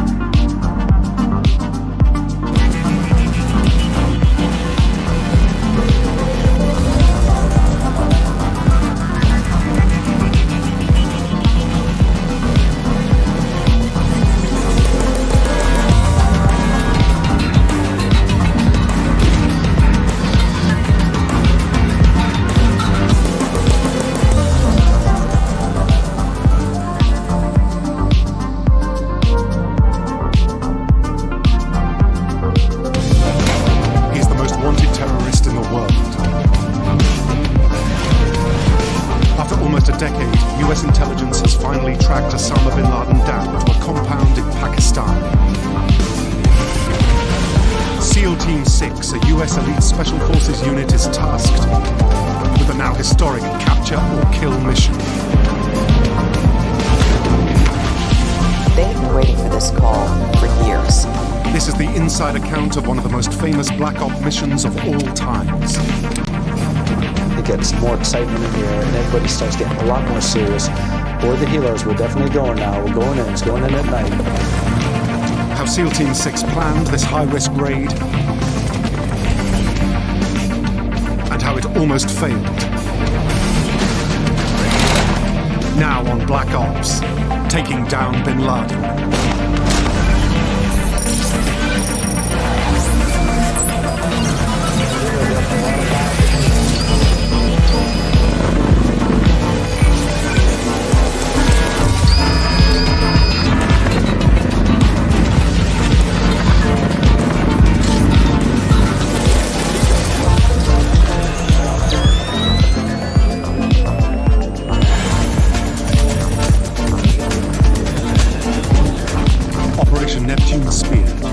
Two Black Hawk helicopters carrying a team of US Navy SEALs are approaching a compound in Abbottabad, Pakistan. They believe Osama bin Laden is hiding there. But then, disaster. It's rare an op ever goes like it's planned. There's always something that comes up without expecting it. One of the helicopters hits a sudden draft, causing it to hit the compound wall and crash land. The town's awake, and so they're thinking any minute now we can be run down with a lot of enemy forces coming at us. The SEALs have lost the element of surprise. Every second is now critical. The Special Forces team must quickly adapt and respond to the changed situation. What you're expected to do is make a determination whether the occupants are a threat or not a threat. They blow their way into the compound. And you have to react instantly. If they're a threat, then you engage.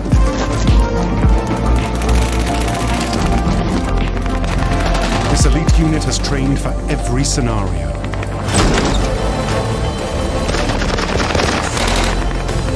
This is the last chapter in the hunt to bring bin Laden to justice. A hunt which began more than a decade earlier.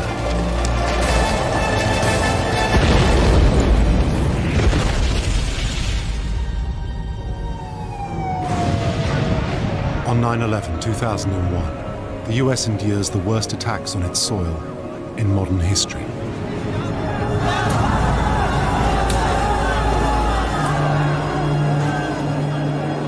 Almost 3,000 people are dead.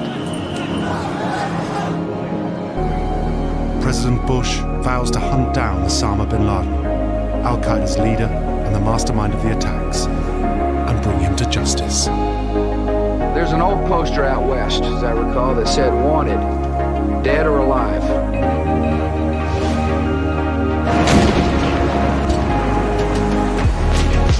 December 2001, US forces chased bin Laden to the caves of Tora Bora in Afghanistan, but he manages to slip away.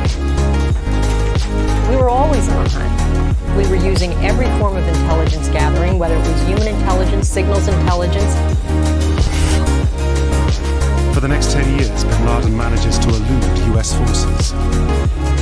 We still haven't killed or captured Osama bin Laden and his terrorist academy. Do you happen to know where he is? He may be dead, he may be seriously wounded, he may be in Afghanistan, he may be somewhere else. Bin Laden learns very early on that he can't trust anything electronic. He almost dies in Tora Bora in the mountains of Afghanistan from using cell phones. And so one of the first things he does is basically gets rid of anything electronic that can be traced back to him. Minimizing the use of communication technology allows Al-Qaeda's leader and his close deputies to operate under the radar. We saw his name crop up so little because very little communication. I think very few people in the organization knew where he was. Bin Laden seems to have disappeared off the face of the earth. The only clues come from videotapes he releases, taunting the US. You were looking at things as simple as the foliage and the light and the terrain to try and figure out where it may have been taped. We looked at his health. Did he use particular words? Was it possible that what looked like just a sort of message to followers might have had some embedded message? Bin Laden has found a way to still control the organization. He basically becomes reliant on a series of individuals, couriers in particular, who bring him information, be it the latest battle reports. They then in turn take his directives back out to his lieutenants in this way. Over the decade, the US does make some progress. Senior Al-Qaeda figures are captured and interrogated. The importance of getting the big players in the organization, the archetypal plotters in the Al-Qaeda organization, was partly trying to learn locational information. Where is the man? So the first question you might ask him might be things like, where's bin Laden?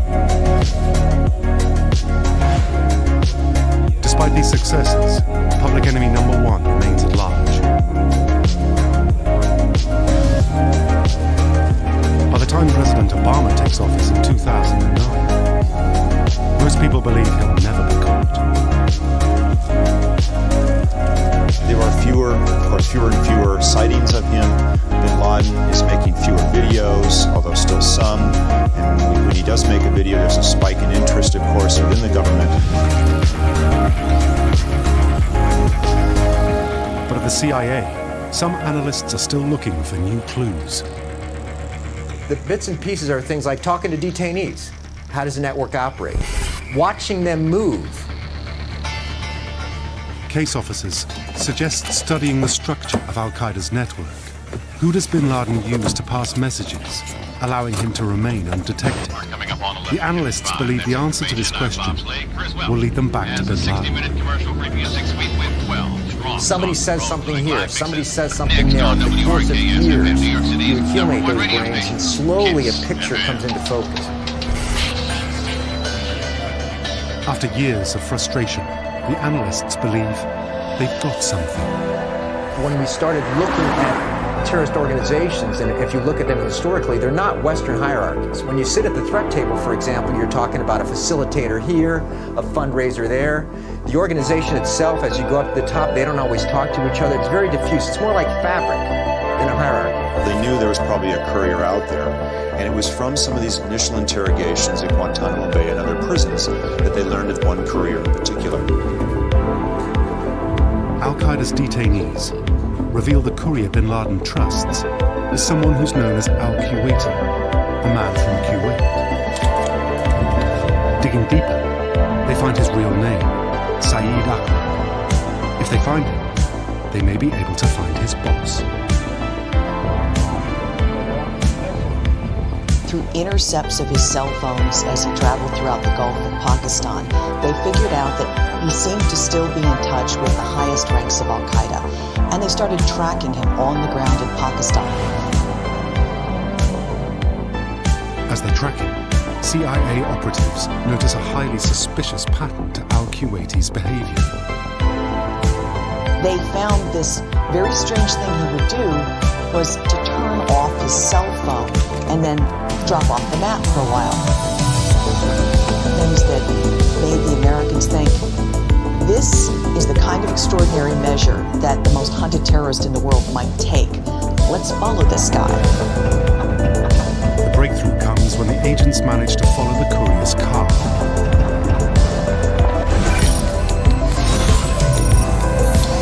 To their amazement, it is headed towards a residential compound in the outskirts of Abbottabad, a Pakistani army town about an hour and a half drive from the capital, Islamabad.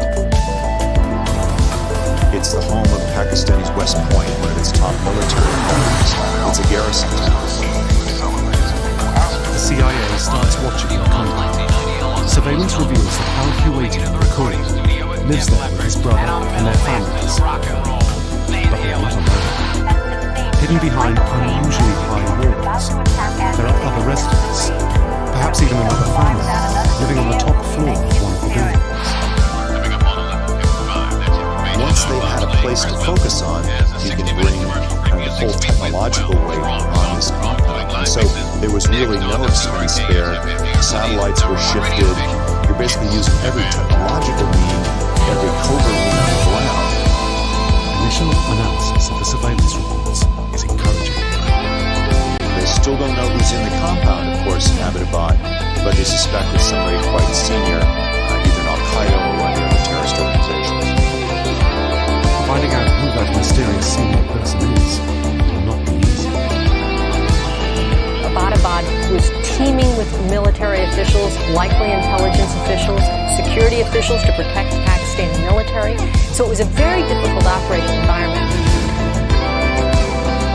It's so difficult that at first, the CIA is focusing the effort on surveillance from space. You had satellites peering down night and day, trying to get an image of whoever was working there. You had electronic eavesdropping equipment that was trying to pick up any signals, be it emails, text messages, cell phone conversations, and you had this new stealthy aircraft that was flying high over Pakistan, trying to get a glimpse of the guys from inside. After weeks of satellite imagery, efforts pay off.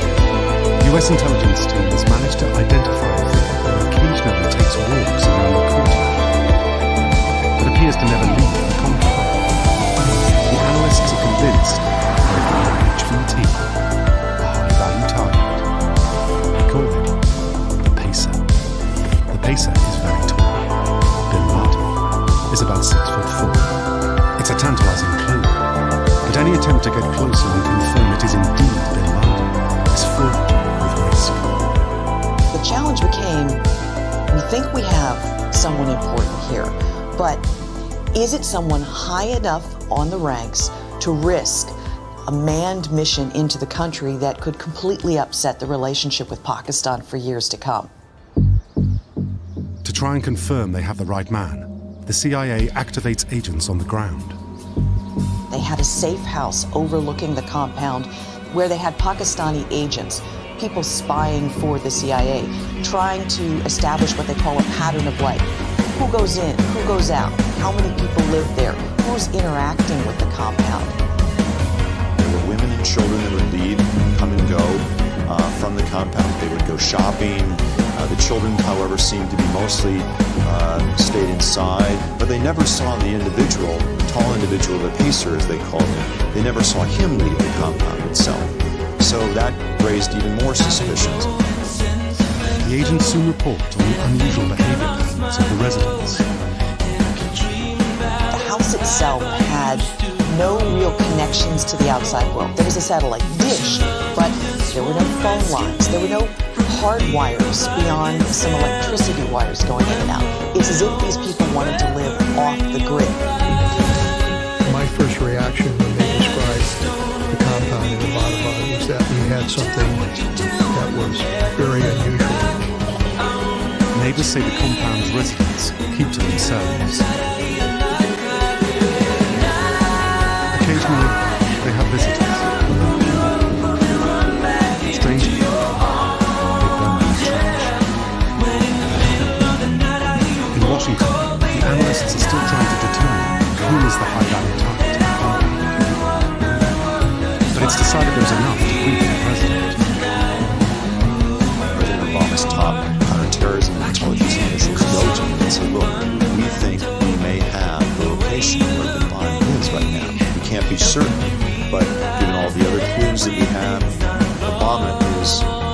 cautiously optimistic. This is by far the most solid lead they've had on the location of the pod in years. Once the intelligence reached a point where there was at least a higher confidence level about the possibility, the next question we asked was, what should we do operationally? A group of the president's closest advisors is called in to discuss the new league. There are many questions in his mind. The military options, the diplomatic options, what are the political options here? And so he and his advisors began talking about those kind of options, tasking the military and the CIA with options of how do you deal with this assuming bin Laden's there. Officially, the situation room meetings don't exist.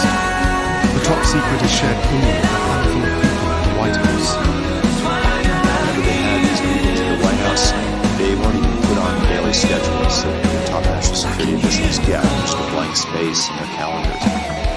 There's a danger that if bin Laden is among the compound's residents, he may slip away before a plan is hatched. There may be escape routes or tunnels leading out of the compound. We have to act fast. CIA Director Leon Panetta wants to move things to the next stage. He calls in the commander of U.S. Special Forces, Vice Admiral William McCraven. McCraven is a bit of a legend in the community for booming voice, a lot of charisma. His guys love him. He has always been hard-charging, good, clear thinker. He's always understood modern warfare changes, and special operations has to be flexible. McCraven oversees JSON, the Joint Special Operations Command. He wrote the book on Black Ops. He needs to come up with a plan. The machinery of intelligence and special operations has grown in the past decade plus. The world of counterterrorism operations, in fact, the world of joint operations generally, whether it's pirates or counterterrorism or cartels, is incredibly evolved. I think it's night and day from what we would have had back on 9/11. In the next weeks, his team will have to figure out if there is enough intelligence to go after the target. If so, what kind of an operation is feasible, and which is the best unit to carry it out. McCraven is looking at what operatives on the ground found through surveillance, satellite imagery, and the analysis of communication intercepts. After reviewing the intelligence, McCraven is ready to present 3 options to the president and his team. The first option involves a massive bombing campaign by an E-2 bomber. The advantage of this kind of campaign would be kill anybody in the compound. The downside, of course, was you'd never be sure bin Laden was ever there. Another option is a more surgical drone strike. They have proved effective against Al-Qaeda before. A couple of the senior advisors to the president were all for dropping a small munition, a missile, onto the compound. But others were arguing that there were a lot of civilians in the compound, women, children, that would produce many casualties. And a drone strike would still not guarantee knowing if they had actually killed bin Laden or not. Leaving just one other option.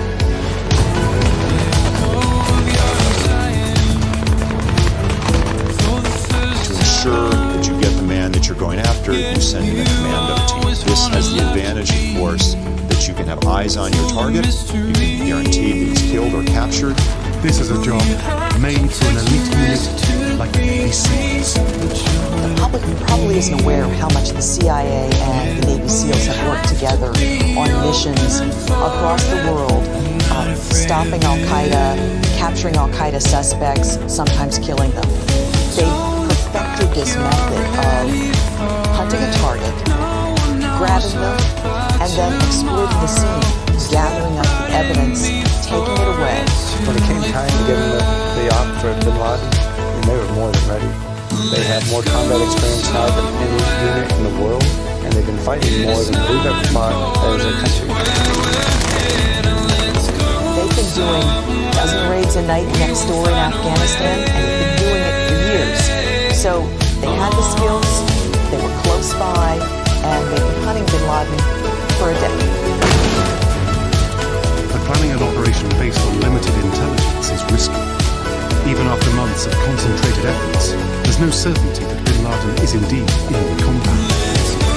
Rushing to action could needlessly cost the lives of dozens of US troops. What was the likelihood they were going to have to fight their way out? What was the likelihood of technical failure? And all of those things you've got to plan for, assess the risk against the potential gain. President Obama is facing the most momentous decision of his career. He needs to choose the best course of action. Bomb the compound from the air. Send in a black ops unit. Or maybe wait until he is sure bin Laden is there. The priority was to ensure that you either kill or capture Osama bin Laden. The only way you could do that was to send in a commando team to do that job. As the president considers his options, one US Special Ops team is ordered to start preparing. Hand-picked for the job. They're the best of the best. The Navy's top-secret counter-terrorism force, SEAL Team 6. Well, historically, people didn't talk about SEAL Team 6. The missions, the tactics, what they do, how they do it, it's all close-held secret. Inside the Navy, the unit is only known as DEV Group, short for Naval Special Warfare Development Group. There are 300 operators at SEAL Team 6. There's a team of a couple thousand people supporting them. Everyone from intelligence to dog handlers to the boat and helicopter folks who get them into the mission. You can't really train all the other teams to quickly deploy to the jungle, quickly deploy to the desert or the Arctic or an urban. So you have one team made up of the elite who can deploy anywhere in the world. And that team really is our nation's 911 worldwide call. Only SEAL operators with years of experience are considered for a job with the team. You have to screen to become part of SEAL Team 6. There's an additional years of training, screening, requirements that involve. McCraven knows he can rely on Team 6. He was once a commander with the unit and helped shape it as one of the best counter-terrorism forces in the world. I think the thing that separates SEAL Team 6 from all others is SEALs just don't quit. They're trained never, ever quit. Over the last decade, US Special Forces have had a great deal of operational experience. Thousands of operations have been conducted. Many of them are not on the front page, but almost all have had a significant influence on the direction of the war on terrorism. One of the few publicly known missions was the rescue of the captain of the Maersk Alabama from Somali pirates who hijacked his boat near the Horn of Africa in 2009. The hostages were rescued, the snipers, did their hit on the Somali pirates. But for every one that you hear about, there's 100 successes you don't hear about. In Iraq and Afghanistan, nightly raids have been part of the SEALs mission. They are ready for action. The SEALs got the go-ahead to start planning for this raid, and a small team worked on a model of the compound, figured out how they would go in, what was the best way to get everyone subdued, killed, captured. They were going to train and train and train and be ready if the president said, get on that plane and get to Pakistan. Not one of them breathed a word to their families or to their other SEAL teammates at SEAL Team 6. There's one real concern about keeping the mission secret. Should the US involve the Pakistani government?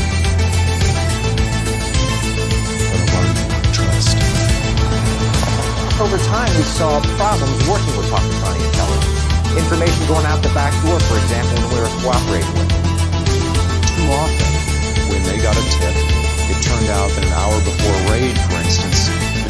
mysteriously, the target of that raid would disappear. He would have been tipped off. The president determines that bringing the Pakistanis in on the plan could mean losing the one chance in almost a decade to get Osama bin Laden.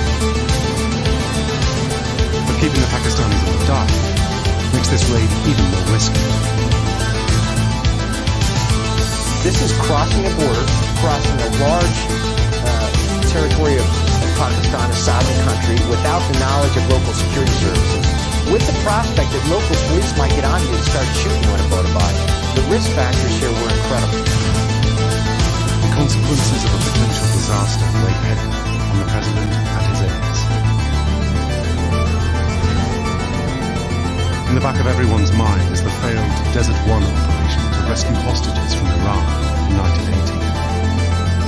8 American servicemen were killed when their helicopters collided on the way to the mission. It was a crushing blow for the Carter presidency.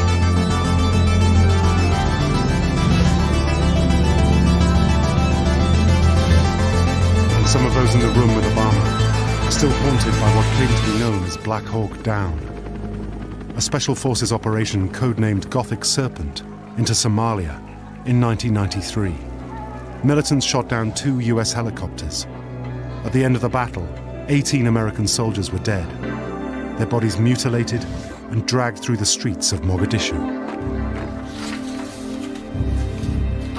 These are his top advisors, people like Vice President Biden, Secretary of State Hillary Clinton, Defense Secretary Bob Gates, CIA Director Leon Panetta, and they're all giving their assessments to the president. Some are more skeptical about this than others. Joe Biden, for instance, is a little more skeptical. Gates is skeptical about sending in ground troops. He's the one individual from this group who lived through Desert One. Other intelligence officials, however, including Panetta, were much more bullish. Secretary of State Clinton, she was convinced that this was the right call to make, even though she lined up all of her doubts before saying, you know, we could be very wrong. We could end up with a bad relationship with Pakistan for a decade to come, but this is the right call to go in. It's a tough call.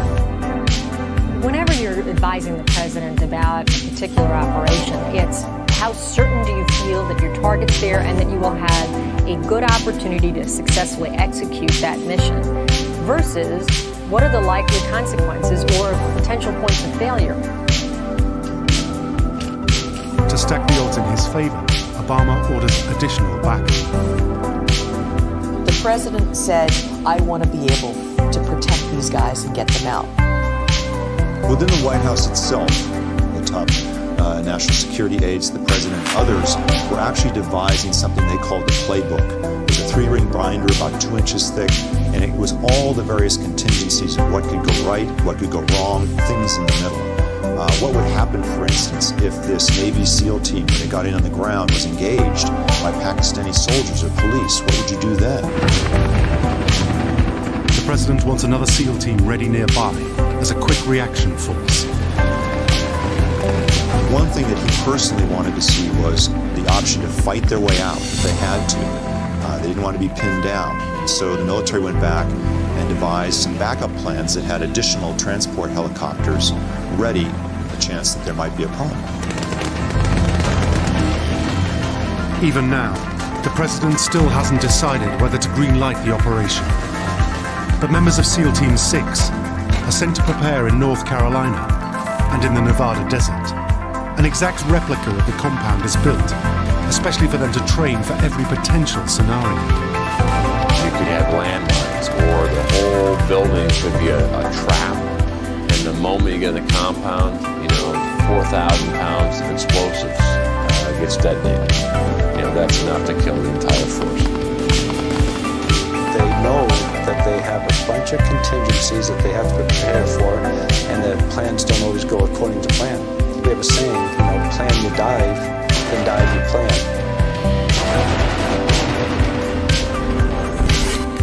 From the intelligence gap, the SEALs learn that behind the high walls securing the compound are at least 2 buildings. The mysterious residence and the courier's brother seem to be in the main one. The smaller building houses Al Kuwaiti and his family. get to them, the SEALs would have to split into two groups. One will land in the courtyard and secure the perimeter, and the other will fast rope to the roof, taking the residents by surprise. Intelligence was critical.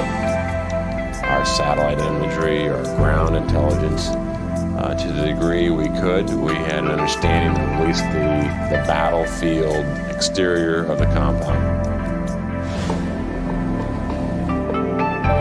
As the SEALs prepare, the President calls in more experts.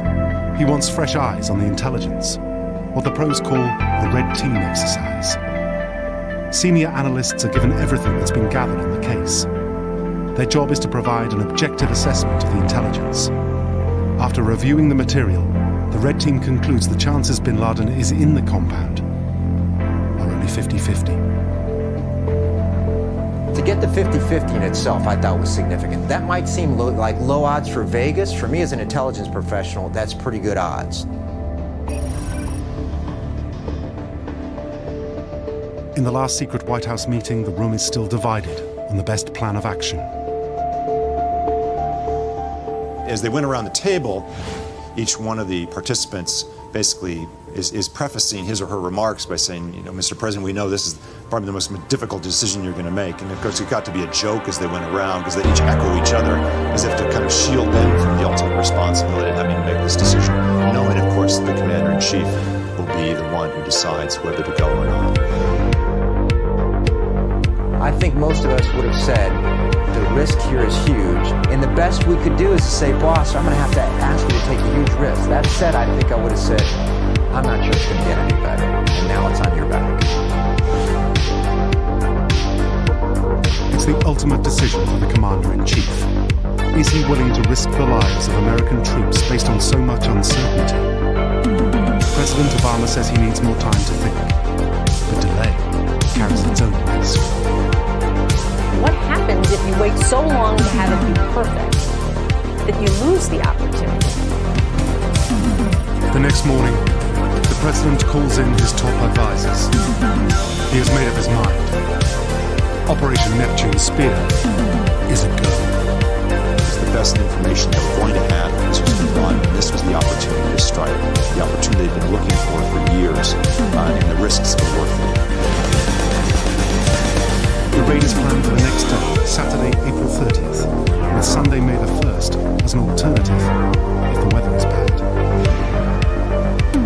As the SEALs prepare for the operation, the President continues with his planned commitments. The White House Correspondents' Dinner is scheduled for Saturday night. The President always attends it. It's an annual event here in Washington. The President shows up, black tie. He's expected to give a funny speech. All right, everybody, please have a seat. To make sure the operation remains a secret, everyone has to act as if it's business as usual. The White House advisors really debated, do we pretend that the president is sick? Do we want him making jokes from the podium, which is the point of that particular dinner, just as the raiders are hitting the compound? What if the helicopters go down? What if you have another Black Hawk Down situation where you lose a whole team? At the last minute, forecast for cloudy weather delays the mission by 24 hours.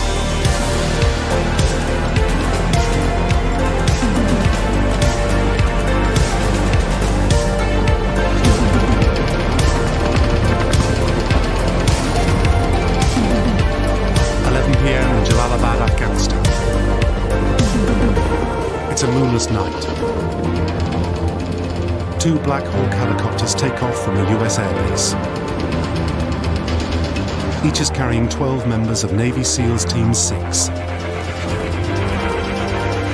The operation to get Osama bin Laden, codenamed Neptune Spear, is finally underway. Boy, this is a little hairy here. Okay, we are flying in taxi. Yeah, this is a goal. This is definitely a goal. And then get some more excitement in the air, and everybody starts getting a lot more serious. We're definitely going now. We're going in. It's going in at night. On a tense flight to Abbottabad, the troops go through last-minute preparations. We have very detailed patrol duties order. It's time you're going in, time you're coming out, what gear you're going to take, who's going to be sitting where in the helos. These SEALs were hand-picked for the mission because of their specialities and experience. It's the operation they've long been waiting for. You're going through the what-ifs. You know, what if we get fire upon infiltration? What if the fast rope is in the wrong spot? You know, what if we get around and the helicopter, you know, is downed outside the compound where now you need to protect not only the pilots, you know, where are you going to move them into? You know, you're kind of going through your playbook. The troops also find time for a personal moment. The air is so thick. People are saying last-minute prayers and thinking about the families and making sure the weapons are loaded, doing press checks, making sure there's a round in the chamber, making sure all the gear is secured, going over last-minute notes with their buddies, thinking of all the details. Also on board the aircraft, a translator and a dog named Cairo, member of the Canine Unit. If anti-personnel and sniffing things out. Go search something for smell, looking for somebody. Cairo was a veteran of many raids. He'd actually been wounded in a previous raid and had taken 6 months out to recuperate. The SEALs are flying in new stealth helicopters, specifically designed for this mission. SEALs have the state-of-the-art equipment. And every year and every generation, the helicopters get a little faster, a little lighter, a little harder to detect. The operation pilots are the Night Stalkers, members of the Army's elite 160th Special Aviation Regiment. We're called Night Stalkers for a reason. We tend to like to fly at night to give us the cover of darkness.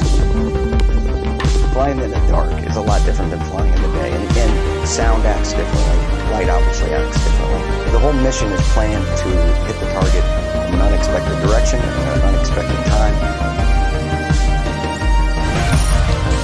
The journey to the target in Abbottabad takes about 90 minutes. The two stealth helicopters manage to cross the border to Pakistan undetected.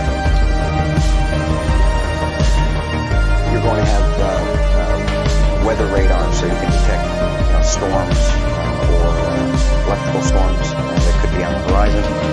You're going to have weapons, and these weapons are generally not found in the conventional inventory. So these are specifically designed to get onto an objective. A lot of aircraft today have long-range fuel probes so they can do aerial refueling. In the original plan, we're going to fast road down into the outer courtyard. It would take 2 minutes to land these guys, and maybe 10 minutes in all to storm both buildings. Just as he's hovering above the compound, preparing to land, one of the pilots hits serious trouble.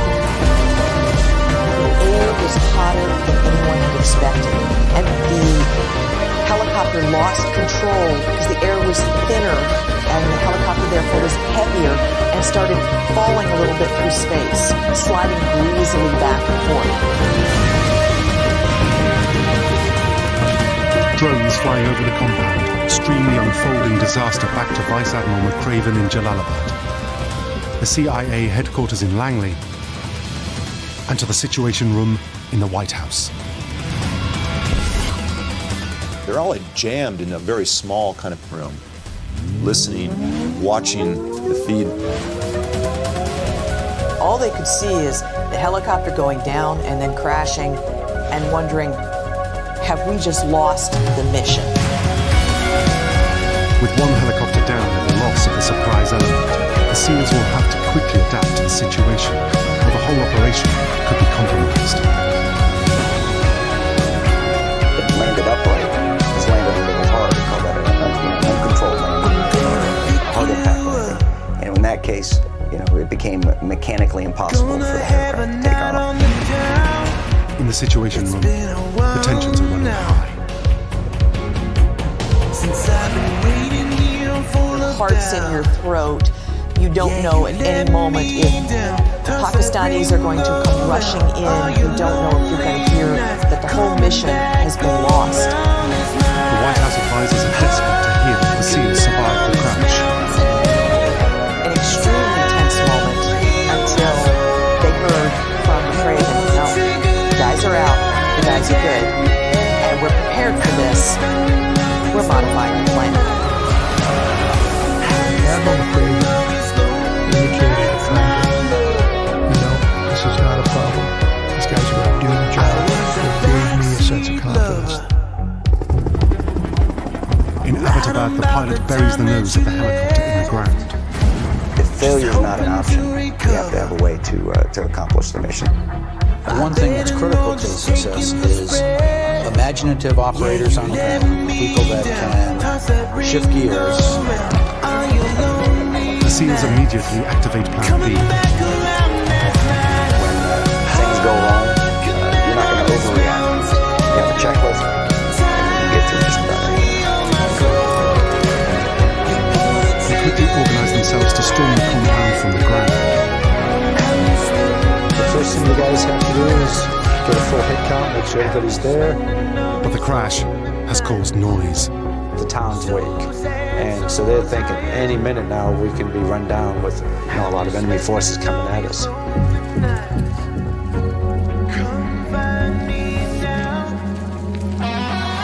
Fearing they've lost the element of surprise, they know every second is now critical.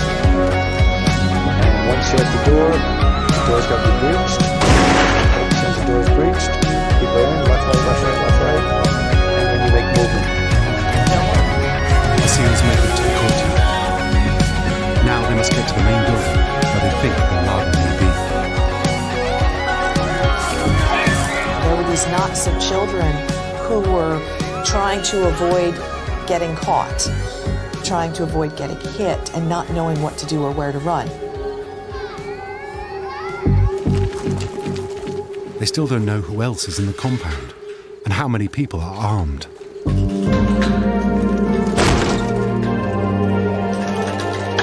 And they're just moving, going through danger areas, moving, checking stairways, clearing so people go up stairways.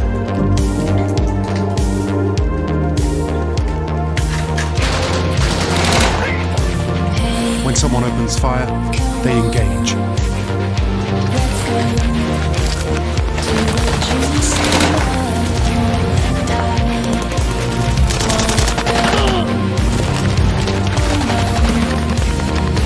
With still no sign of Bin Laden, the SEALs move to clear the next building.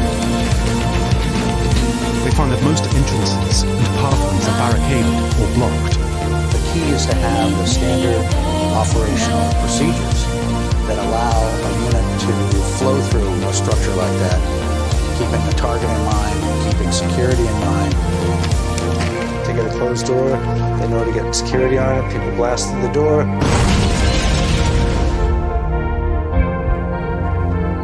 From his headquarters in Langley, CIA Director Leon Panetta is narrating the action for the president. We had heard that shots had been fired. We really weren't quite sure what was happening. It was a good 15 or 20 minutes of silence in the sense of what exactly was going on. They are inside the main building. The young man they've just shot matches the description of Bin Laden's son. They advance up the stairs leading to the top floor. Osama bin Laden pokes his head around the doorway.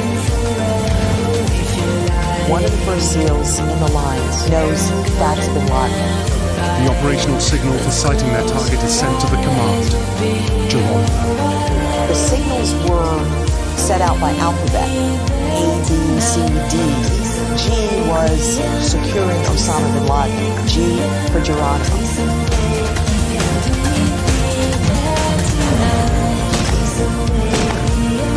They gun down Bin Laden, his signature double tap. One shot to the chest and one to the head. In the Situation Room, it was, we got him, we think, wait, maybe, we hope. Those were very long and tortuous moments, waiting for the word. They move in to confirm they got the right man.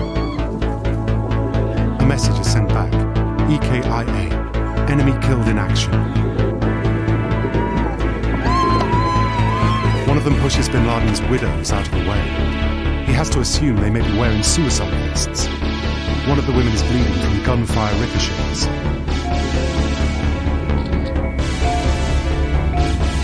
They collect DNA samples. The SEALs started evidence collection, taking photographs of bin Laden's face and sending those back so that two waiting teams in the CIA, who were facial recognition experts, measuring the length of the nose, the length of the jaw.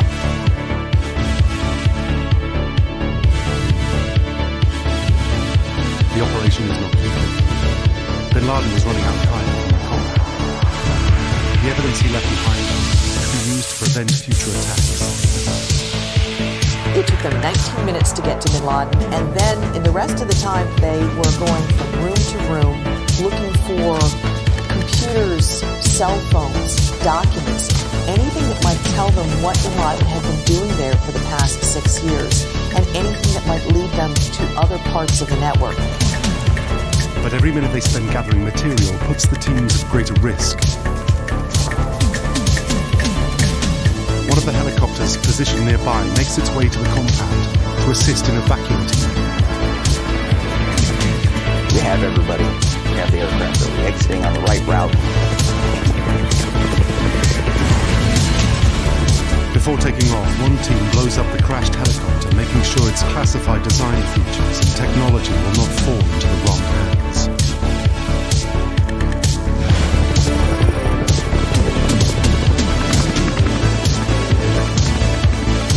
In the early morning hours, the SEAL teams finally make it back to Jalalabad. Before being taken away, Al-Qaeda's leader is identified with almost 100% certainty. Hours later, his body will arrive at the USS Carl Vinson, and bin Laden will be given a burial at sea.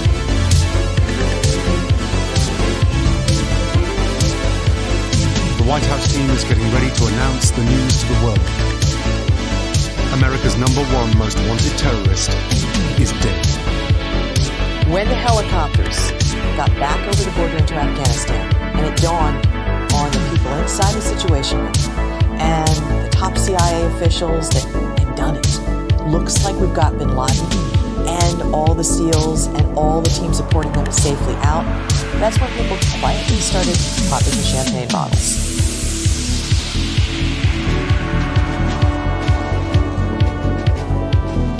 Good evening. Tonight, I can report to the American people and to the world that the United States has conducted an operation that killed Osama bin Laden, the leader of Al-Qaeda, and a terrorist who's responsible for the murder of thousands of innocent men, women, and children.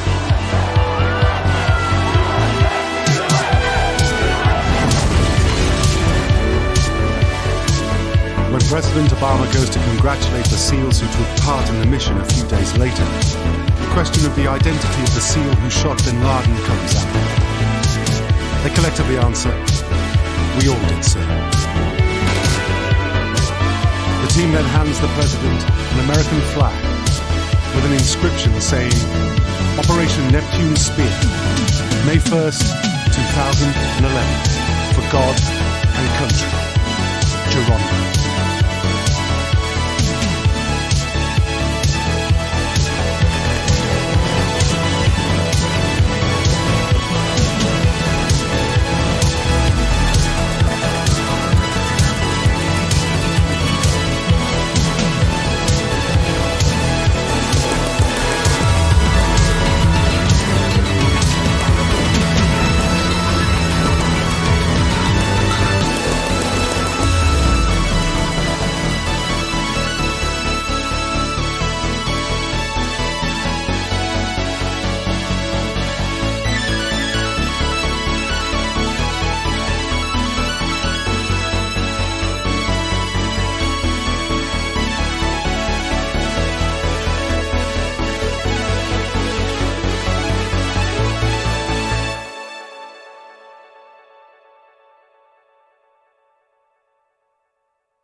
turn it down.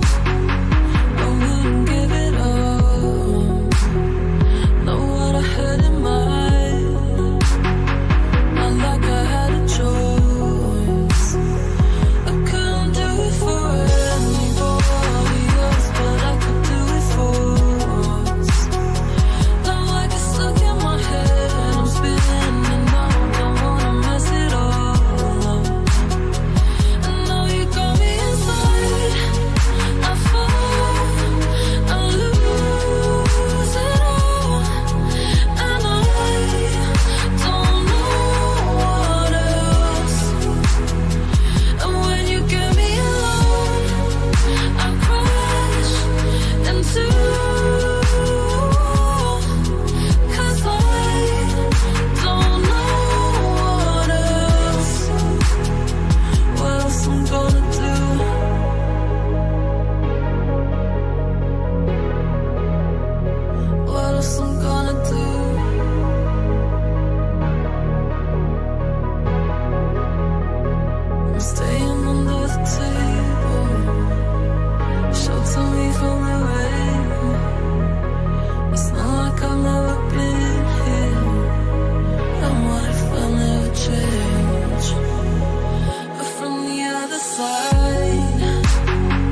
realize a biker gang might be involved.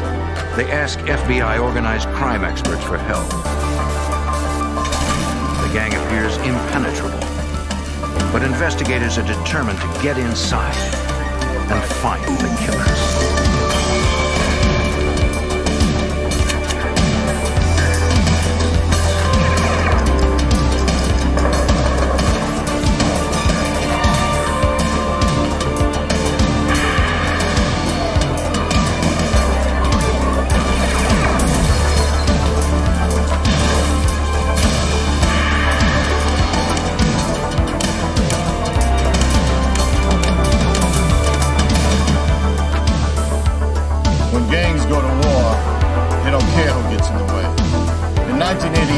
Man was gunned down near Cleveland, Ohio, a victim of a deadly initiation. I'm Jim Kallstrom, former head of the FBI's New York office. The FBI needed to infiltrate the gang's secretive and violent world. They hoped groundbreaking forensic science would help them put the killers away.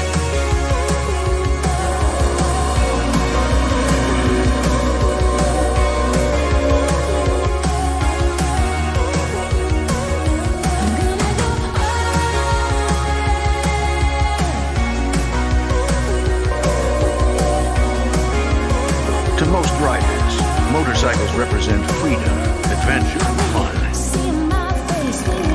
But some bikers come together to form dangerous gangs. As the ranks of these gangs grew in the 1980s, the violent crime attributed to them increased. Like the mafia, their often criminal enterprise drew the attention of FBI organized crime squads, according to Cleveland FBI Special Agent Stuart Schoaf. The motorcycle gang problem throughout the United States was fairly large at that time. We had a large chapter of motorcycle gang members here in Cleveland. The principal biker gang in Cleveland made their money off drug dealing, theft of interstate shipments, and extortion. Like mob families, they protected their interests and their secrets with violence. Whenever multiple gangs developed in an area, tensions between them inevitably grew. Across the country, battles for control of territory were intense. When one gang struck against another, retributions always followed. An escalating cycle of wild aggression. In an incident that reflected how far the gangs would go, one biker gang blew up the clubhouse of a rival gang with a rocket launcher. These gangs would do anything to continue their criminal enterprise. Organized crime squads needed to stop them. Trying to develop information on the major gang in Cleveland, agents tried surveillance, but it wasn't easy. This group knew that they were being watched by us and local law enforcement. When they had a meeting at their clubhouse, they would post a guard out in front of the chapter clubhouse and watch for any suspicious cars in the neighborhood. The gang protected the people on their street from outside crime, so grateful neighbors would not talk to investigators either. The Cleveland gang might have guarded those in their own neighborhood, but not everyone enjoyed such safety. Around 10 o'clock the evening of February 27, 1988, outside Cleveland, Perkins Township, 28-year-old store clerk David Hartlaw and a co-worker had closed the music store where they worked. Hartlaw was headed to a nearby bank to deposit the store's cash receipts. He didn't know he had company inside his van.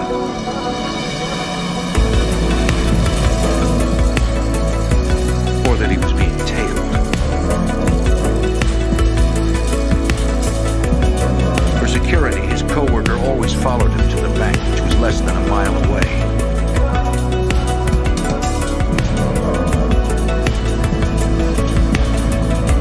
Neither man noticed the dark sedan on Hartlow's tail.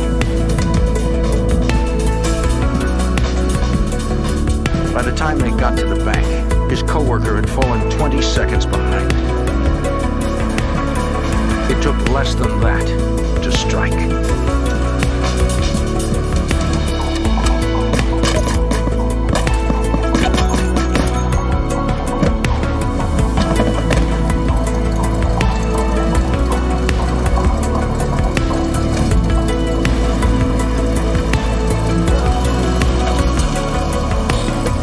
When the coworker pulled up, he saw the van taking off. He spotted his friend down, but a man with a gun ordered him to leave. Several other customers came to use the ATM and were ordered at gunpoint to stay in their cars. Then the gunman ran off, leaving David Hartlove lying on the asphalt.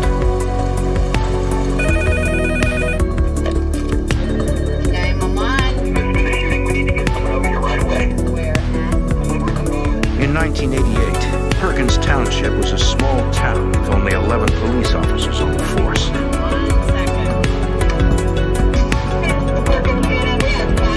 At the bank behind the mall.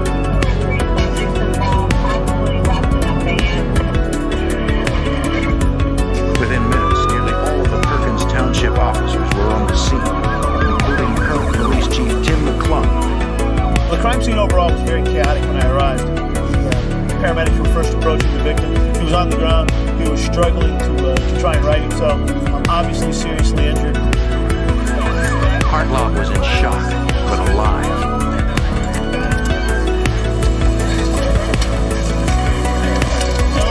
The number of entrance and exit wounds and the enormous blood loss struck the paramedics. None of them had worked this degree of gunshot trauma before. The best they could do in the field was keep him breathing and stem the blood flow. David Hartlove made it to the hospital, but died 20 minutes later. Police interviewed Hartlove's co-worker and the other shocked witnesses. Originally, the information coming from the witnesses was very confusing. Obviously, you had different officers talking to different witnesses. The different witnesses saw different things from their perspective. The stories were conflicting, and it was problematic at first. Investigators concluded there were 3 suspects. One in the van, one driving the dark sedan, and one who threatened the witnesses. The co-worker described him as an Asian or Hispanic male. The witness saw the victim fall out of the van onto the roadway, and the van drove off. Now, based on that information, we took a dog out into the field, attempted to do an area search. Other officers inventoried and collected the physical evidence at the bank. The set of keys determined to be for Hartlove's music store would be checked for fingerprints. And they would send ejected shell casings to the ballistics lab. McClung's tracking dog followed a scent from the bank toward a hotel. It led about a quarter of a mile around the hotel and back into another parking area where I discovered the van. As we approached the van, I had my weapon drawn.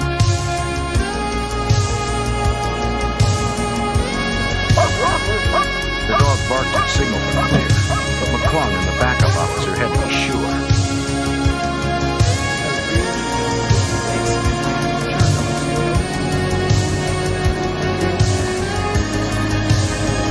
There was no one inside. The officers knew not to disrupt any evidence that might be in the van and waited for crime scene technicians to arrive. We weren't sure if the suspect would still be in the air. I mean, he could have been in a tree line watching us for all we knew. The technicians began processing the second crime scene to determine what had happened. There were rounds that penetrated through the back of the driver's seat, through the victim, and out through the door of the vehicle. It went along with the theory that he was ambushed inside the vehicle, that the shooter was behind him. technicians noted a great deal of blood spatter, mostly on and around the front seat. They collected samples of the blood from each pool for examination at the serology lab. That activate radio recording transmissions. Between the seats, they found a MAC-11 semi-automatic handgun. The type of weapon we recovered led us to believe that this was not a couple of guys got together and decided to go rob somebody making a night deposit. I mean, this is not a weapon that you typically encounter on a small Midwestern town. Someone had ground off the serial number and attached a plastic bag to catch ejected shells. Police found it odd that such an evidence-conscious killer would leave the gun behind. Perhaps he panicked or was injured. The MAC-11 had also been modified with a homemade silencer. It led us to believe that the people involved were quite possibly, for lack of a better term, professional. But they weren't experts. The silencer was not aligned properly and caused each bullet to split in two, sending shrapnel flying throughout the van. Yes, strange. We knew that he was making a bank deposit, so we were feeling that this was along the lines of a robbery. Yet inside the van, they recovered the music store's deposit bag.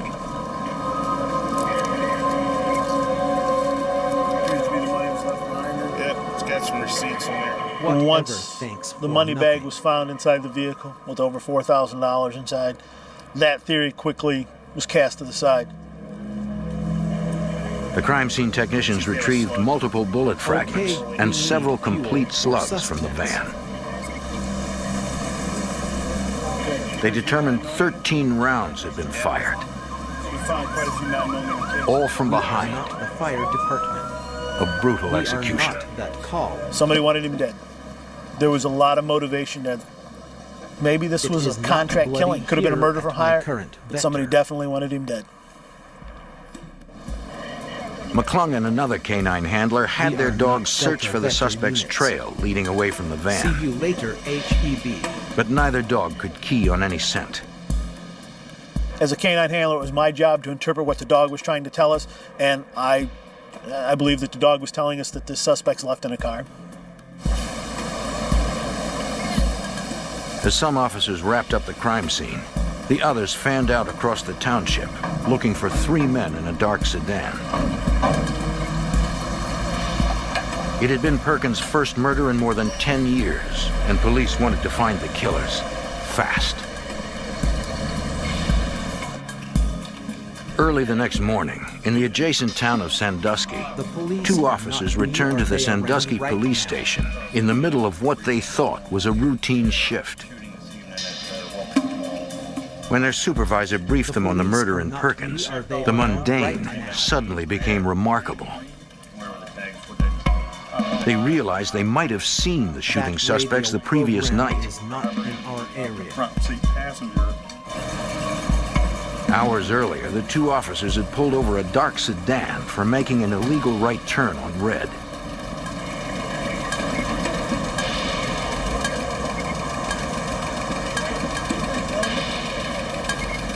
They had identified the driver as Mark Verdi. The front passenger, Stephen Yee, owned the vehicle. Both men lived in Cleveland's suburbs. We are clear from radio units. The officers noticed Yee wore a belt buckle with the Cleveland biker gang's insignia and a hunting knife, though that was not illegal. Big knife you got there, Mr. Yee. What do you got that for? The third man was in the back seat, but at the time they had no reason to check his ID. I'd like to run in the house, wait, why? The officers called in Yee and Verdi's information. We are not the fire department. Everything was in order. The location coordinates. Since they were unaware of the shooting, Okay, we they need let the 3 men fuel for go. sustenance.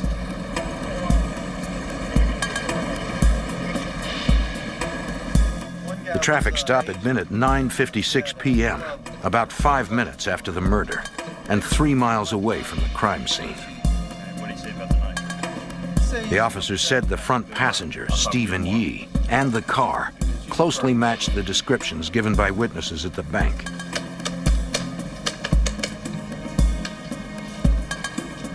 Sandusky police immediately alerted their colleagues in Perkins, frustrated that the killers might have gotten away because of a technology glitch. At the time, the Perkins Police Department and the Sandusky Police Department, which have a bordering jurisdiction, were operating on two separate police frequencies. The officer had no idea that we had just had a shooting. The belt buckle was an important clue.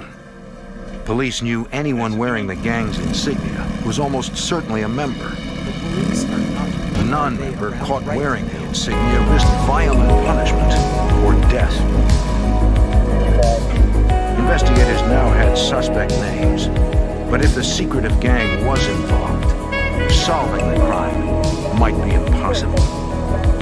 Investigating biker gangs is a unique investigation. They are very closed-mouthed.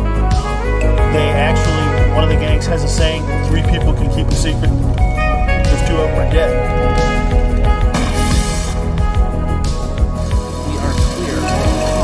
After David Hartlaub was gunned down in Perkins Township, Ohio, police developed 2 suspects whom they believed were connected to a Cleveland biker gang.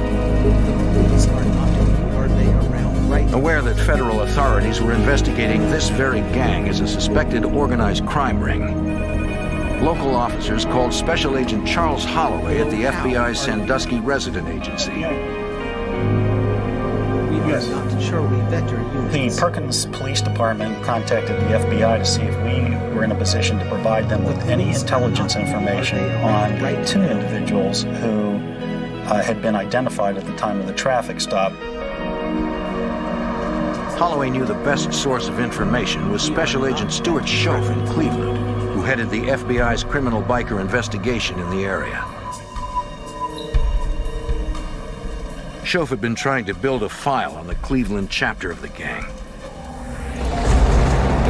Well, it's very difficult to investigate a group like that. We worked a long time trying to get more information about them, develop intelligence information, and put together a case on them that would put these individuals away for a long time. He'd been unable to plant moles inside the secretive gang. But undercover agents had gotten close enough to learn details about its structure. Prospective members, called prospects, wore banners on their jackets listing the city the gang ran in. Full members wore jackets with complete patches they called their colors.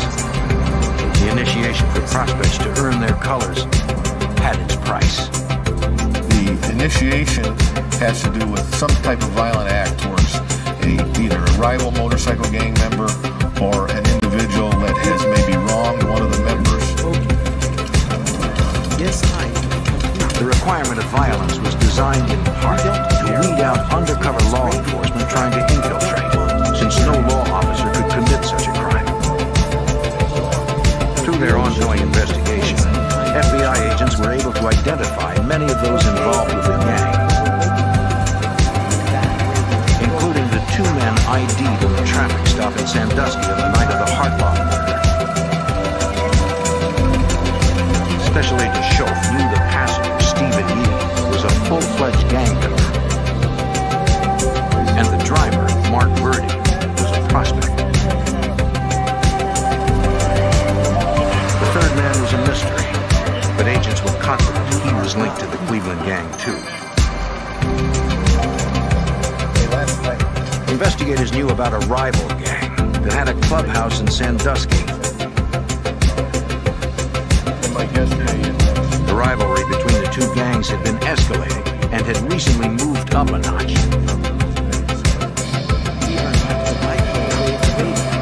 Agents had heard of an incident in a bar a few months earlier. The rival gangs found themselves in the same place, and each wanted control of the territory. Bikers consider their colors sacred. A member of the rival gang made off with a prize trophy, the jacket of one of the Cleveland bikers.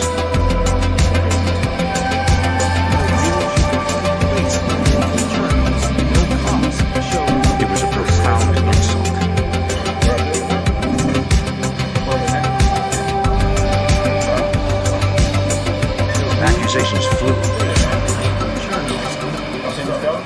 no one would back down.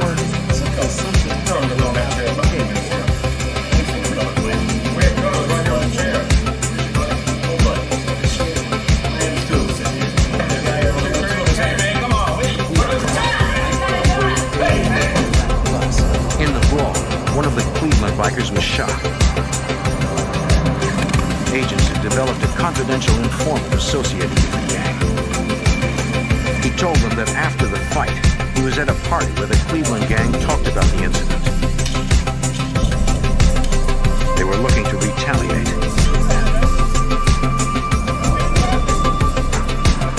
And the prospective members saw a perfect opportunity for their initiation as part of the revenge.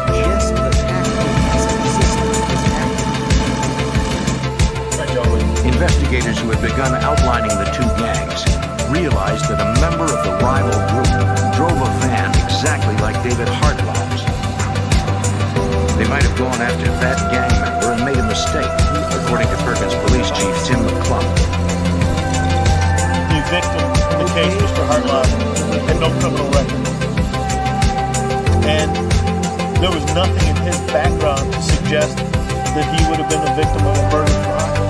And the similarities between the vehicles led investigators to believe that it was a case of mistaken identity. That he was killed because his van matched the rival gang member's van. Soon after the murder, the ranks of the Cleveland gang grew, according to Sandusky FBI Special Agent George Steinbach.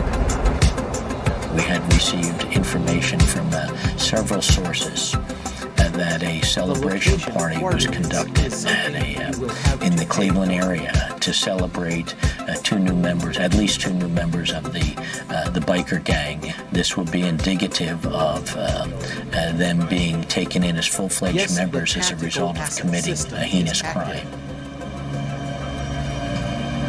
Because of the strong possibility that the gang was involved, Assistant U.S. Attorney Jim Woolley and the Cleveland Area Organized Crime Strike Force came on board.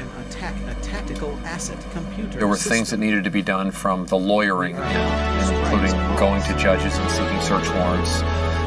So as soon as it became apparent that we were looking at possibly a hit by a biker case, the Organized Crime Strike Force was brought in to work with the FBI and the police departments to help coordinate the investigation.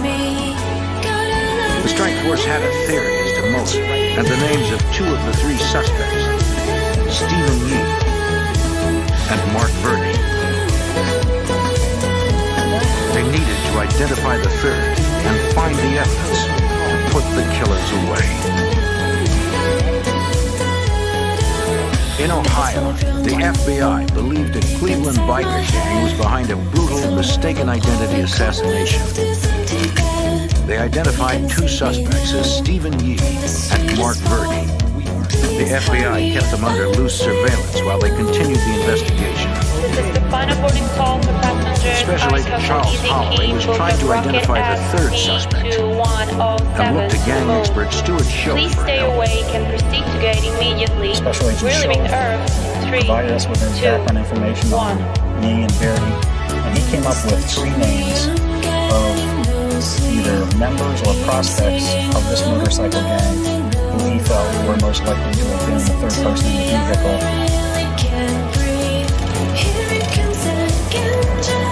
Investigators needed to interview those three men. The two bikers they found first had solid alibis for the night of the murder. Non-gang members corroborated their stories, and the two men were eliminated as suspects.